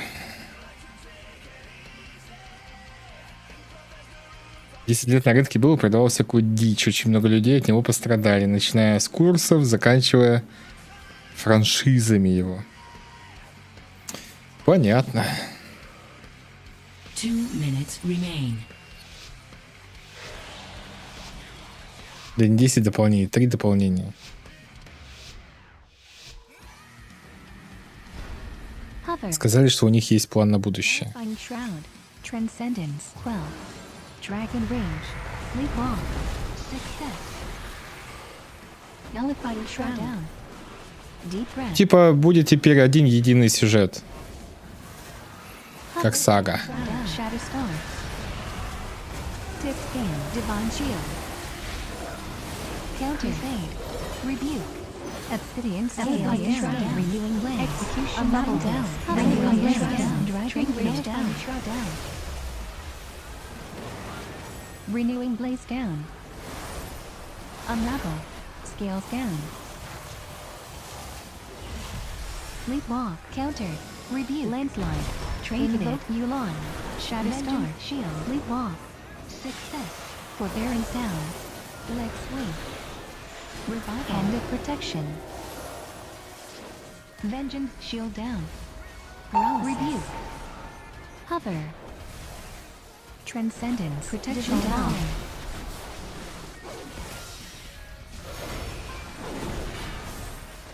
Shadow Star. Rebuke. Crusade. Defend. Execution Sentence. Forbearance down. Blinding Light. Time Spiral. Sleepwalk. Rebuke. Counter. Так.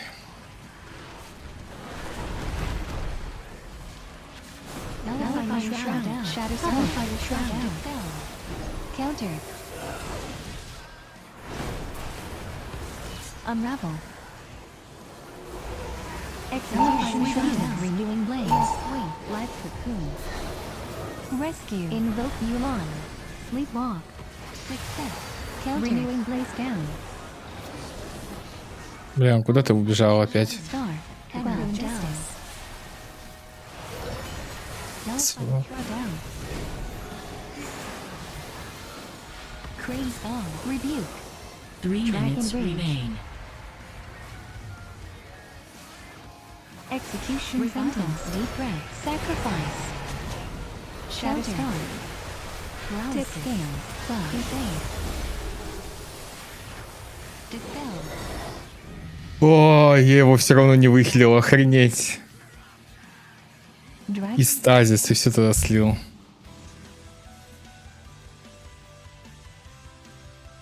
Там хила в него залетела, просто жесть.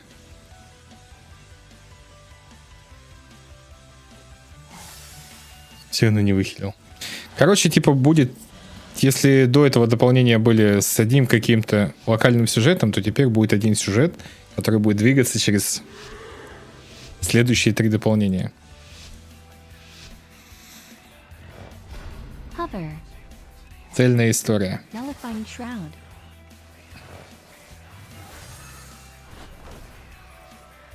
Shadow Star. Nullifying Shroud down. Nullifying Shroud down. Deep breath. Countered. Countered. Nullifying Shroud down. Power infusion. Unravel. Countered. Dragon Range. Time Spiral. Nullifying Shroud down. Burned in Nullifying Shroud down. Invoke Tendrils. Countered. Unravel. Silence. Siphene. Shadow Star. Tip Scale. Voitor. Dragon Rage down. Countered. Last Discount. Dispersion. Почти отъехал. Hover. Countered. Obsidian Dispersion down. Backlash Fear. Psychic Horror. Success. Cocoon Shadow Star. Renewing Blaze down. Obsidian down. Transcendence. Burned Embrace. Counter. Monotone. Sleepwalk down. Trinketed. Scales down. Tails Flight. First blood. Прям.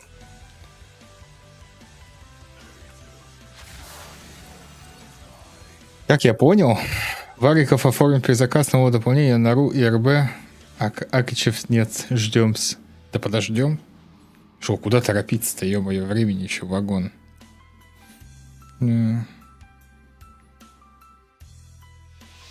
Погляди.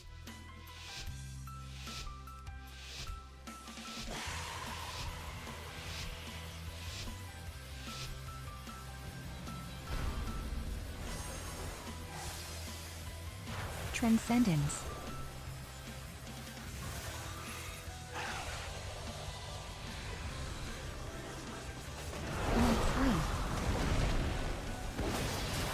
Dispersion battle. Vengeance shield. Invoke Mulan. Execution sentence. Dispersion down. Pony. Freedom. Tiger's lust. Vengeance shield down. Psychic scream countered. Vampiric hand of protection. Silence. Psychic horror rebuke. Mass discount crusade. Protection down. Break tower infusion. Mind games. Vortorrent. Mind games. Trinketed. Countered. Heavy justice. Desperate prayer. Blinding light. Forbearance down. Mind infusion down. Execution sentence. Mind games. Countered. Freedom. Transfer. Review. Transfer. Tendrils. Countered. Countered. Psychic horror. Mind games. Mind game. Backlash fear. Psy-fiend. Psychic. Помни фильм, да. Paralysis. Вау. Cocoon down. Review magic. Counter. Vortorrent. Tiger's lust. Silence. Mind games. Leg sweep. Invoke Mulan. Execution sentence. Freedom. Rebuke. Dispersion. Lay on hand. Сам себе лоха отдал, когда у него 100% хп, понимаю. Counter. Shadow Man. Sacrifice. Psychic horror. Vengeance shield. Trinket battle. Crusade. Psychic justice. Sack down. Vengeance shield down. Countered. Embrace down. Forbearance down. Precognition. Execution sentence. Precognition down. Countered. Trinket. Mind game. Mind game. Countered. Power infusion. Silence. Mind games. Backlash fear. Pony. Только не умри. Ну ёб твою мать. Эх, 3-3.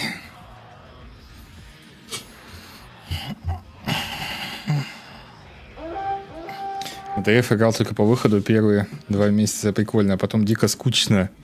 Оплатил тут 2 месяца, поиграл 2 дня, больше не заходил. А что конкретно ты делал, что тебе стало скучно?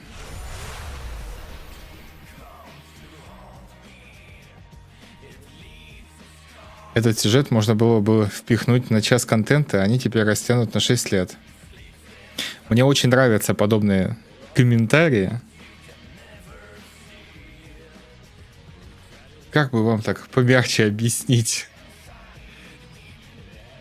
Человек, который скатывается в подобный негатив, не имея при этом никакого аргумента абсолютно. Все, что он пытается сделать, это как-то захейтить и обесценить чужой труд. Мы же понятия не имеем, о чем там будет этот сюжет. Может быть, ты угадал, и там действительно можно в час контента упихнуть. А может быть, там действительно сюжеты на 6 лет. Вот откуда это взялось у тебя? Просто порофлить?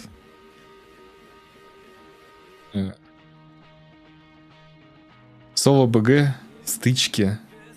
И на роге стоял там, где шмотки апаются. Убивал людишек. Ну, тогда мне понятно, почему ты 2 дня поиграл, и тебе стало скучно. Да. Я так понимаю, у тебя WoW еще оплачен? Сейчас 8 числа выйдет 10.2. Можно будет регаться в СОЛОQ на РБГ и в Мифик плюс ключи. Попробуй освоить другой контент. Может, будет поинтереснее.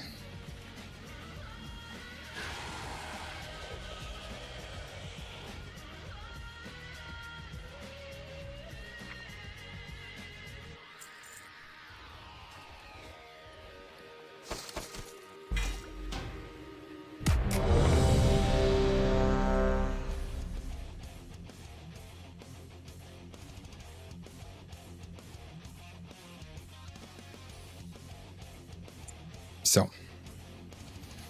Кончилось. Prepare for battle. Так, еще час ждать.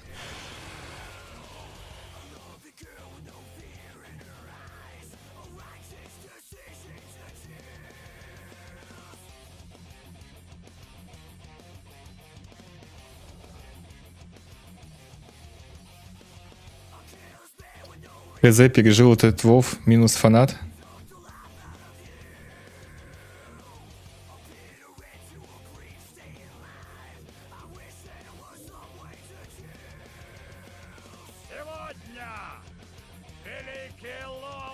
Ну, это очень странный вывод, это, конечно, твое дело. Ну, типа, ты и 10% контента просто не поиграл, даже не видел. И сделал вывод об игре, как бы.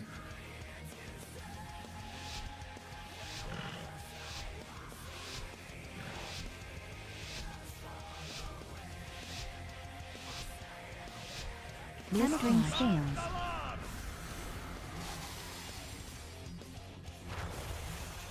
Transcendence.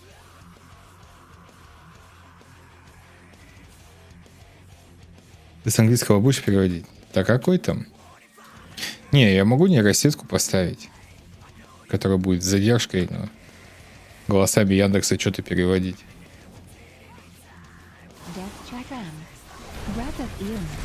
Explosive shot. Tip scales. Aim shot. Obsidian scales. Obsidian scales. Blistering scales. Pep stun. True shot. Aim shot. Trinketed. Dispel. Leap off. Obsidian scales. Length scales down. Range embrace. Aim shot. Wing buffet. Hover. True shot down. Aim shot. Counter shot. Grapple. Invoke new line. Fittest survival. Explosive shot. Aim shot. Death track down. Fittest down. Thing analysis. Steel trap. Revival. Burnt embrace. Leg sweep.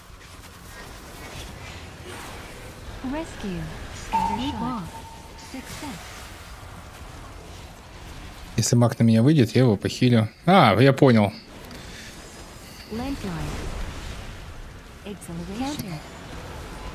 Ладно, и так пойдет.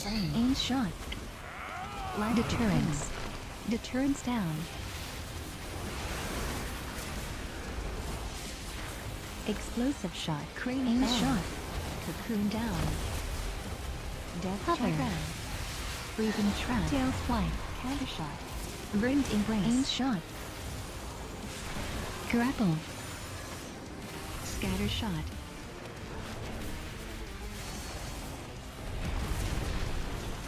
Hover. Invoke shot. Blistering scales.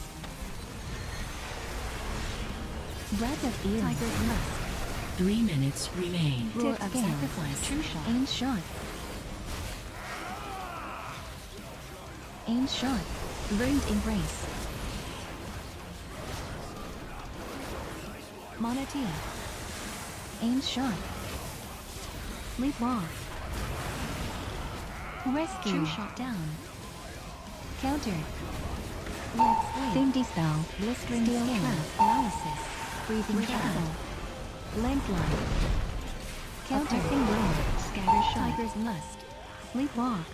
Success. Death track round. Head stun. Grapple. Explosive shot. Aim shot. Burned embrace. Aim shot. Ха-ха, как же ты стараешься. Crane thong.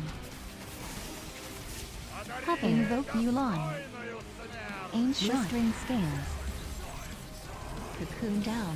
2 minutes remain. Не могу его прохилить. Он хрен пойми куда убежал. Почему стан не в хила? Потому что там добить херня осталась. Да не добили.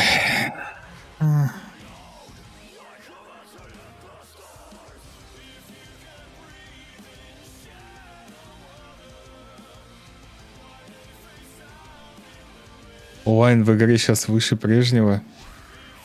Онлайна в игре хватает.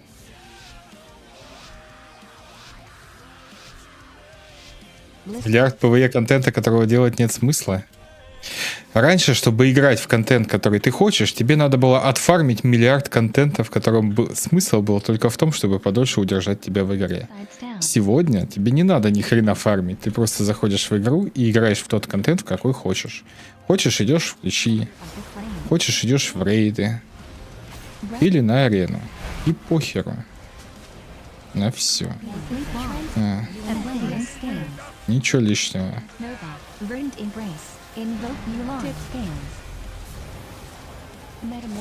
И это замечательно. Раньше до DragonFlight так не было. Этим DragonFlight очень хорош. Собственно.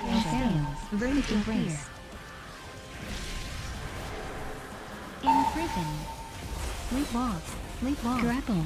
Success. Cover. Fodder of the flame. Immolation. Renewing blaze. Tiger's lust. IV. Counter.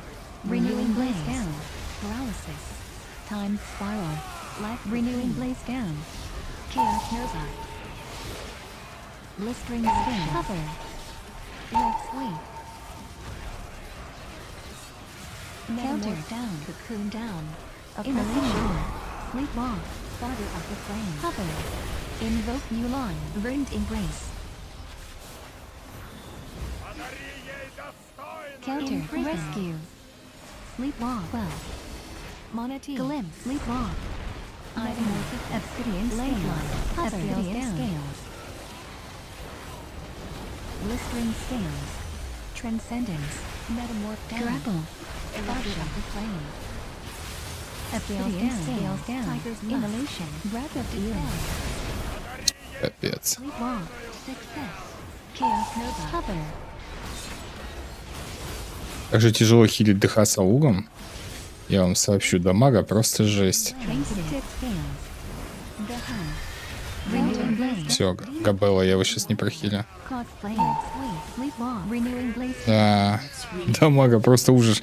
Ты посмотри, сколько ДХ надамажил.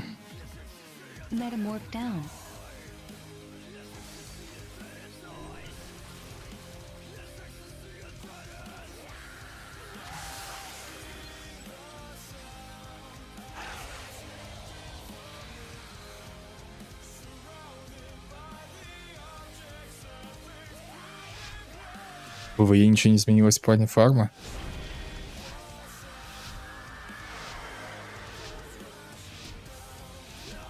Хрен знает. По-моему, все стало гораздо проще. Никакой заемной силы фармить не надо, никаких ковенантов, никакой репутации. Спокойно идешь и играешь.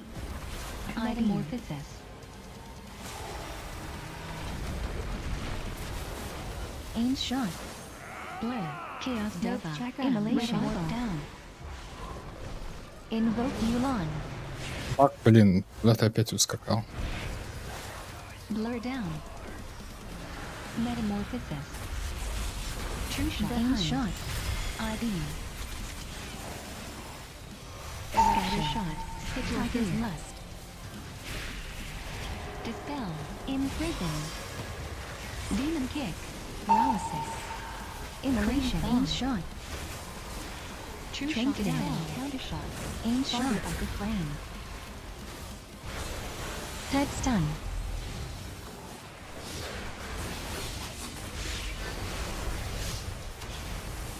Death track ram. Focus team. Main shot. Metamorphosis. Immolation. Down. Dispel.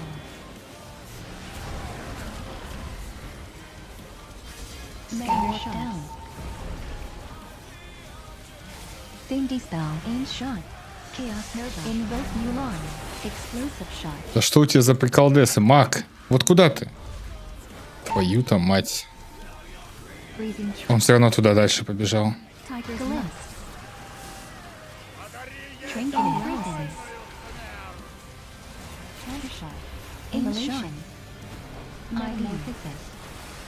Маг очень странный. Максимально.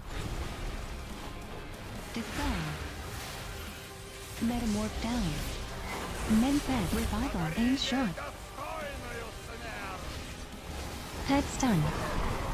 Counter death track. Monotone. Demon kick. T-down. Immolation. Explosive shot. Cheetah. Chaos Nova. Glimpse. Я бегаю за магом. Ладно, уже апал. Да, много раз.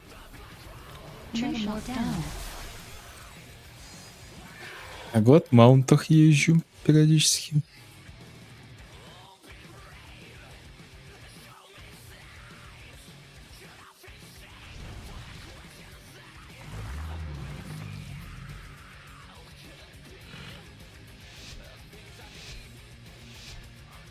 Попал.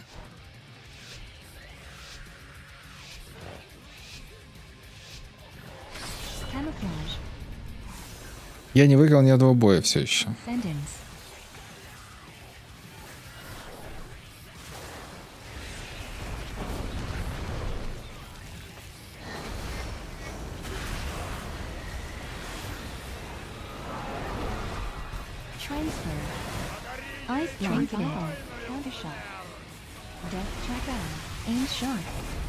Invoke Mulan. Explosive shot. Counter spell. Grapple. That is survival. Poly. Естественно, он собьет. That is down. Aim shot. Mage. Shield. Head stun. Life cocoon. Ring of fire. Burns. Burns. Burns. Aim shot. Aim shot. Cocoon down. True shot down. Aim shot. Combustion down. Spell. Counter spell. Explosive shot. Sleep. Aim shot.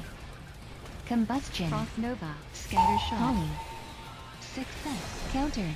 Combustion down. Steel trap. Diffuse magic. Dash shift and help. Breathing trap. Aim shot. Invoke Mulan.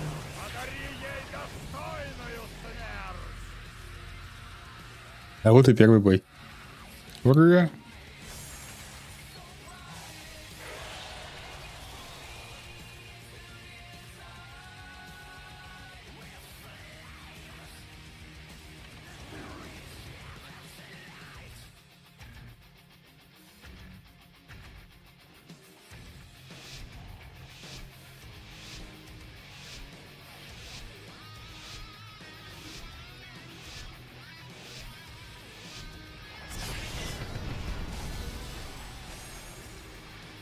Опять будем наверху драться.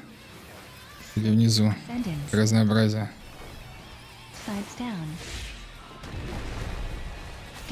А, ясно, они с другой стороны пошли. Eruption. Display. Shield. The Hunt. Ring of Fire. Nova. Grapple. Burns. Revival. Combustion. Metamorph down. Alter time down. Burns. I-beam.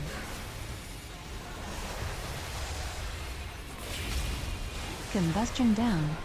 Immolation.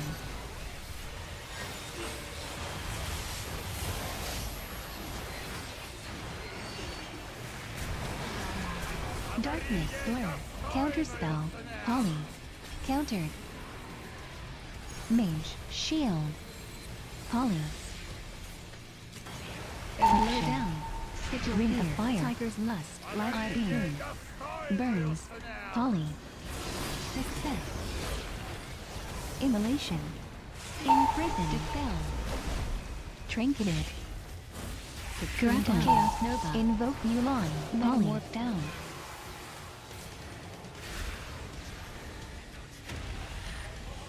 Dispel. Combustion. Промазал. Glimpse. Combustion down.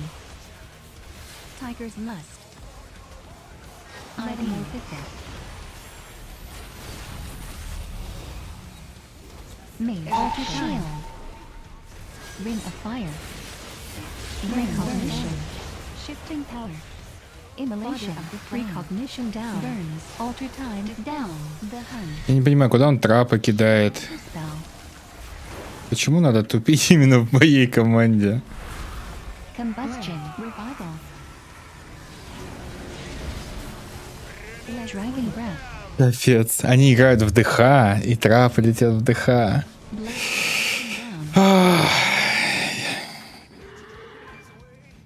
Не могу ничего выиграть.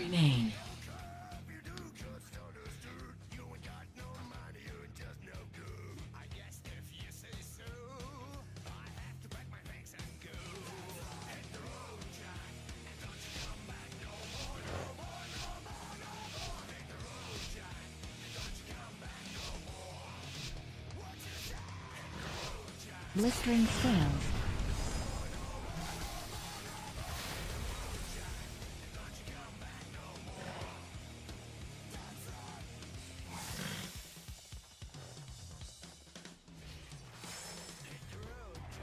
Пойдем, не стесняйся. Tiger's lust. Breath of eons. Tip scales. Grappling. Landslide. Alter time. Blistering scales. Obsidian scales. Invoke Mulan. Ring of fire. Alter time down. Obsidian scales. Obsidian scales. Trinket walk. Ах, как бегал, так и бегает. Paralysis. Ice block down. Sleep. Success. Oppressing combustion. Obsidian scales. Blistering scales. Transcendence. Obsidian scales. Lust. Sleepwalk. Success. Combustion down. Scales down. Mage. Shield. Battle master. Countered. Verdant embrace. Grapple. Ring of frost. Poly. Battle master down. Ring of frost. Countered. Sleepwalk. Success. Monity. Revival. Alter time. Landslide. Paralysis. Alter time. Down. Invoke Mulan. Blistering scales. Mage. Shield. Hover. Dragon breath. Frost Nova. Sweep.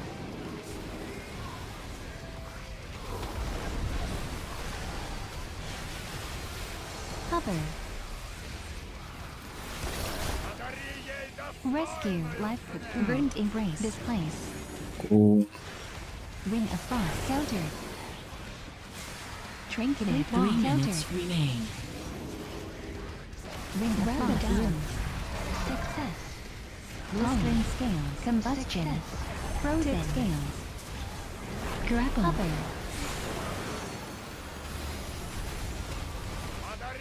Да. Мне никто не поможет. Все, я вообще все проиграл. Так, блин, я не знаю, будем мы смотреть Warcraft Classic или нет. Он аж через полчаса будет только. Я думаю, мы можем завтра это посмотреть. Можно идти спать. Мне кажется. Вы так не находите? Это времени капец. 3 часа ночи. Мифодий, что думаешь, возможность купить нору будет? Я сам с Украины, но онлайн тут у нас общий. Вот и переживаю. Да все будет нормально. За онлайн вообще можно не переживать, потому что мы играем на европейских серверах. То есть За DragonFlight также все ходили, орали, что вот, его не купить, там, и всякая такая херня, санкции. Поглядим. Типа, ну, на самый крайняк логика будет точно такая же. Кто хочет, тот играет. Просто сделаем себе турецкие или казахстанские аккаунты. Покупаешь издание на изи, играешь дальше. Потом, когда-нибудь, когда это все уляжется, прекратится, просто объединишь свои аккаунты и все. ДФ подарка можно было взять, здрасте. Ну так я же говорю, мы поглядим, что будет дальше. Все равно что-нибудь найдется. Типа на самый коньяк просто сделаем новую учетку. И все. Самый-самый крайняк.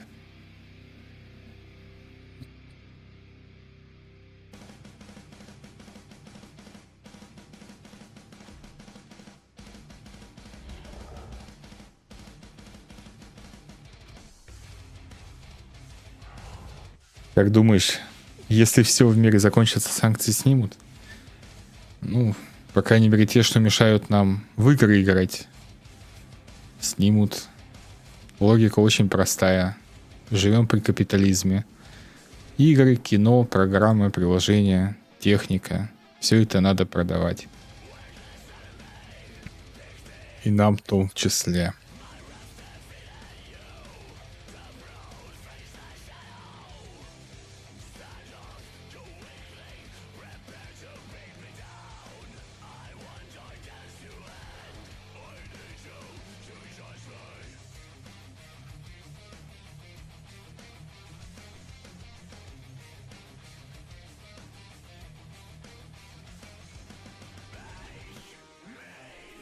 Вот, я смотрю сейчас, да? Плохая новость, направить дополнение кодом в виде подарка нельзя. Посмотрим, что будет. Может быть, там элементарная будет продажа, типа, с заходом в аккаунт. Типа, даешь логин, пароль, чел зашел, купил тебе дополнение, вышел. Может быть, вот так будет. Типа посмотрим. Может быть, нет.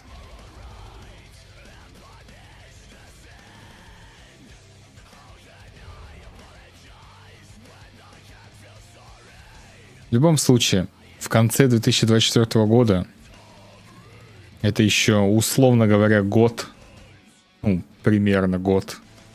Мало ли, что там в мире вообще изменится. Может, мы будем сидеть к тому времени в Володу онлайн играть. Поглядим. Может, она вообще в Steam появится. Или там в Xbox. Ты просто в Windows вот так вот откроешь кнопочку пуск, и у тебя тут Xbox. Типа даже если приставки нет, с Windows будешь сидеть в Warcraft играть. Посмотрим. Типа панику наводить смысла нет вообще никакого. Это ни на что не повлияет. Это чисто хейтерочкам побегать, поглумиться, не знаю. Ну или пираточку продать побольше. То есть все, только две цели есть. Продать пиратку и просто походить, не знаю, по стримам, попытаться на эмоции кого-то вывести. Вон у нас тут один был, клоунами обзывался. Да.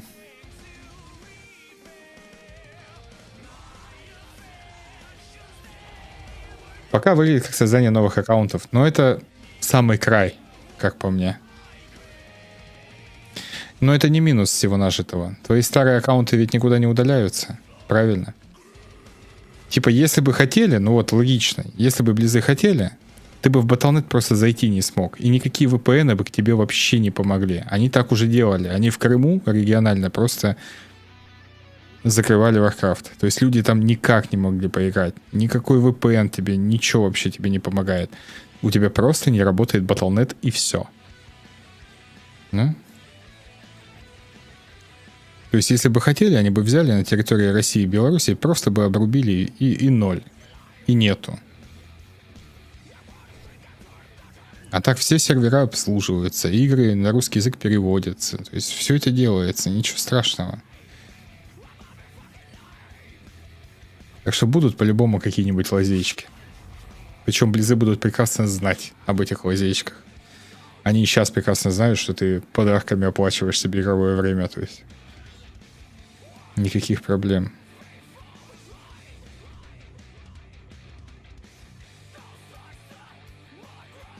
А на Microsoft, чтобы не начал не пускать WoW, если винда не лицензионная.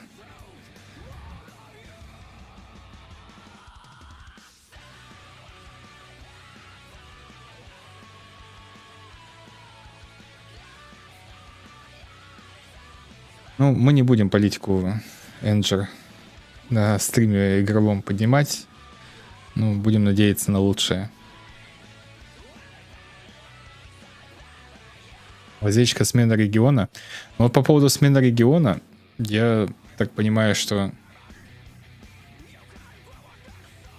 тебе близы могут этот регион обратно откатить. То есть вон Виги себе сменил регион, поиграл там сколько-то времени, и ему откатили регион обратно. Ну, то ли кто-то пожаловался, то ли еще что-то, кто-то из хейтерочков. Только что посмотрел цены на смену и сколько там стоит. Я голдой оплачиваю вопросы. Ну, кстати, да.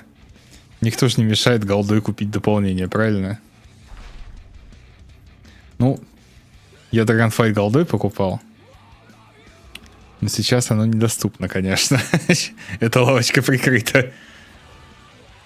DragonFlight лично я покупал голдой.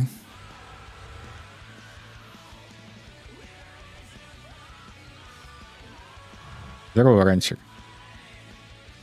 Че, идем все на WoW-сервис? Ну, блядь, еще один. Ты че, тоже на стриме у Рейвиса посидел?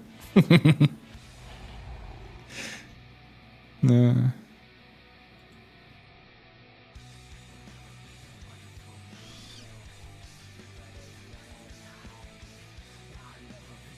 я туда не захожу.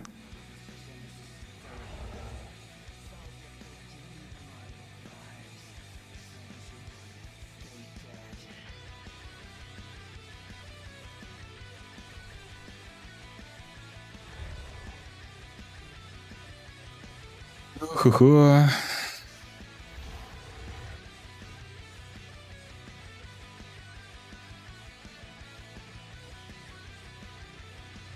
Вот смотрите.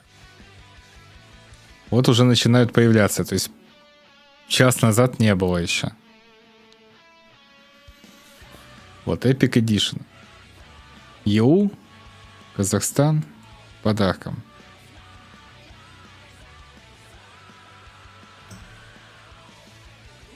Здесь именно подарком.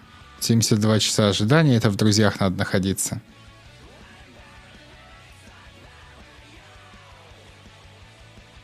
Причем на DragonFlight коды все еще продают.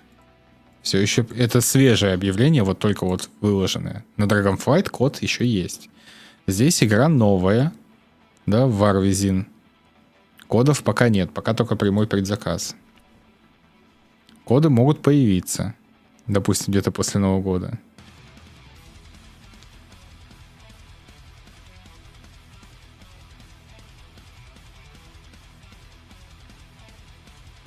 Вот, покупка с заходом в аккаунт. Казахстан. Базовое издание, героик. 8000 на Казахстан. А на Турцию? Украина, Молдова, Турция. Прикиньте, экономия какая, да? На Турцию вообще капец цены вкусные. 6400.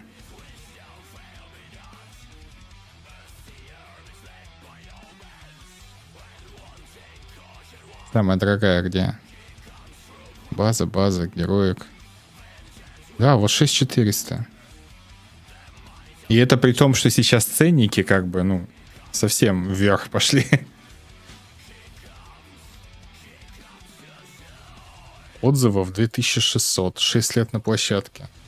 В принципе, можно прямо сейчас зайти, зарегать новый аккаунт турецкий и купить туда предзаказ. Сразу Epic за 6400.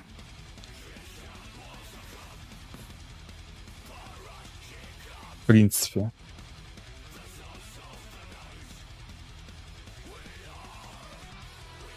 За 6400 я прямо сейчас зайду куплю. Но это будет новый аккаунт.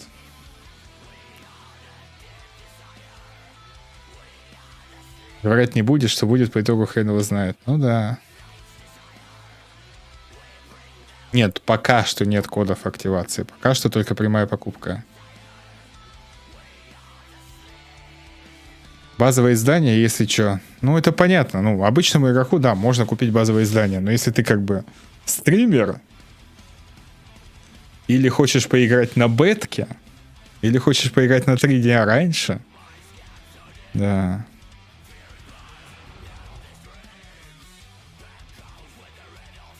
Для ЕУ аккаунтов нет, для РУ обрубили. Хотя не знаю, для ЕУ.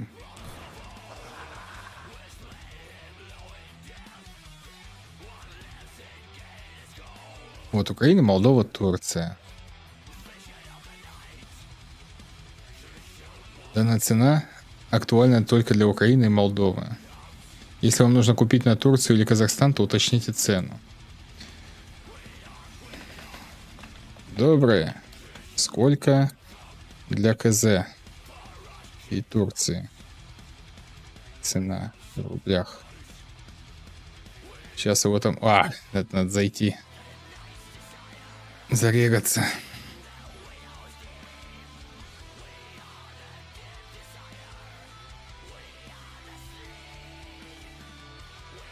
Так, сейчас.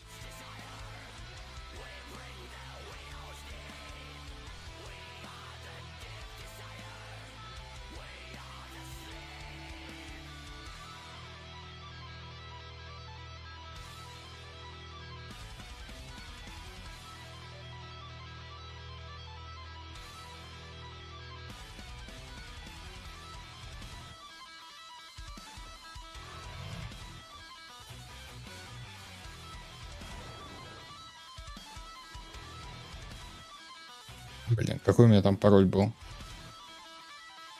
Блять, аккаунт заблокирован. Неправильно. Ввел несколько раз пароль. Слишком много раз ввели неверные ответы.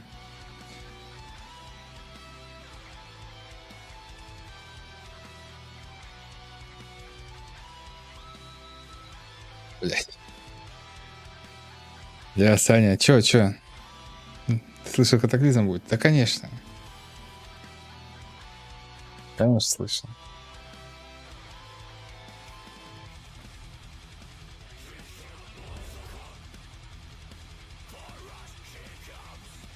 Так, все, я вошел через соцсети.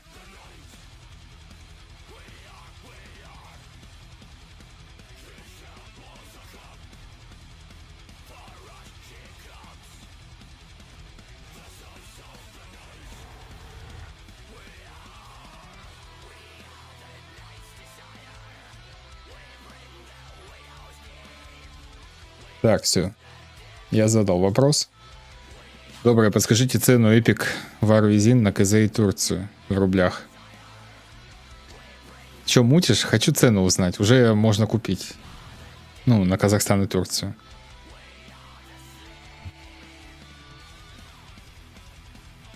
Рейдил 25-ку все пропустил.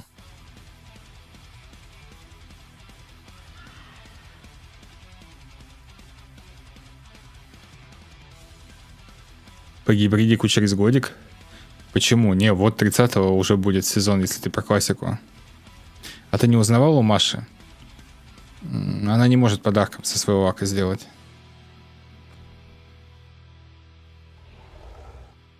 Могу ли я кому-то подарить, если я с Украины, а друг с РУ? Ты не можешь подарить на РУ учетку. Если твой друг создаст себе новую учетку, тогда сможешь. Да, другой регион.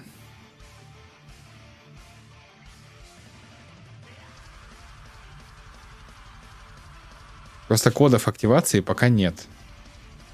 Пока только по DragonFlight, ну, этим. Типа DragonFlight покупали кодом активации. Подарок не на учетку, а именно код активации. Их пока нету.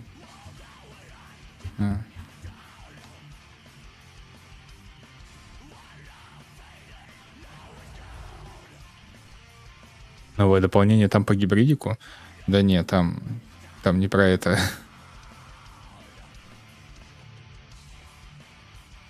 Что раньше выйдет, классик или новый аддон? Классик. Классик выйдет раньше. На данный момент для ру нет способов, пока нет кодов. Сейчас близы соберут бабки за предзаказ прямой продажей, а потом уже будут всякие подарки делать.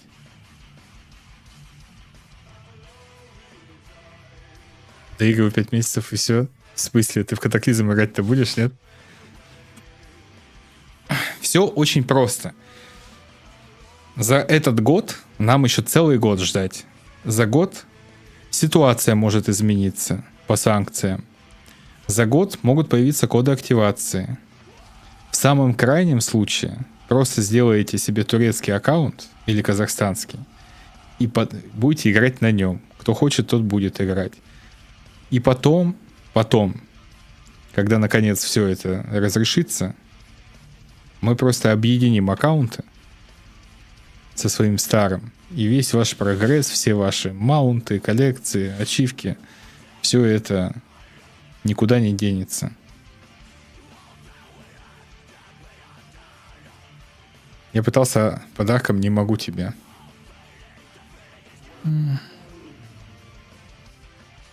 В крайнем случае, алоды.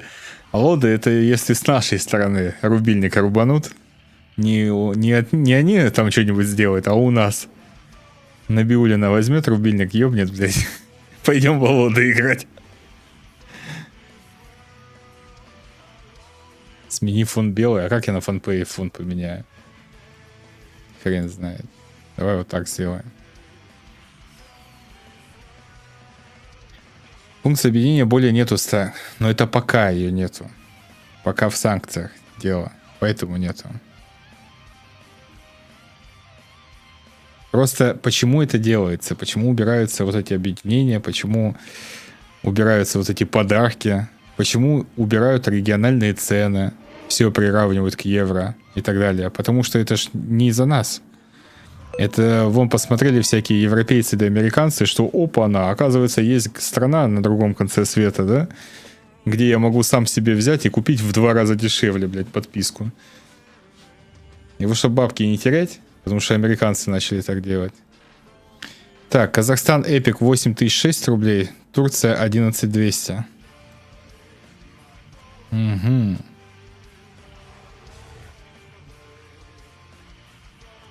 Поняли цену, да, на данный момент? Турция дороже. У меня аккаунт Казахстана есть. На нем у меня Diablo.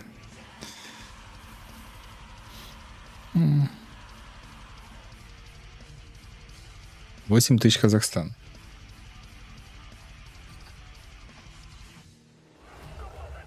Ты будешь врываться катаклизм? Однозначно буду. Вот катаклизм я поиграю. Да.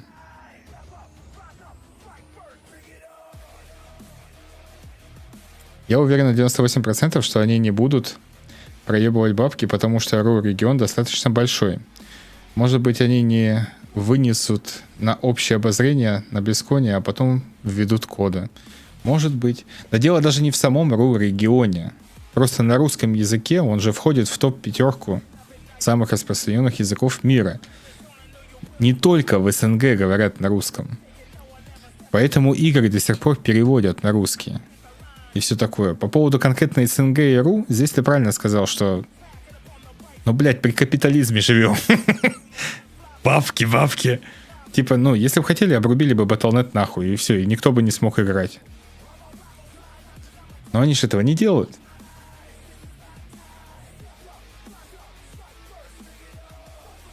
Когда классик входит в игровое время, да, по идее, да. Но ты можешь там купить, получается, внешку всякую. Вот. Всякую такую шляпу. Вслед за объявлением Катаклизм Классика разработчики открыли предварительный заказ на бонусы для этого классического дополнения. Это вот маунты, всякие хахаряшечки, подъем уровня и все такое. Хотя для игры в него потребуется лишь подписка на World of Warcraft. Можно по желанию приобрести эти бонусы. Летающий транспорт, питомцы и всякая такая хрень. То есть все то же самое. Если у тебя есть подписка на актуальный WoW, то классику ты тоже сидишь, играешь спокойно. Внешку подарка можно? Нет. Ничего пока подарком нельзя.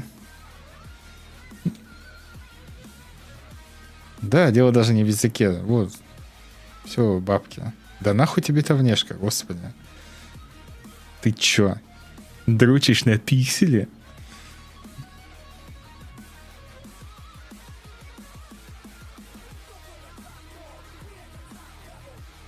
Когда выходит ката? Вот ката выходит уже скоро. Да. Найс. Ката выходит уже скоро.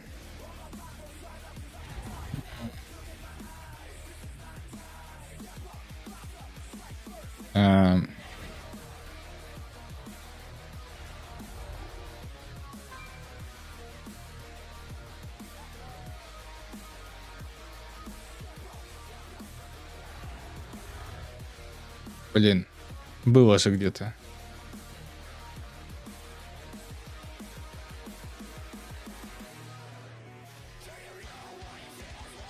Классические новости. Так, сезон выйдет 30 ноября. Это получается в конце этого месяца. Катаклизм получается в следующем году. Уже должен будет выйти. Но прикольно, что здесь хотя бы максимальный уровень 25. И можно будет кастомные классы себе делать. Вот это я где-то видел, повторюсь, на какой-то из пираточек вроде. Какой-то видосик видел, что там можно было лепить свой класс из разных способностей. Пиксели — это моя жизнь, понял? Почему все говорят, что год до нового аддона? Да, тоже не говорили. И женщина, которая много-много хихикала, сказала, что в конце следующего года. Кошка, ты где мышь поймала? Ё-моё. Мышь где-то поймала. Блин, жалко-то как мышу.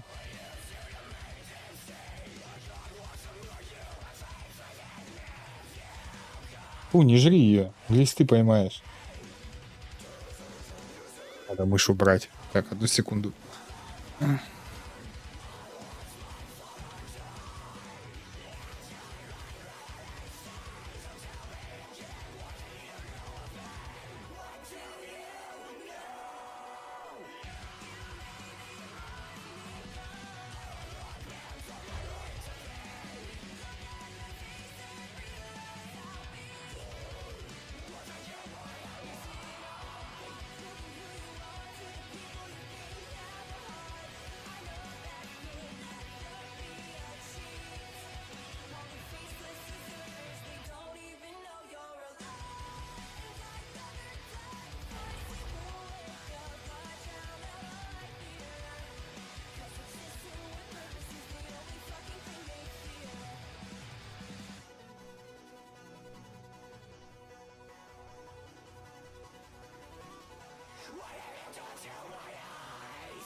Мышку жалко.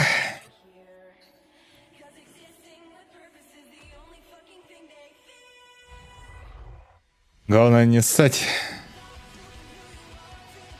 Если что, пойдем играть все в Тарков. Да ну его нахер.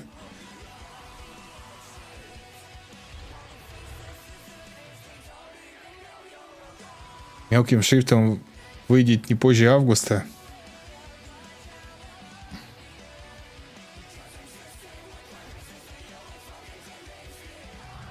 Блюзики становятся сервисом, все пропало. Первая половина полугода кота, ага.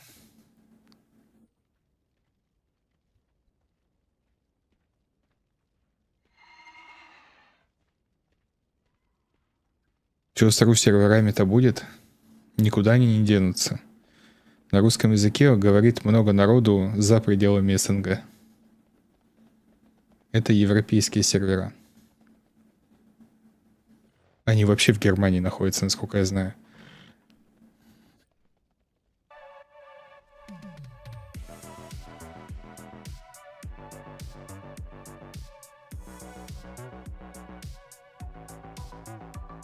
Mortal Kombat. Нету онлайна. Ой, блядь, ты что на компе, что с приставки заходишь в настройки, меняешь там пару циферок, и все у тебя есть. Читал я новости про Mortal Kombat.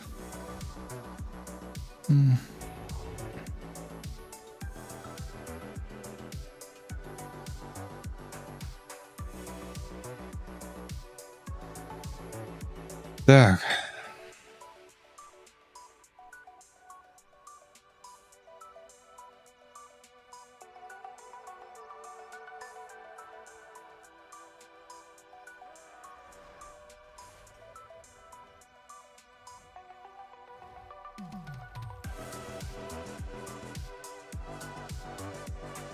Пора фармить голд на жетоны.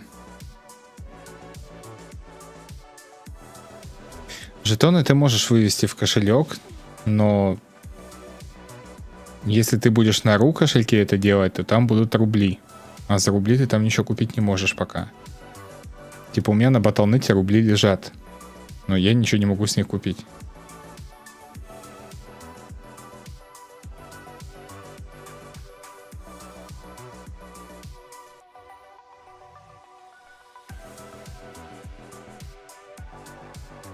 Один вопрос и пошел спать. Стоит ли ждать возвращения Энха в ПВП для катаклизма или нового аддона?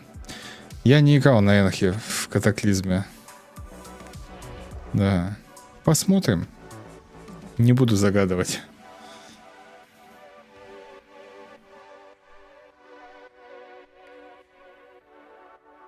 Если есть сцены в Казахстане на новое дополнение, то сервера не умрут точно.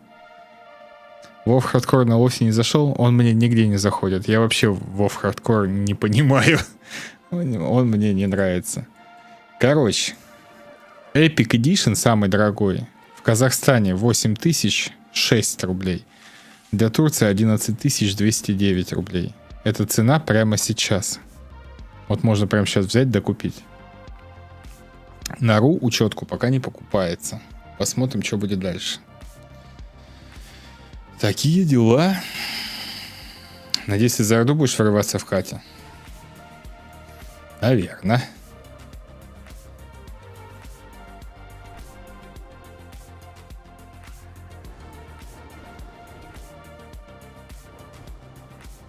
Так, они там вроде через 3 минуты должны продолжить рассказывать всякое.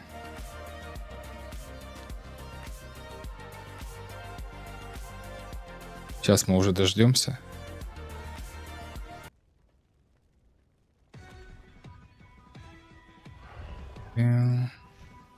Уже посмотрим, раз уже время. Я вообще полчаса назад спать собирался идти. Но по идее сейчас должны про классику рассказывать. Более подробно.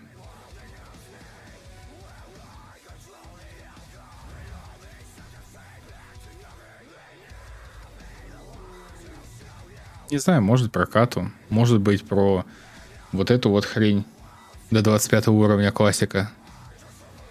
Может быть про это будут рассказывать.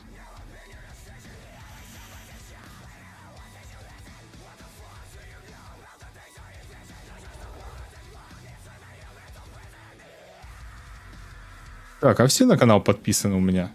Новые зрители есть? А ну-ка подписывайтесь. Не стесняйтесь. На YouTube, на Twitch, в телегу.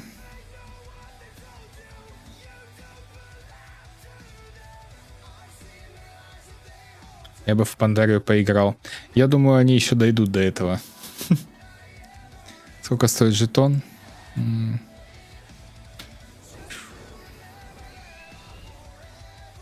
Вчера было 370, 380. Ценник растет прямо на дрожжах. Скупают жетоны. 418. Да.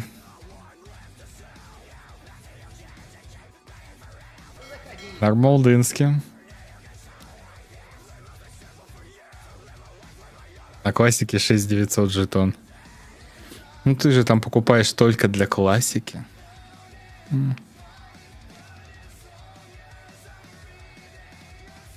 Переживай, на катаклизме подскочит вдвое.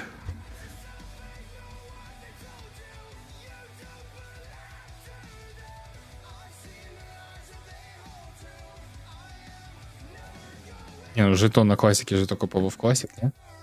Или как? Или он тоже на весь аккаунт действует?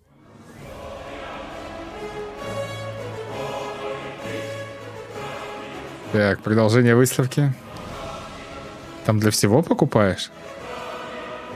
Ну, на классике, я думаю, 7к голды как-то потяжелее достать, чем 400 тысяч на актуале. Нет? My name is Ana Resendes, and I am one of the 2 lead software engineers on the World of Warcraft Classic team. Today, today I will be joined by 3 other of my members of the Classic team. Josh Greenfield, our senior... 1200 рублей? Nora Valera, my fellow lead software Фига. engineer. And Ну, в доту мы играли так, по фану. designer Пару раз. Это был такой эксперимент. for us to represent the Classic team. And talking about Не зашла дота WoW Classic. нашим зрителям. So today, let's talk about the Classic Подрубать с переводом. Это надо нейросетку включать. Hardcore and a new season of discovery. Yeah. Так, сейчас будет про сезон Discovery рассказывать. So you know, WoW Classic was announced at BlizzCon 6 years ago, and ever since that day, the team worked really hard to bring those precious У memories меня есть как бы переводчик, to you and to me. но он не поддерживает для прямой трансляции. It started when you joined us in 2019 back in Azeroth, creating a new character. Remembering the importance of having a good wand and being careful of how many mobs you pull at a time. We went through the journey of getting your first mount and feeling like you were riding the Не, most, походу без перевода, ребят. making all those level 10s jealous of your speed. На завтра попробую поставить. Eventually, we hit 60 levels, and we went on to face some of the most iconic challenges, including the Fire Lord himself, Lord Ragnaros. На YouTube Яндекс можно. And the Gong of Anchorage, and saw new Skylord. Что за YouTube Яндекс, блять? We completed our journey at level 60 by adventuring into Naxxramas with 39 other of our friends. Чуть-чуть надо назад отмотать и включить. The dark portal opened, and us brave heroes stepped forward into a new world to face the Burning Legion. In Outland, we learned to fly and see the world from a different perspective. And after killing many Не хочет, не хочет. contested Illidan, and Что за YouTube Яндекс? you know, maybe we were prepared after all. Я и так на Ютубе. We explore the coldest continent of Azeroth. We arrived to Northrend via boat of Zeppelin, and we started hearing about the presence of the Lich King. We became masters of vehicles. And if you're like me, Да просто Яндекс. Ну Яндекс. И чё? all to prepare ourselves for the ultimate combat. Я не понимаю, блядь, что ты имеешь в виду. Честное слово. You know, as Просто you Яндекс. From our executive producer Holly, our journey will continue into Cataclysm Classic in 2024. The Classic journey started with you as a love letter to the WoW community.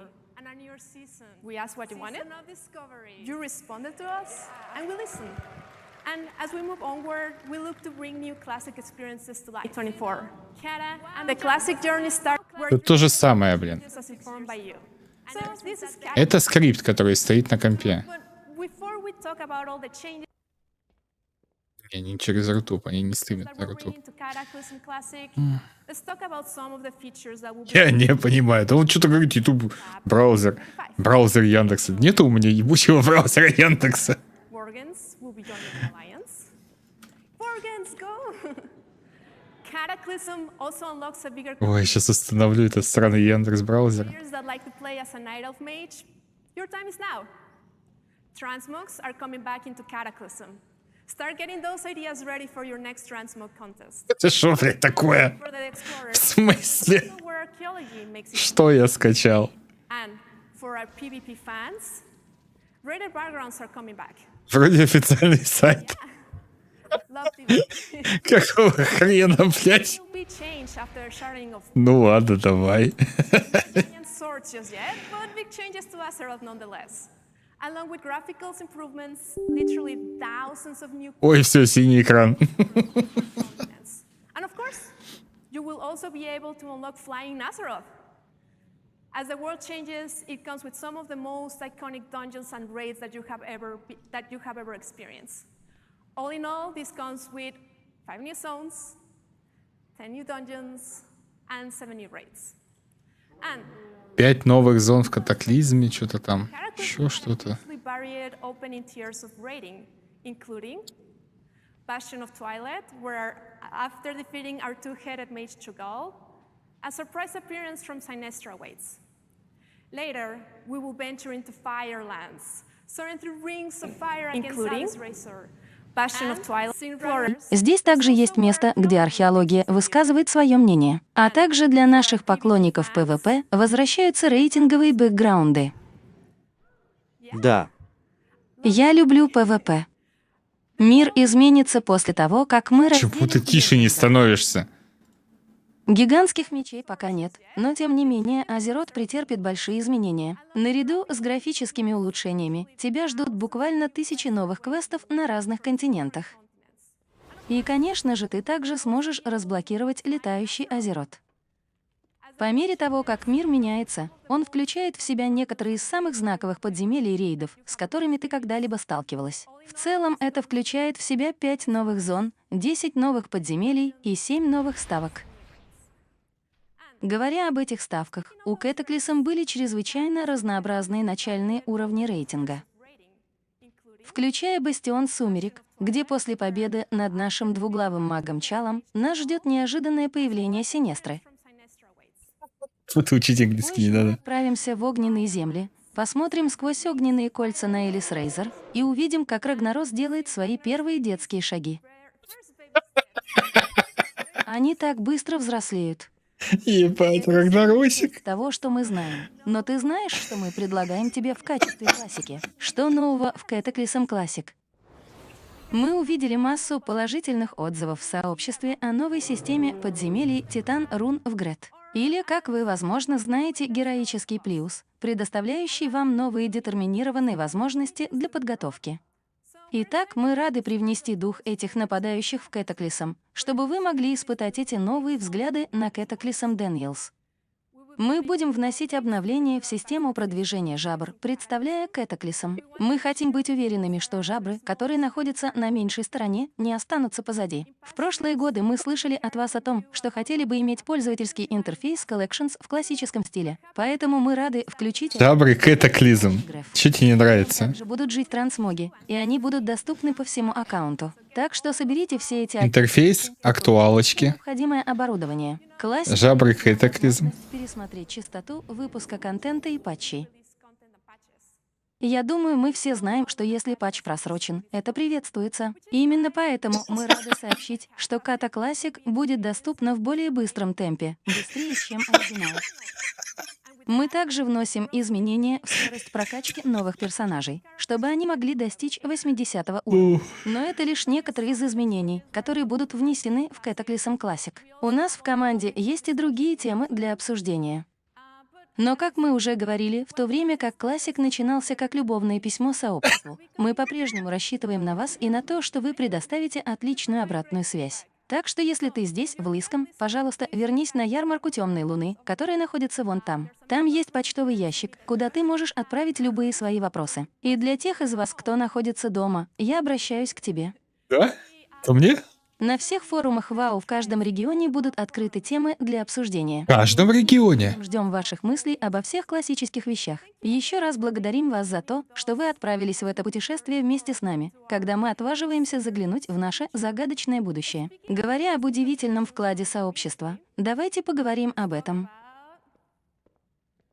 Это хардкор. Да, именно хардкор. Скукота ебучая, блядь. Хардкор. У меня есть вопрос к присутствующим здесь людям. Кто из вас достиг 16-го хардкорного уровня? Да, это так. Это очень впечатляет. Это действительно впечатляет. Ну ладно, кто из присутствующих умер до 16-го хардкорного уровня? Да, Дважды, блядь. я тоже. Ты и я, мои друзья, мы. Да, именно это и произошло. Но на самом деле вы не одиноки. Да. Вы присоединились к кладбищу вместе со всеми этими персонажами, включая тех несчастных охотников. Итак, вот обновленная статистика с конца прошлого месяца. И еще, что касается нашей следующей информации о данных здесь. У меня нет этого в таблице данных для этого шоу. Но давайте взглянем на некоторые реконструкции 3 наиболее распространенных случаев смерти от воздействия окружающей среды в хардкоре. Так, кто же еще грабил ту последнюю толпу и забыл взглянуть на свой дыхательный прибор? А может быть, ты была слишком занята, набирая текст в чате в Стальгорне, и стала единым целым с Великой Кузницей?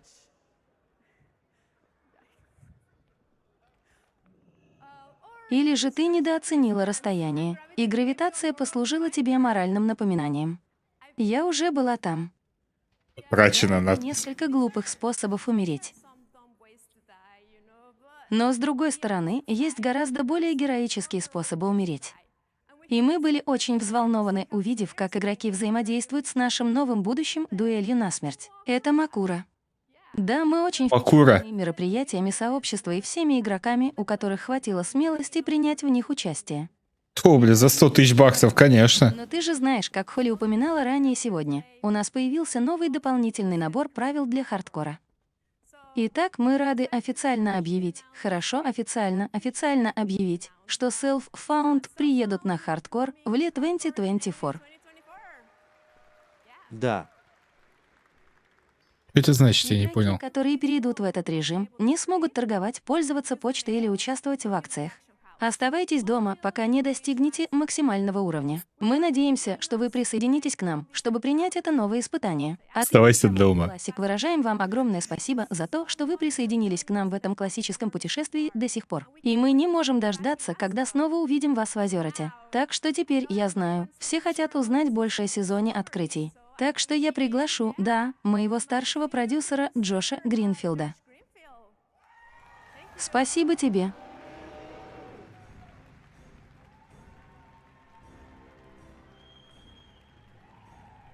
Свежий кабанчик. Ух ты, только посмотрите на эту толпу. Привет, БЛИЗКОН. Меня зовут Джош Гринфилд, и я являюсь старшим игровым продюсером WoW Classic. Сегодня я здесь, чтобы поговорить с вами о нашем новом сезоне классической игры World of Warcraft Season of Discovery. Сегодня я собираюсь дать вам представление и обзор того, что представляет собой наш сезон на очень высоком уровне, а также дать вам представление о том, в чем заключаются наши основные особенности. После этого обзора я собираюсь передать информацию нескольким другим членам команды Classic, чтобы они углубились в некоторые детали того, что я собираюсь осветить. Так что давай приступим к делу. Мне кажется уместным начать разговор об открытиях. В конце концов, это заложено в названии, так что это кажется довольно важным для сезона. Когда вы впервые создадите персонажа в Season of Discovery, он будет выглядеть и ощущаться идентично оригинальному World of Warcraft. Вы будете убивать кобольдов, вы заставите ленивых пионов взбеситься. Все это обычные вещи, которые ты делаешь, когда начинаешь играть в World of Warcraft заново. Однако, когда ты достигнешь примерно 2-го уровня, в начальной зоне, твой классный наставник предложит тебе новое задание, и это будет поиск твоей первой руны. Мы поговорим о рунах чуть подробнее через минуту,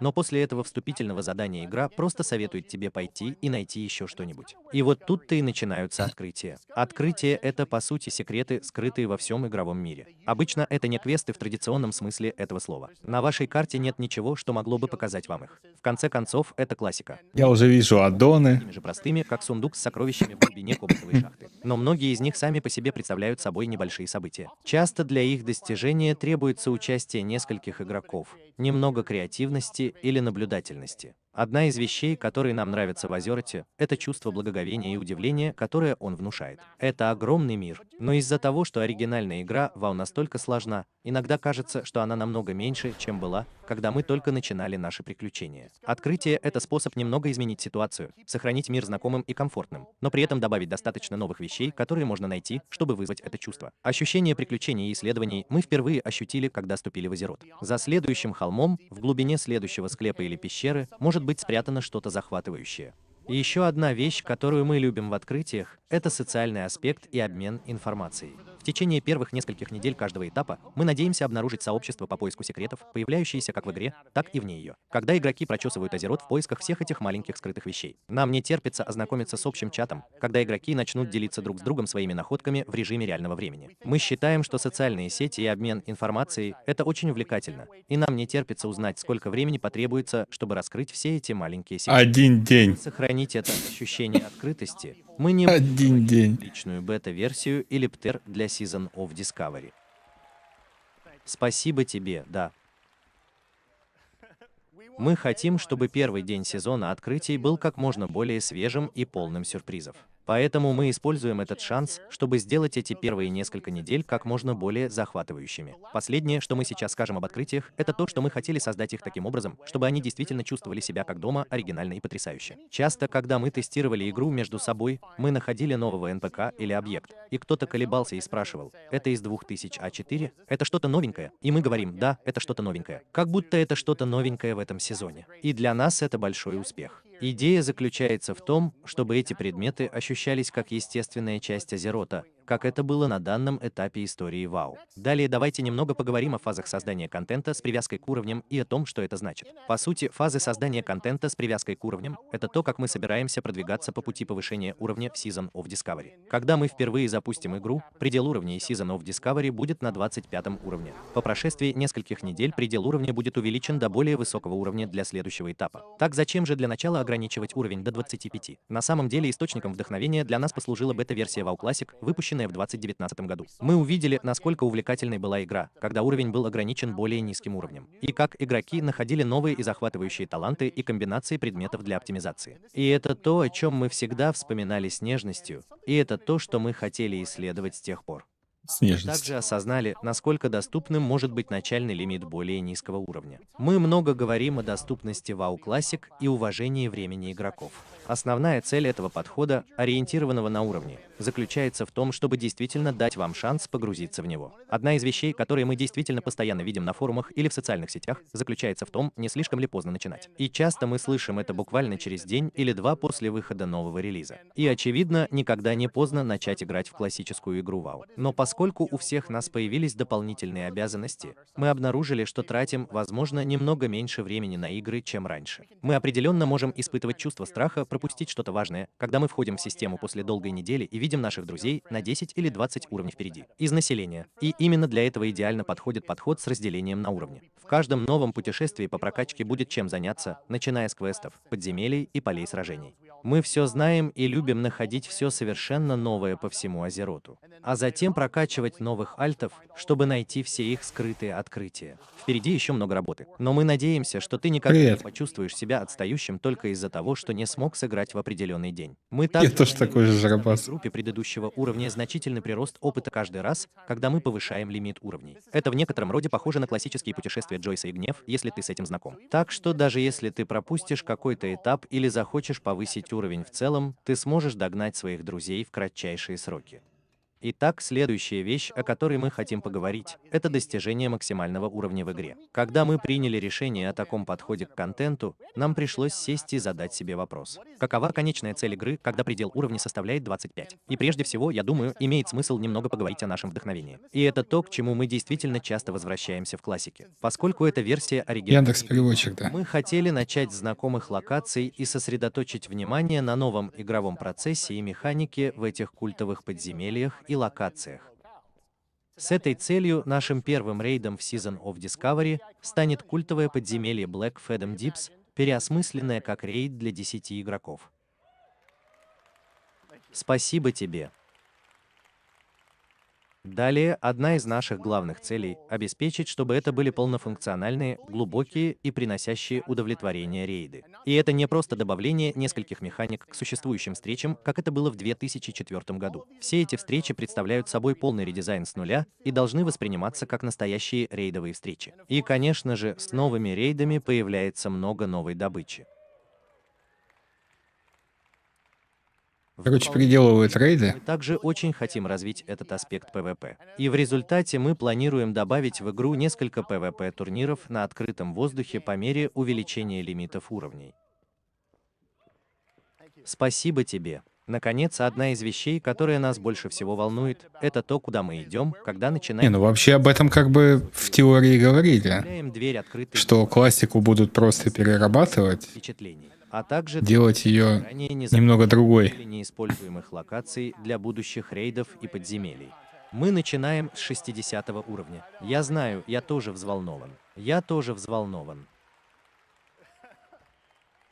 Мы думаем, что 25 уровень будет полон великолепного, запоминающегося геймплея, в котором вы почувствуете себя как дома, и оригинального вау-эффекта. Но это только первый шаг, и мы думаем, что лучшее еще впереди. Так что давайте немного поменяем тему и поговорим о гравировке рун. Это одна из самых захватывающих новинок сезона открытий. Это одна из самых последовательных отзывов, которые мы получили от предыдущих версий оригинальной игры WoW, таких как Сезон Мастерства. Многие игроки хотели бы попробовать внести некоторые коррективы в свой любимый класс или спецификацию. Мы действительно хотели рискнуть с Season of Discovery и немного разгуляться здесь, что мы и сделали. Вот тут-то и пригодится руническая гравировка. Гравировка рун — это новый навык, которым все персонажи сезона Discovery овладевают автоматически при создании персонажа. Рунная гравировка позволяет вам собирать, изучать и применять новые классовые способности непосредственно к вашему снаряжению, что-то вроде зачаровывания. На начальном этапе от 1 до 25 ты сможешь обнаружить руны на своей груди, ногах и прорезях для перчаток. А по мере увеличения максимального уровня со временем, можно будет обнаружить дополнительные руны для других прорезей для предметов. Однажды выученные руны становятся постоянными и могут быть нанесены на ваше снаряжение по желанию сразу после боя. Одна из самых захватывающих особенностей этих рун заключается в том, что они существуют полностью вне системы талантов. Это означает, что вы могли бы очень реалистично увеличить способности к нанесению урона с помощью спецификации таланта исцеления, чтобы вы могли сеять немного лучше. Или, возможно, вы могли бы переключиться на руны способности к танкованию. Если у тебя не хватает одного игрока, тебе нужно заполнить место танка в твоей группе из 5 игроков. Вы также можете столкнуться с ранее специфичными для конкретной фракции паладинами и шаманами в виде рун, что помогает привнести некоторую пародию в каждую фракцию, не теряя при этом своего уникального колорита. Иначе фракции потеряют свой неповторимый колорит. Для того, чтобы оптимизировать систему талантов, чтобы она соответствовала рунам, мы планируем скорректировать стоимость уважения, чтобы она была гораздо более номинальной в сезон открытий, особенно на низких уровнях. И это еще не все, это еще не все. Кто знает, может быть, только может быть, когда-нибудь ты не будешь ограничен только одним талантом в сезон открытий. Кто знает. Так что...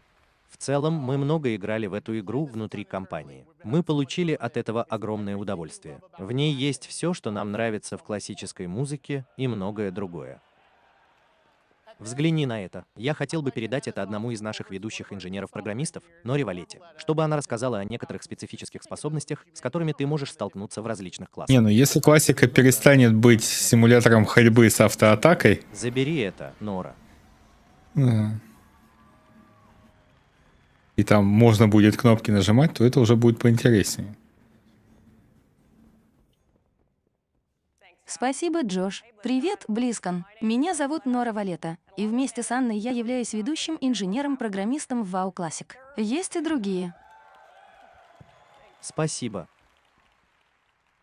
Существует более 100 рун в диапазоне от 1 до 25 уровней для всех классов. И мы были бы рады, если бы вы, ребята, пошли дальше и открыли их самостоятельно. Однако, чтобы дать вам представление о том, чего следует ожидать, я хочу поделиться с вами некоторыми из них сегодня. Прежде всего, я хочу поделиться некоторыми соображениями, которые мы имели в виду при разработке рун в Season of Discovery. Одна из них заключается в том, чтобы встряхнуть мету. Наш сезонный контент — это отличная возможность представить классику WoW, но с изюминкой. С нашим несезонным контентом мы стараемся создать классический опыт, близкий к оригиналу. Но с сезонами у нас есть свобода экспериментировать со сценариями, что если такими, как что если бы разбойники могли танковать. А что если у паладинов действительно была насмешка? На этом этапе мы хотели представить способности таким образом, чтобы у каждого класса было что-то особенное, что-то, на что другие классы могли бы указать и сказать: «Черт возьми, это так круто! Как бы я хотела это сделать!» Многие руны, которые ты найдешь, являются ремиксами популярных способностей из различных дополнений WoW. Многие из них тебе наверняка знакомы. Тем не менее, некоторые из этих знакомых способностей на самом деле могут вести себя немного иначе, чем ты помнишь. Некоторые заклинания и способности, которые ты обнаружишь, никогда ранее не появлялись ни в одном дополнении WoW. Мы тщательно следили за тем, чтобы они соответствовали классовой фантазии. Самое главное, мы хотим, чтобы классика по-прежнему оставалась классикой. Многие из знаковых заклинаний и способностей, которые вы видели в различных дополнениях WoW, кажутся подходящими для этого дополнения или для современного WoW, но были бы неуместны в классик, поэтому мы старались избегать введения чего-либо слишком сложного. Мы чувствовали себя современно и вносили коррективы везде, где это имело смысл. В любом случае, хватит об этом. Давай взглянем украдкой на некоторые из этих способностей. Друиды.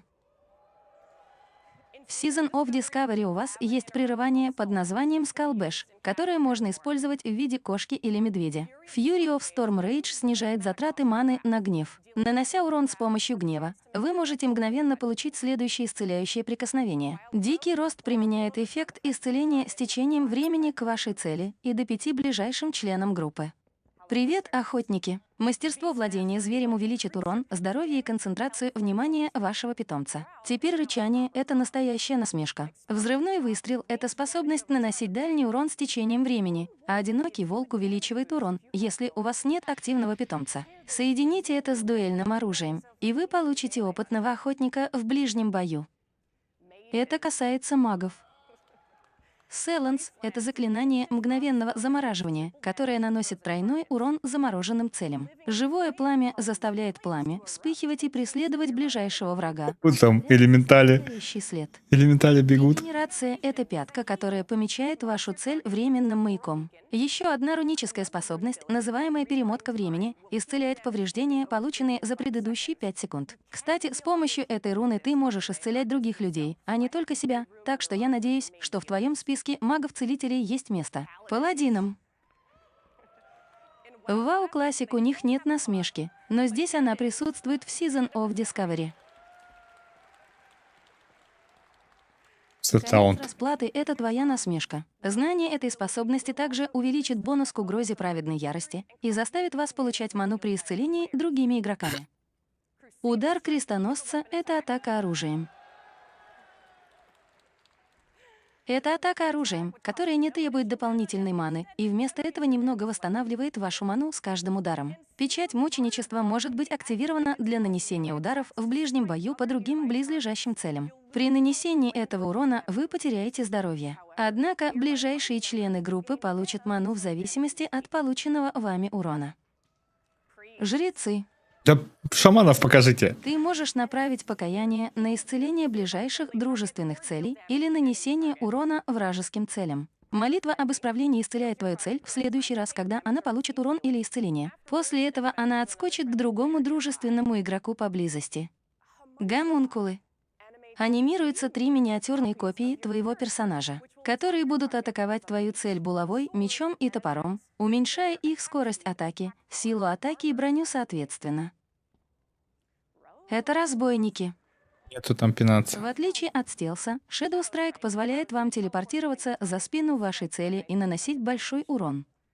А Веном — это завершающий ход. Он наносит урон ядом в зависимости от вашей Короче, они в классику цели. добавляют кнопочки, чтобы ты автоатакой до 40-го левела не бил. Некоторого времени после этого. Просто ранение в живот. Это наша способность бродячего танка. Ты создаешь гораздо больше угрозы. Получаешь меньший физический урон во время активного танца клинка. У тебя меньше шансов получить критический удар от атак ближнего боя. И твоя слабая способность превращается в насмешку, называемую дразнением. Это шаманы.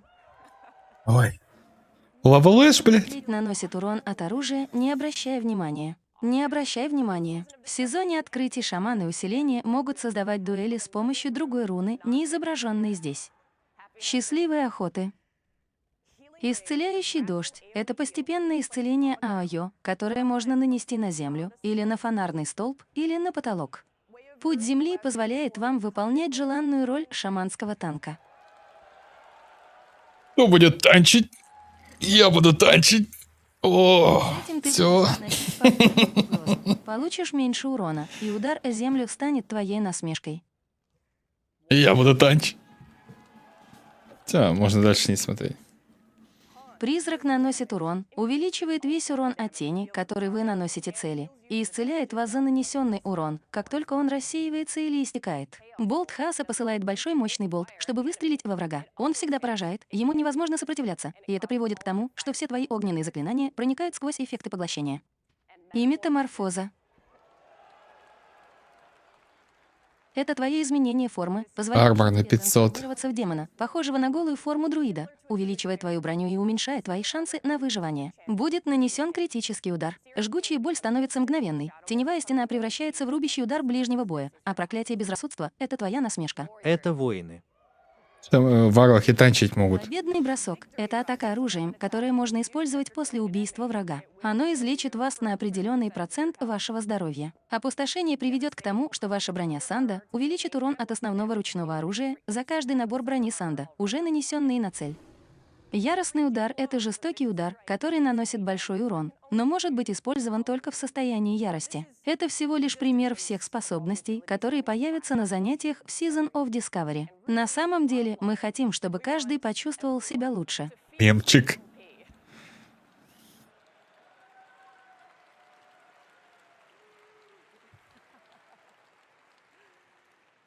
В любом случае, хватит о рунах. Давай вместо этого обратим наше внимание на древний ясеневый лес на севере Калимдора.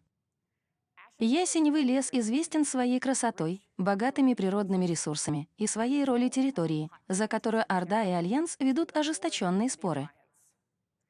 В Season of Discovery количество убийств в ясеневом лесу приведет к ПВП событию по всей зоне. Во время этого события в зоне появится лидер для каждой фракции. Провидец для Орды и Жрица Луны для Альянса. Твоя цель проста. Это победить вражеского лидера.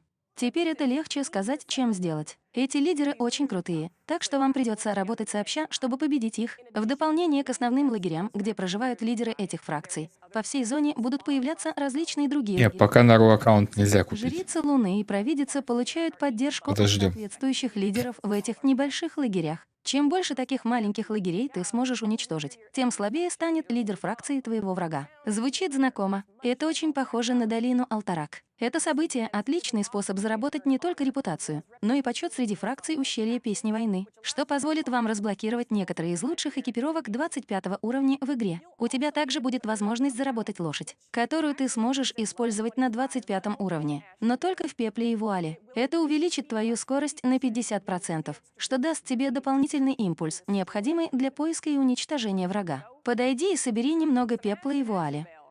Увидимся там.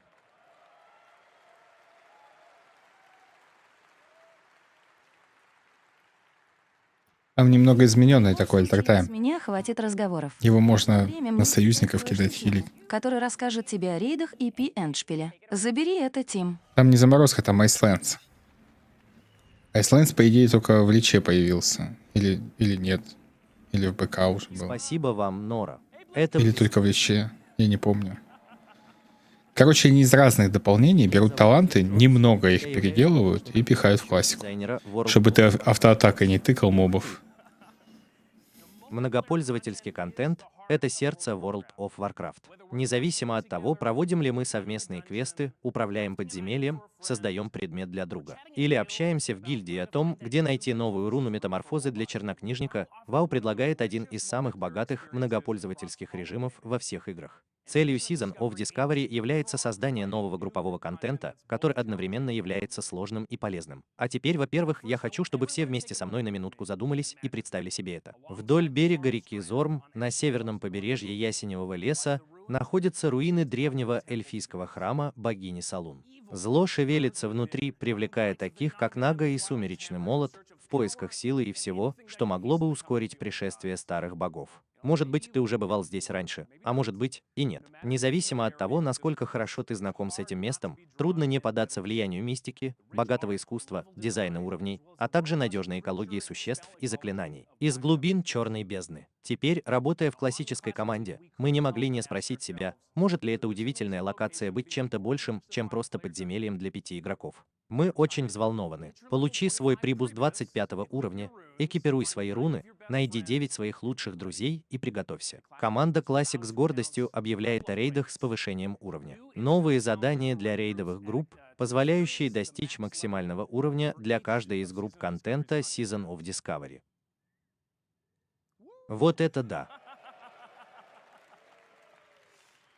Пальцы ломаешь за фаера? 25 уровне. Господи, Алекс. Занимает На рестор шамана зайди. Первый рейд с повышением. Ты охренеешь. Вы испытаете в Season of Discovery. Создавать группы должно быть легко. Захвати. Есть 9 друзей, конечно. Собери группу из 10 человек, и все готово. Бог-свидетель, сейчас каждый человек и его мама могут тренироваться и исцеляться в сезон открытий, так что это не должно быть проблемой. И этапы создания контента в Season of Discovery также не будут такими длительными, как традиционные классические дополнения. И мы хотим, чтобы у тебя было как можно больше возможностей исследовать и грабить богатство внутри. И поэтому Блэкфатом предложит 3-дневный локаут, очень похожий на рейд Зилгараб.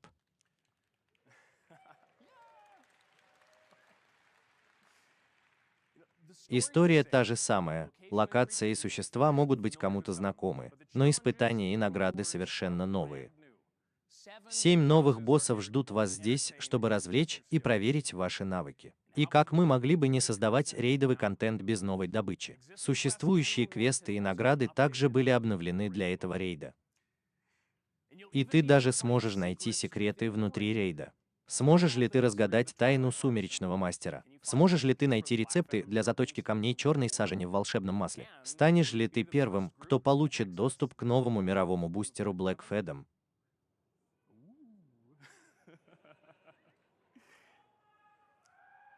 Хорошо.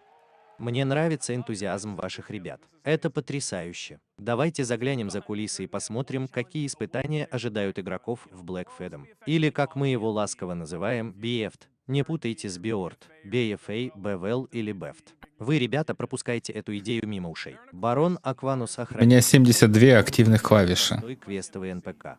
на биндах. Бросить вызов его помощникам-стихиям, обитающим в камнях бездны, и победить его. И Я в гайде на рестлера показывал. с самим Акванусом на вершине печально известной головоломки с прыжками. Ты знаешь, что прыгать ты должен, чтобы попасть в зону досягаемости барона, но остерегайся как босса. В смысле псих, я на ресторшаме играю. Потому что есть много предметов, которые могут сбить тебя с ног. Честно говоря, этот босс слегка настроен, и под водой есть несколько скрытых бонусов, которые помогут тебе вернуться в игру. Платформа.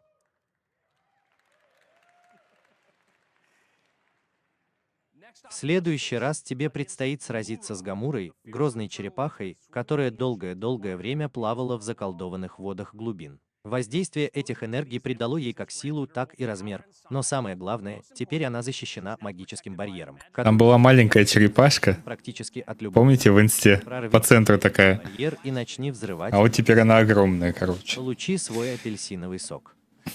Получи апельсиновый сок, блядь. Вся эта суматоха привлечет к тебе внимание леди Сервис. Могущественной и безрассудной ведьмы Нагаси, которая командует элитным легионом Черной Бездны в Мирмадонсе. Она грозный враг, который сокрушит тебя, если ты не найдешь способ обратить ее собственные заклинания против нее и ее приспешников. Эти три босса завершают пролог Blackfadom Deeps, и со всеми тремя можно сразиться в нашей демо-версии в зале D. Зацени это.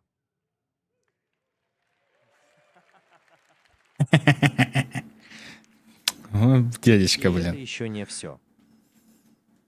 Стань свидетелем развращения Гелихаста и сразись с маршем Мурлоков пустоты. Преодолей струи Лоргуса, магические барьеры и... Струя Логуса. Победи свои мечты, бросив вызов повелителю сумерек Келрису. Удачи тебе в борьбе с гигантской гидрой пустоты. Серьезно, тебе это понадобится.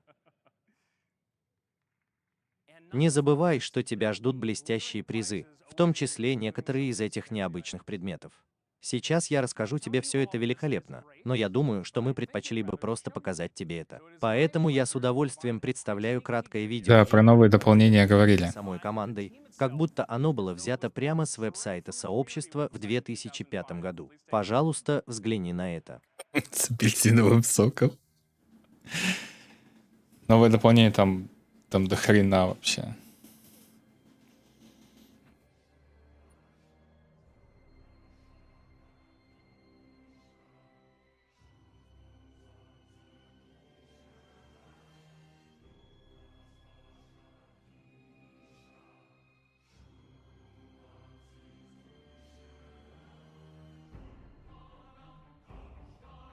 Вот здесь вот маленькая черепашка была, теперь она там будет гигантская, я так понял.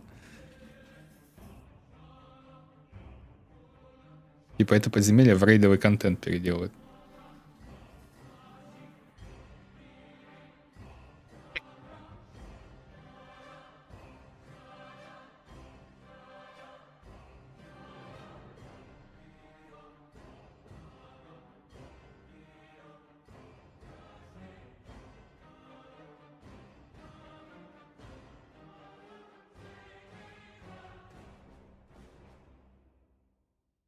Хера там купол, смотри, престовский. И в Discovery можно будет поиграть. Если там нету симулятора автоатаки до 40 уровня, то кнопки потыкать можно. На сегодня все. Я поэтому классику и не люблю, что она медленная до усрачки. Ну ладно. Но с новыми кнопочками должно быть повеселее. Это определенно должно произойти. Ладно, извини, мы должны были это сделать. Хорошо. Еще 3 инста показал. Типа на будущее такой. Тык-тык, типа скриншоты. Еще 3 инста есть? Но пока не будем показывать. Сегодня все. От имени команды Classic и, как упомянула Анна в начале, все, что мы делаем в WoW Classic, было бы невозможно без вашей поддержки и вашего голоса. Большое тебе спасибо за то, что ты воплотил мечту о WoW. За все монстры Вова, легенда русского Вова. Ой, Алекс, не парься ты. Играй, когда играется. Главное, чтобы было в кайф. Бедную черепашку заставили стероиды принять. Нам не терпится узнать, что еще у нас есть в запасе на будущее. Нам не терпится, чтобы ты это увидел. Поэтому, пожалуйста, следите за новостями Hearthstone, которые появятся сразу после этого. И мы надеемся, что вам понравился этот обзор того, что будет дальше с WoW Classic. Я хочу повторить, что это всего лишь пример того, что вы откроете для себя в Season of Discovery. И для тех из вас, кто находится здесь, на BlizzCon, мы надеемся, что вы сможете сразиться с первыми 3 боссами нашего рейда. Короче, дальше будет Hearthstone, потом Rumble. Рады, что вы сможете испытать это на себе, когда Season of Discovery стартует. Потом в 10 по Москве вечера, 10 вечера по Москве будут более подробно рассказывать про новое дополнение. Такие дела. Все получается. Получается все. Ну, в принципе, ничего так. Ну, короче, стоит зайти, я думаю, посмотреть. Переводчик легендарный, ну да, там. Перевод вообще от нейросетки, топчик. Да, короче, в самом плохом стечении обстоятельств будем покупать себе казахстанские учетки. Ну, как покупать? Покупать на казахстанские учетки. И потом когда-нибудь просто объединим учетные записи Battle.net с основной, чтобы все наши коллекции, трансмоги, ачивки не пропали. Ну, они и не пропадут, никуда не денутся. Из того, что мы посмотрели, давайте подытожим. Из того, что мы тут успели выяснить. Да. Самый дорогой Epic Edition на Казахстан стоит 8000 рублей. На Турцию 11 200 рублей. Но это сейчас, пока оно все на хайпе диком. Типа, я думаю, можно... Ну, аддон выйдет почти через год. Так что можно спокойно сидеть, пердеть. Ну, у меня вот, допустим...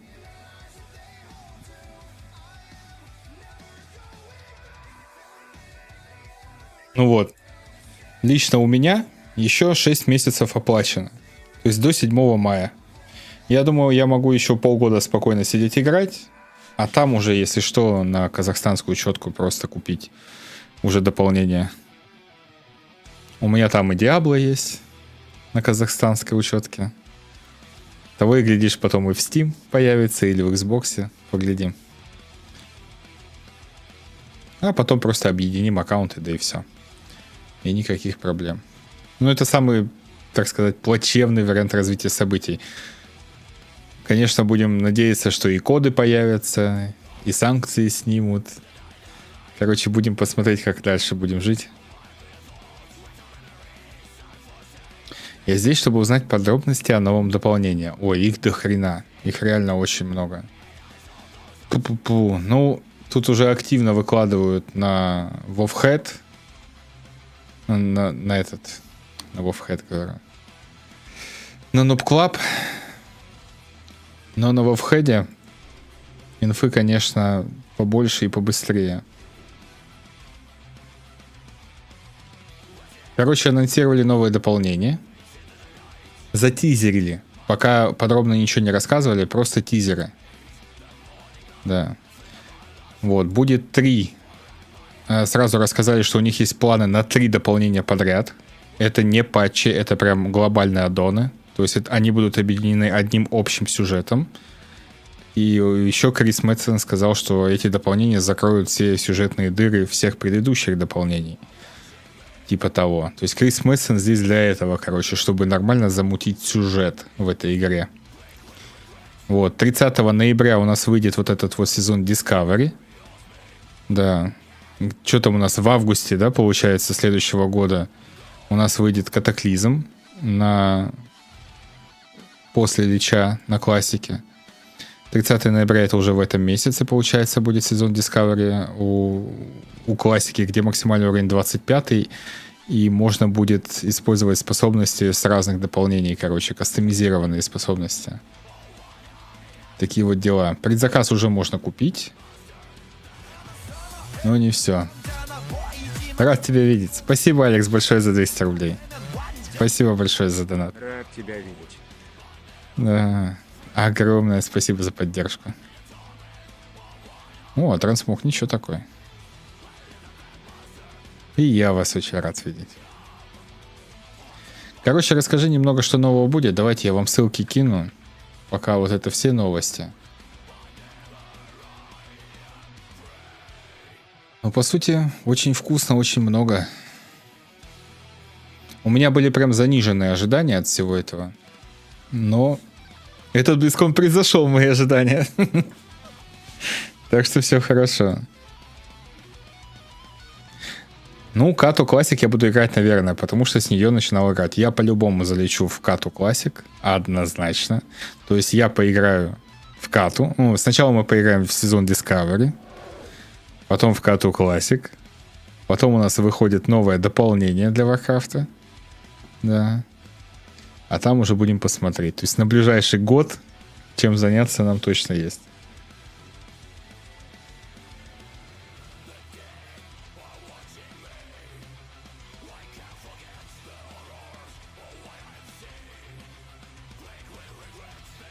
Том Панда и так по кругу.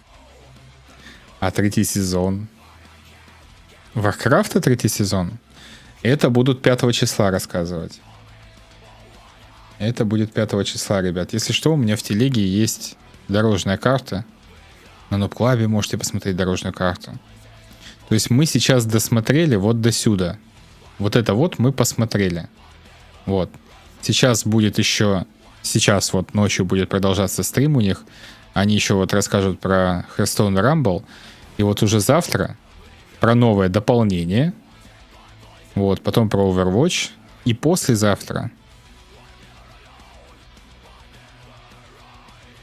Вот. Короче, завтра. Это мы посмотрели. Потасовка гильдии, это... Они там будут, короче, фаниться, херней страдать. Вот. Про новое дополнение. Потом финал Арены Чемпион. Потом 5 числа вот про 10.2. Про подземелье. Потом MDI. Вопросы-ответы. Буду сидеть базарить. А потом показывают новые рейды 10.2. И все, и про воркаут будет все. С 5 числа.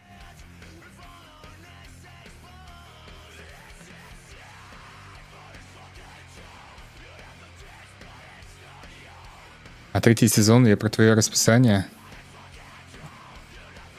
Ну.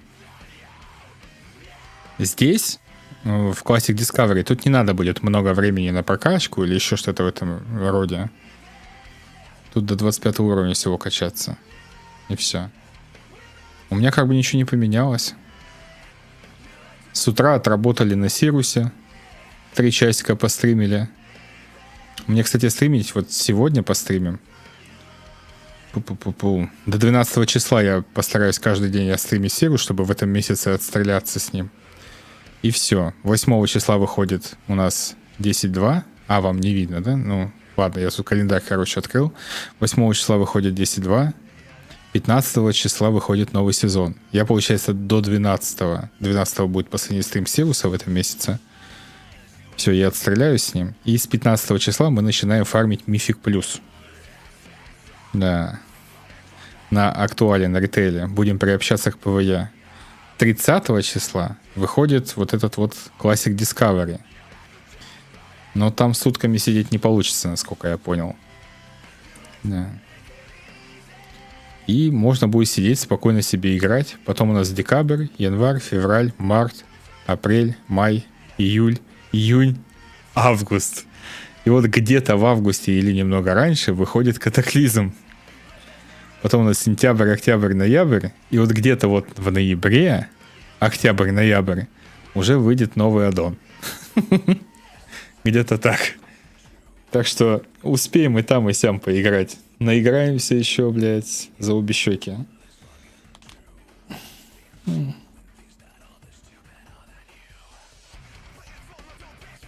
Завезут ли на MDI запрет уже на использованные спеки? А я вообще хер его знает, как там проходит MDI. Я его пару раз включал. Ну, типа, 2 команды соревнуются, кто быстрее пробежит одно и то же подземелье. Там 2 экрана, что-то комментируют. Я вообще смотрю в книгу, вижу фигу, ничего не понимаю, короче. И на этом все как бы.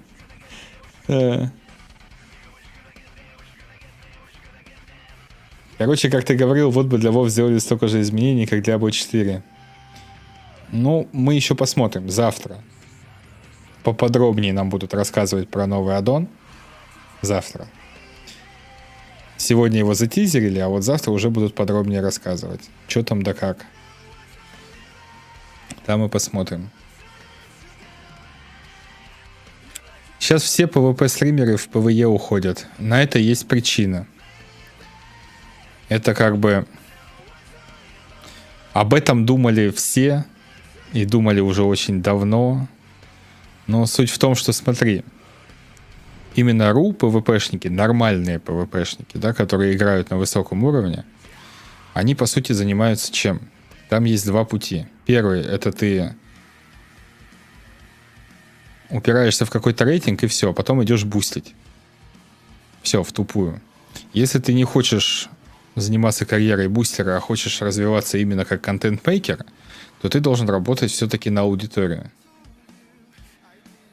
А ПВПшников там 20%, 80% примерно, это ПВЕ ребята.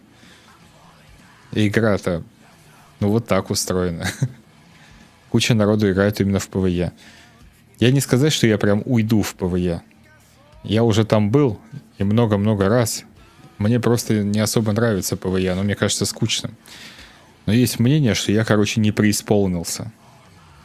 Да, что мне надо пойти и типа освоить это ПВЕ. Ну, господи, я не вижу там чего-то сверхсложного или еще что-то в этом роде. Пойдем почилим, пофаним. Почему нет, посмотрим.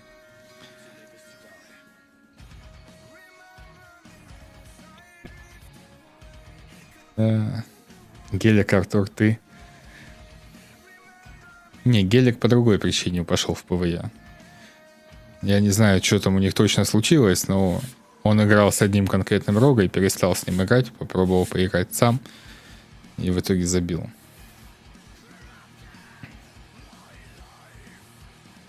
Я, короче, хрен знает. Вот. Я так. Времени в сезоне, в принципе, хватает. Для обычного ПВПшника ты идешь, заряжаешься в сезон, ты, получается, на старте пушишь, оделся на фол, а потом ты пушишь в самом конце. То есть подавляющее большинство делает вот так. Все. А типа промежуток вот этот вот огромный, что еще делать?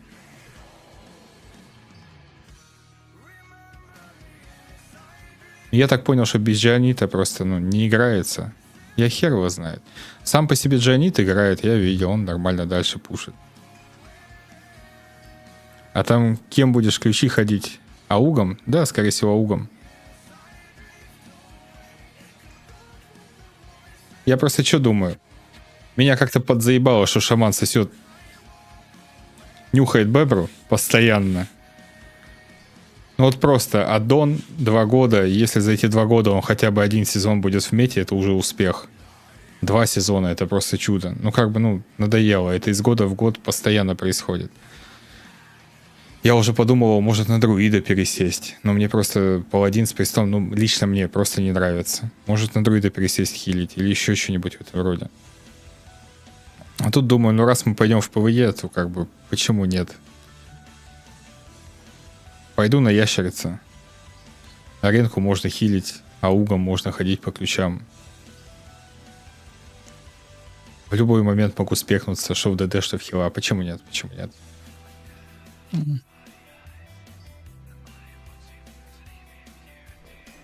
ПВЕ это не для покорения высот, это для игры развлечения. Глайдер это про покорение высот.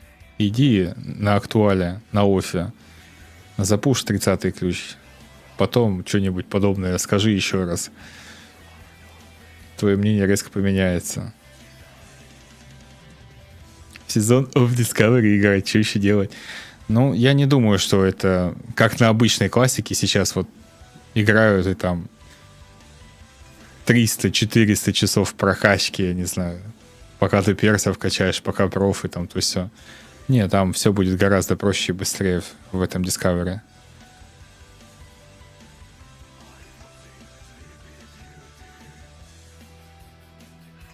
Пока ключей нет. Пока только прямой предзаказ. На РУ учетке ключей нет. Ключей, по-моему, вообще нет. Не то, что на РУ учетке. Насколько я понял, ключей нет совсем. Ни на американскую, ни на турецкую, не знаю. Ни на какую, по-моему. Можно прямой предзаказ сделать. Можно подарить другу, но не на РФ аккаунт.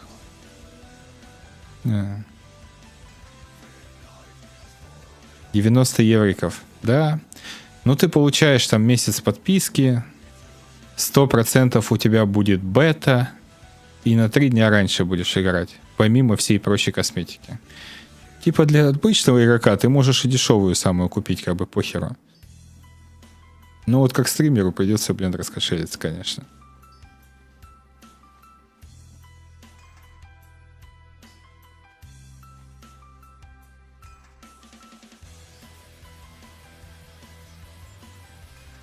Какие мысли тогда? Только вперед на другой регион.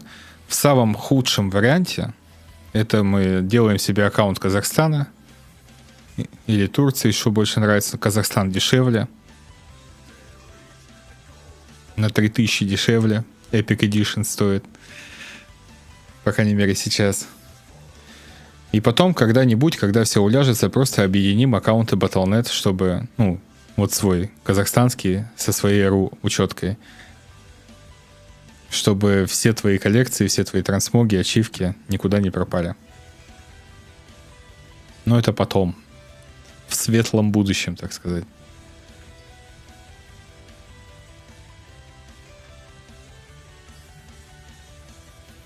глянул анонс сейчас, они вспомнили про меч Селитоса. На 3 дня раньше качать твинков. Почему твинков? Основного перса.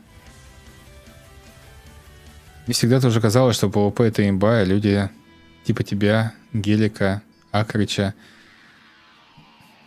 Ты сравнил меня и Гелика с Акричем? Уважение вызывает из-за PvP именно, и хочется на вас равняться. А на PvE, тем более ключи, принципиально играть не хочу. Ну, лично я глубоко убежден, что в ключах, по крайней мере, в высоких ключах, есть место соревновательному режиму и скиллу. Да. Туда ниже порог входа, но как там у них легко начать, тяжело стать мастером.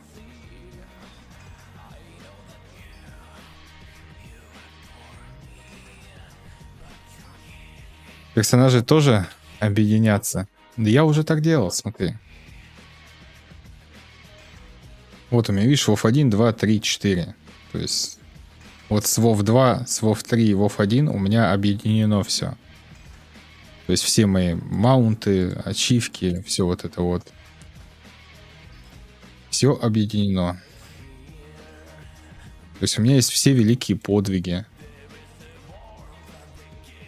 которые хрен пойми когда полученные были. Вот 14-й год вообще.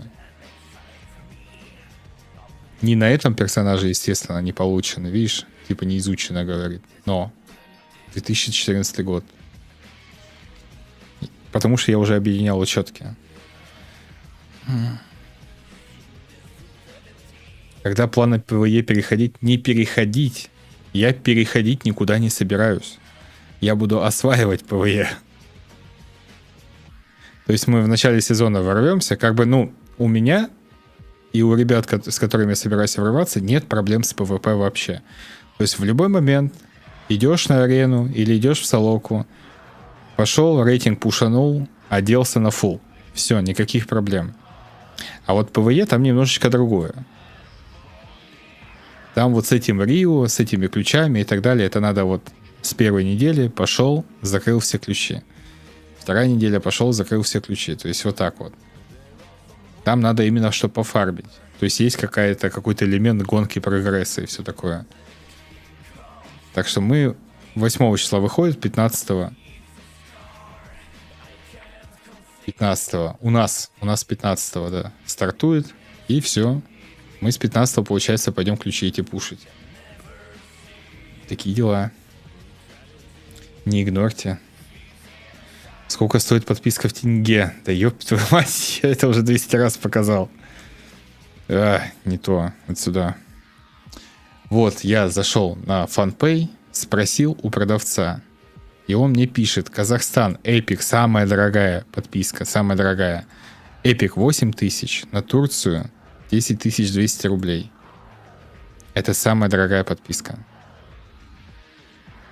Самая дешевая, вот, 6400.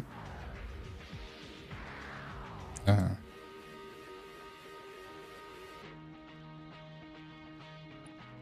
FunPay, ссылка в описании. Заходите и приценивайтесь.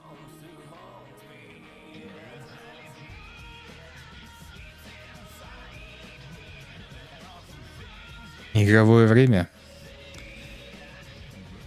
О, я не знаю. Я давно не покупал. Давай посмотрим.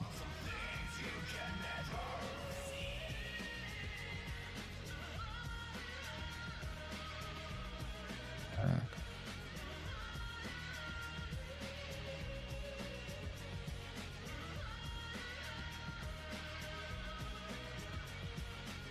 И куда там игровое время надо?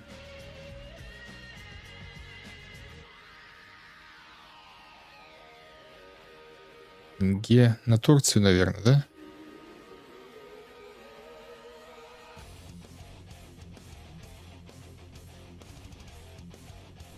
Ну вот смотри.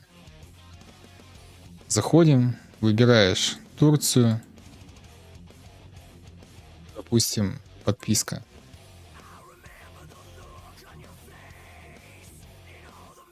Смотришь по ценам. Продавцы онлайн. Те, которые прямо сейчас онлайн.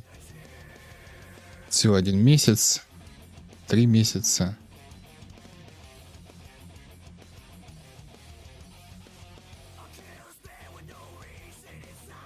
А чё на Турцию такие цены вкусные? 3 месяца подписки 2400. 3 месяца.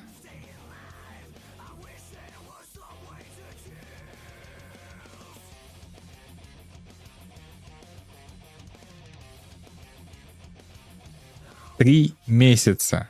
Это 90 дней. А что за прикол с 3 месяцами? Так, подписки. Тайм-карты. Вот, тайм-карты.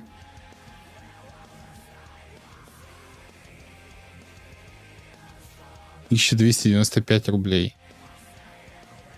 Тут, по-моему, это какой-то звездеж.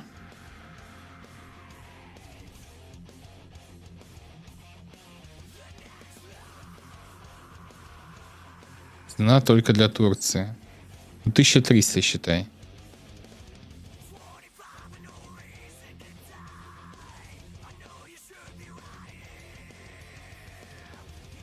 А чё так дешево?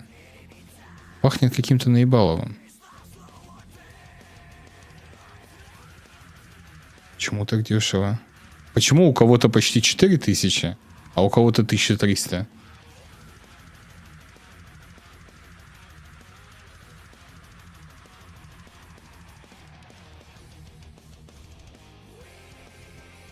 Почему так?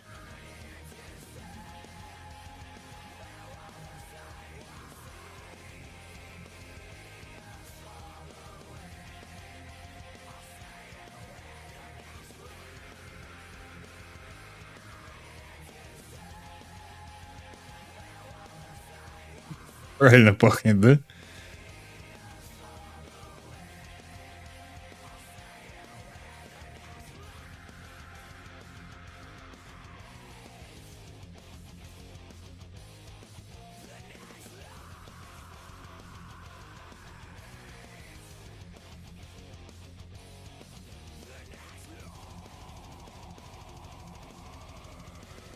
На Казахстане дешевле, чем на Турции. ХЗ, свой 20-летний ак бросить. Да ты же его не бросаешь, ты же его не удаляешь, Алекс. Он никуда не девается. Ой, блядь, вам меня не видно. Ты же не удаляешь свой аккаунт. Основной-то, который на ру учетке. Будет лежать для лучших времен, так скажем.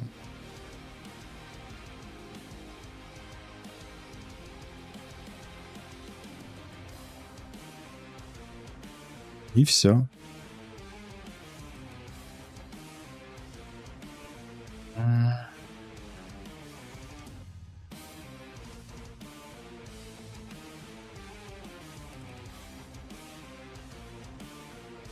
Так, ладненько, давайте закруглимся.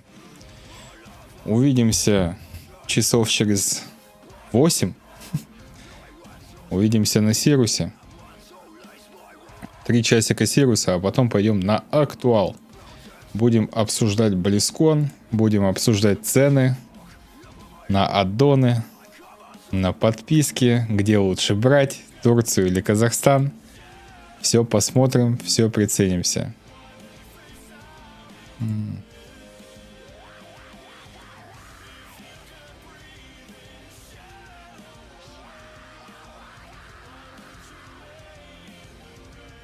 Да.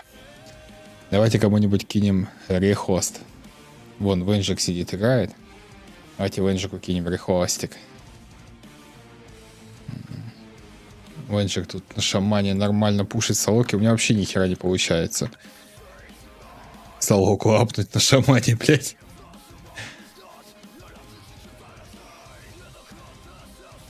Да.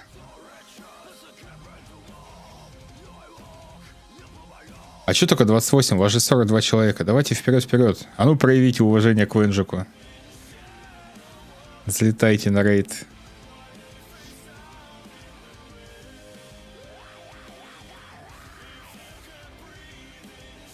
Можешь сказать, на холипосте норм у тебя рейтинг? Я не играл в этом сезоне на холипосте. Я вообще в этом сезоне практически не играл ПВП. Вот реально, ни СОЛОQ, ни на ком вообще не пушил. Ничего. Я на нескольких спеках, по-моему, на 3 или на 4 там полутал 200, и там вот на одном 2400, и все. Больше ничего. Я дважды в Диабле пропал в этом сезоне. Так что мне как-то это... не до хули пристал было.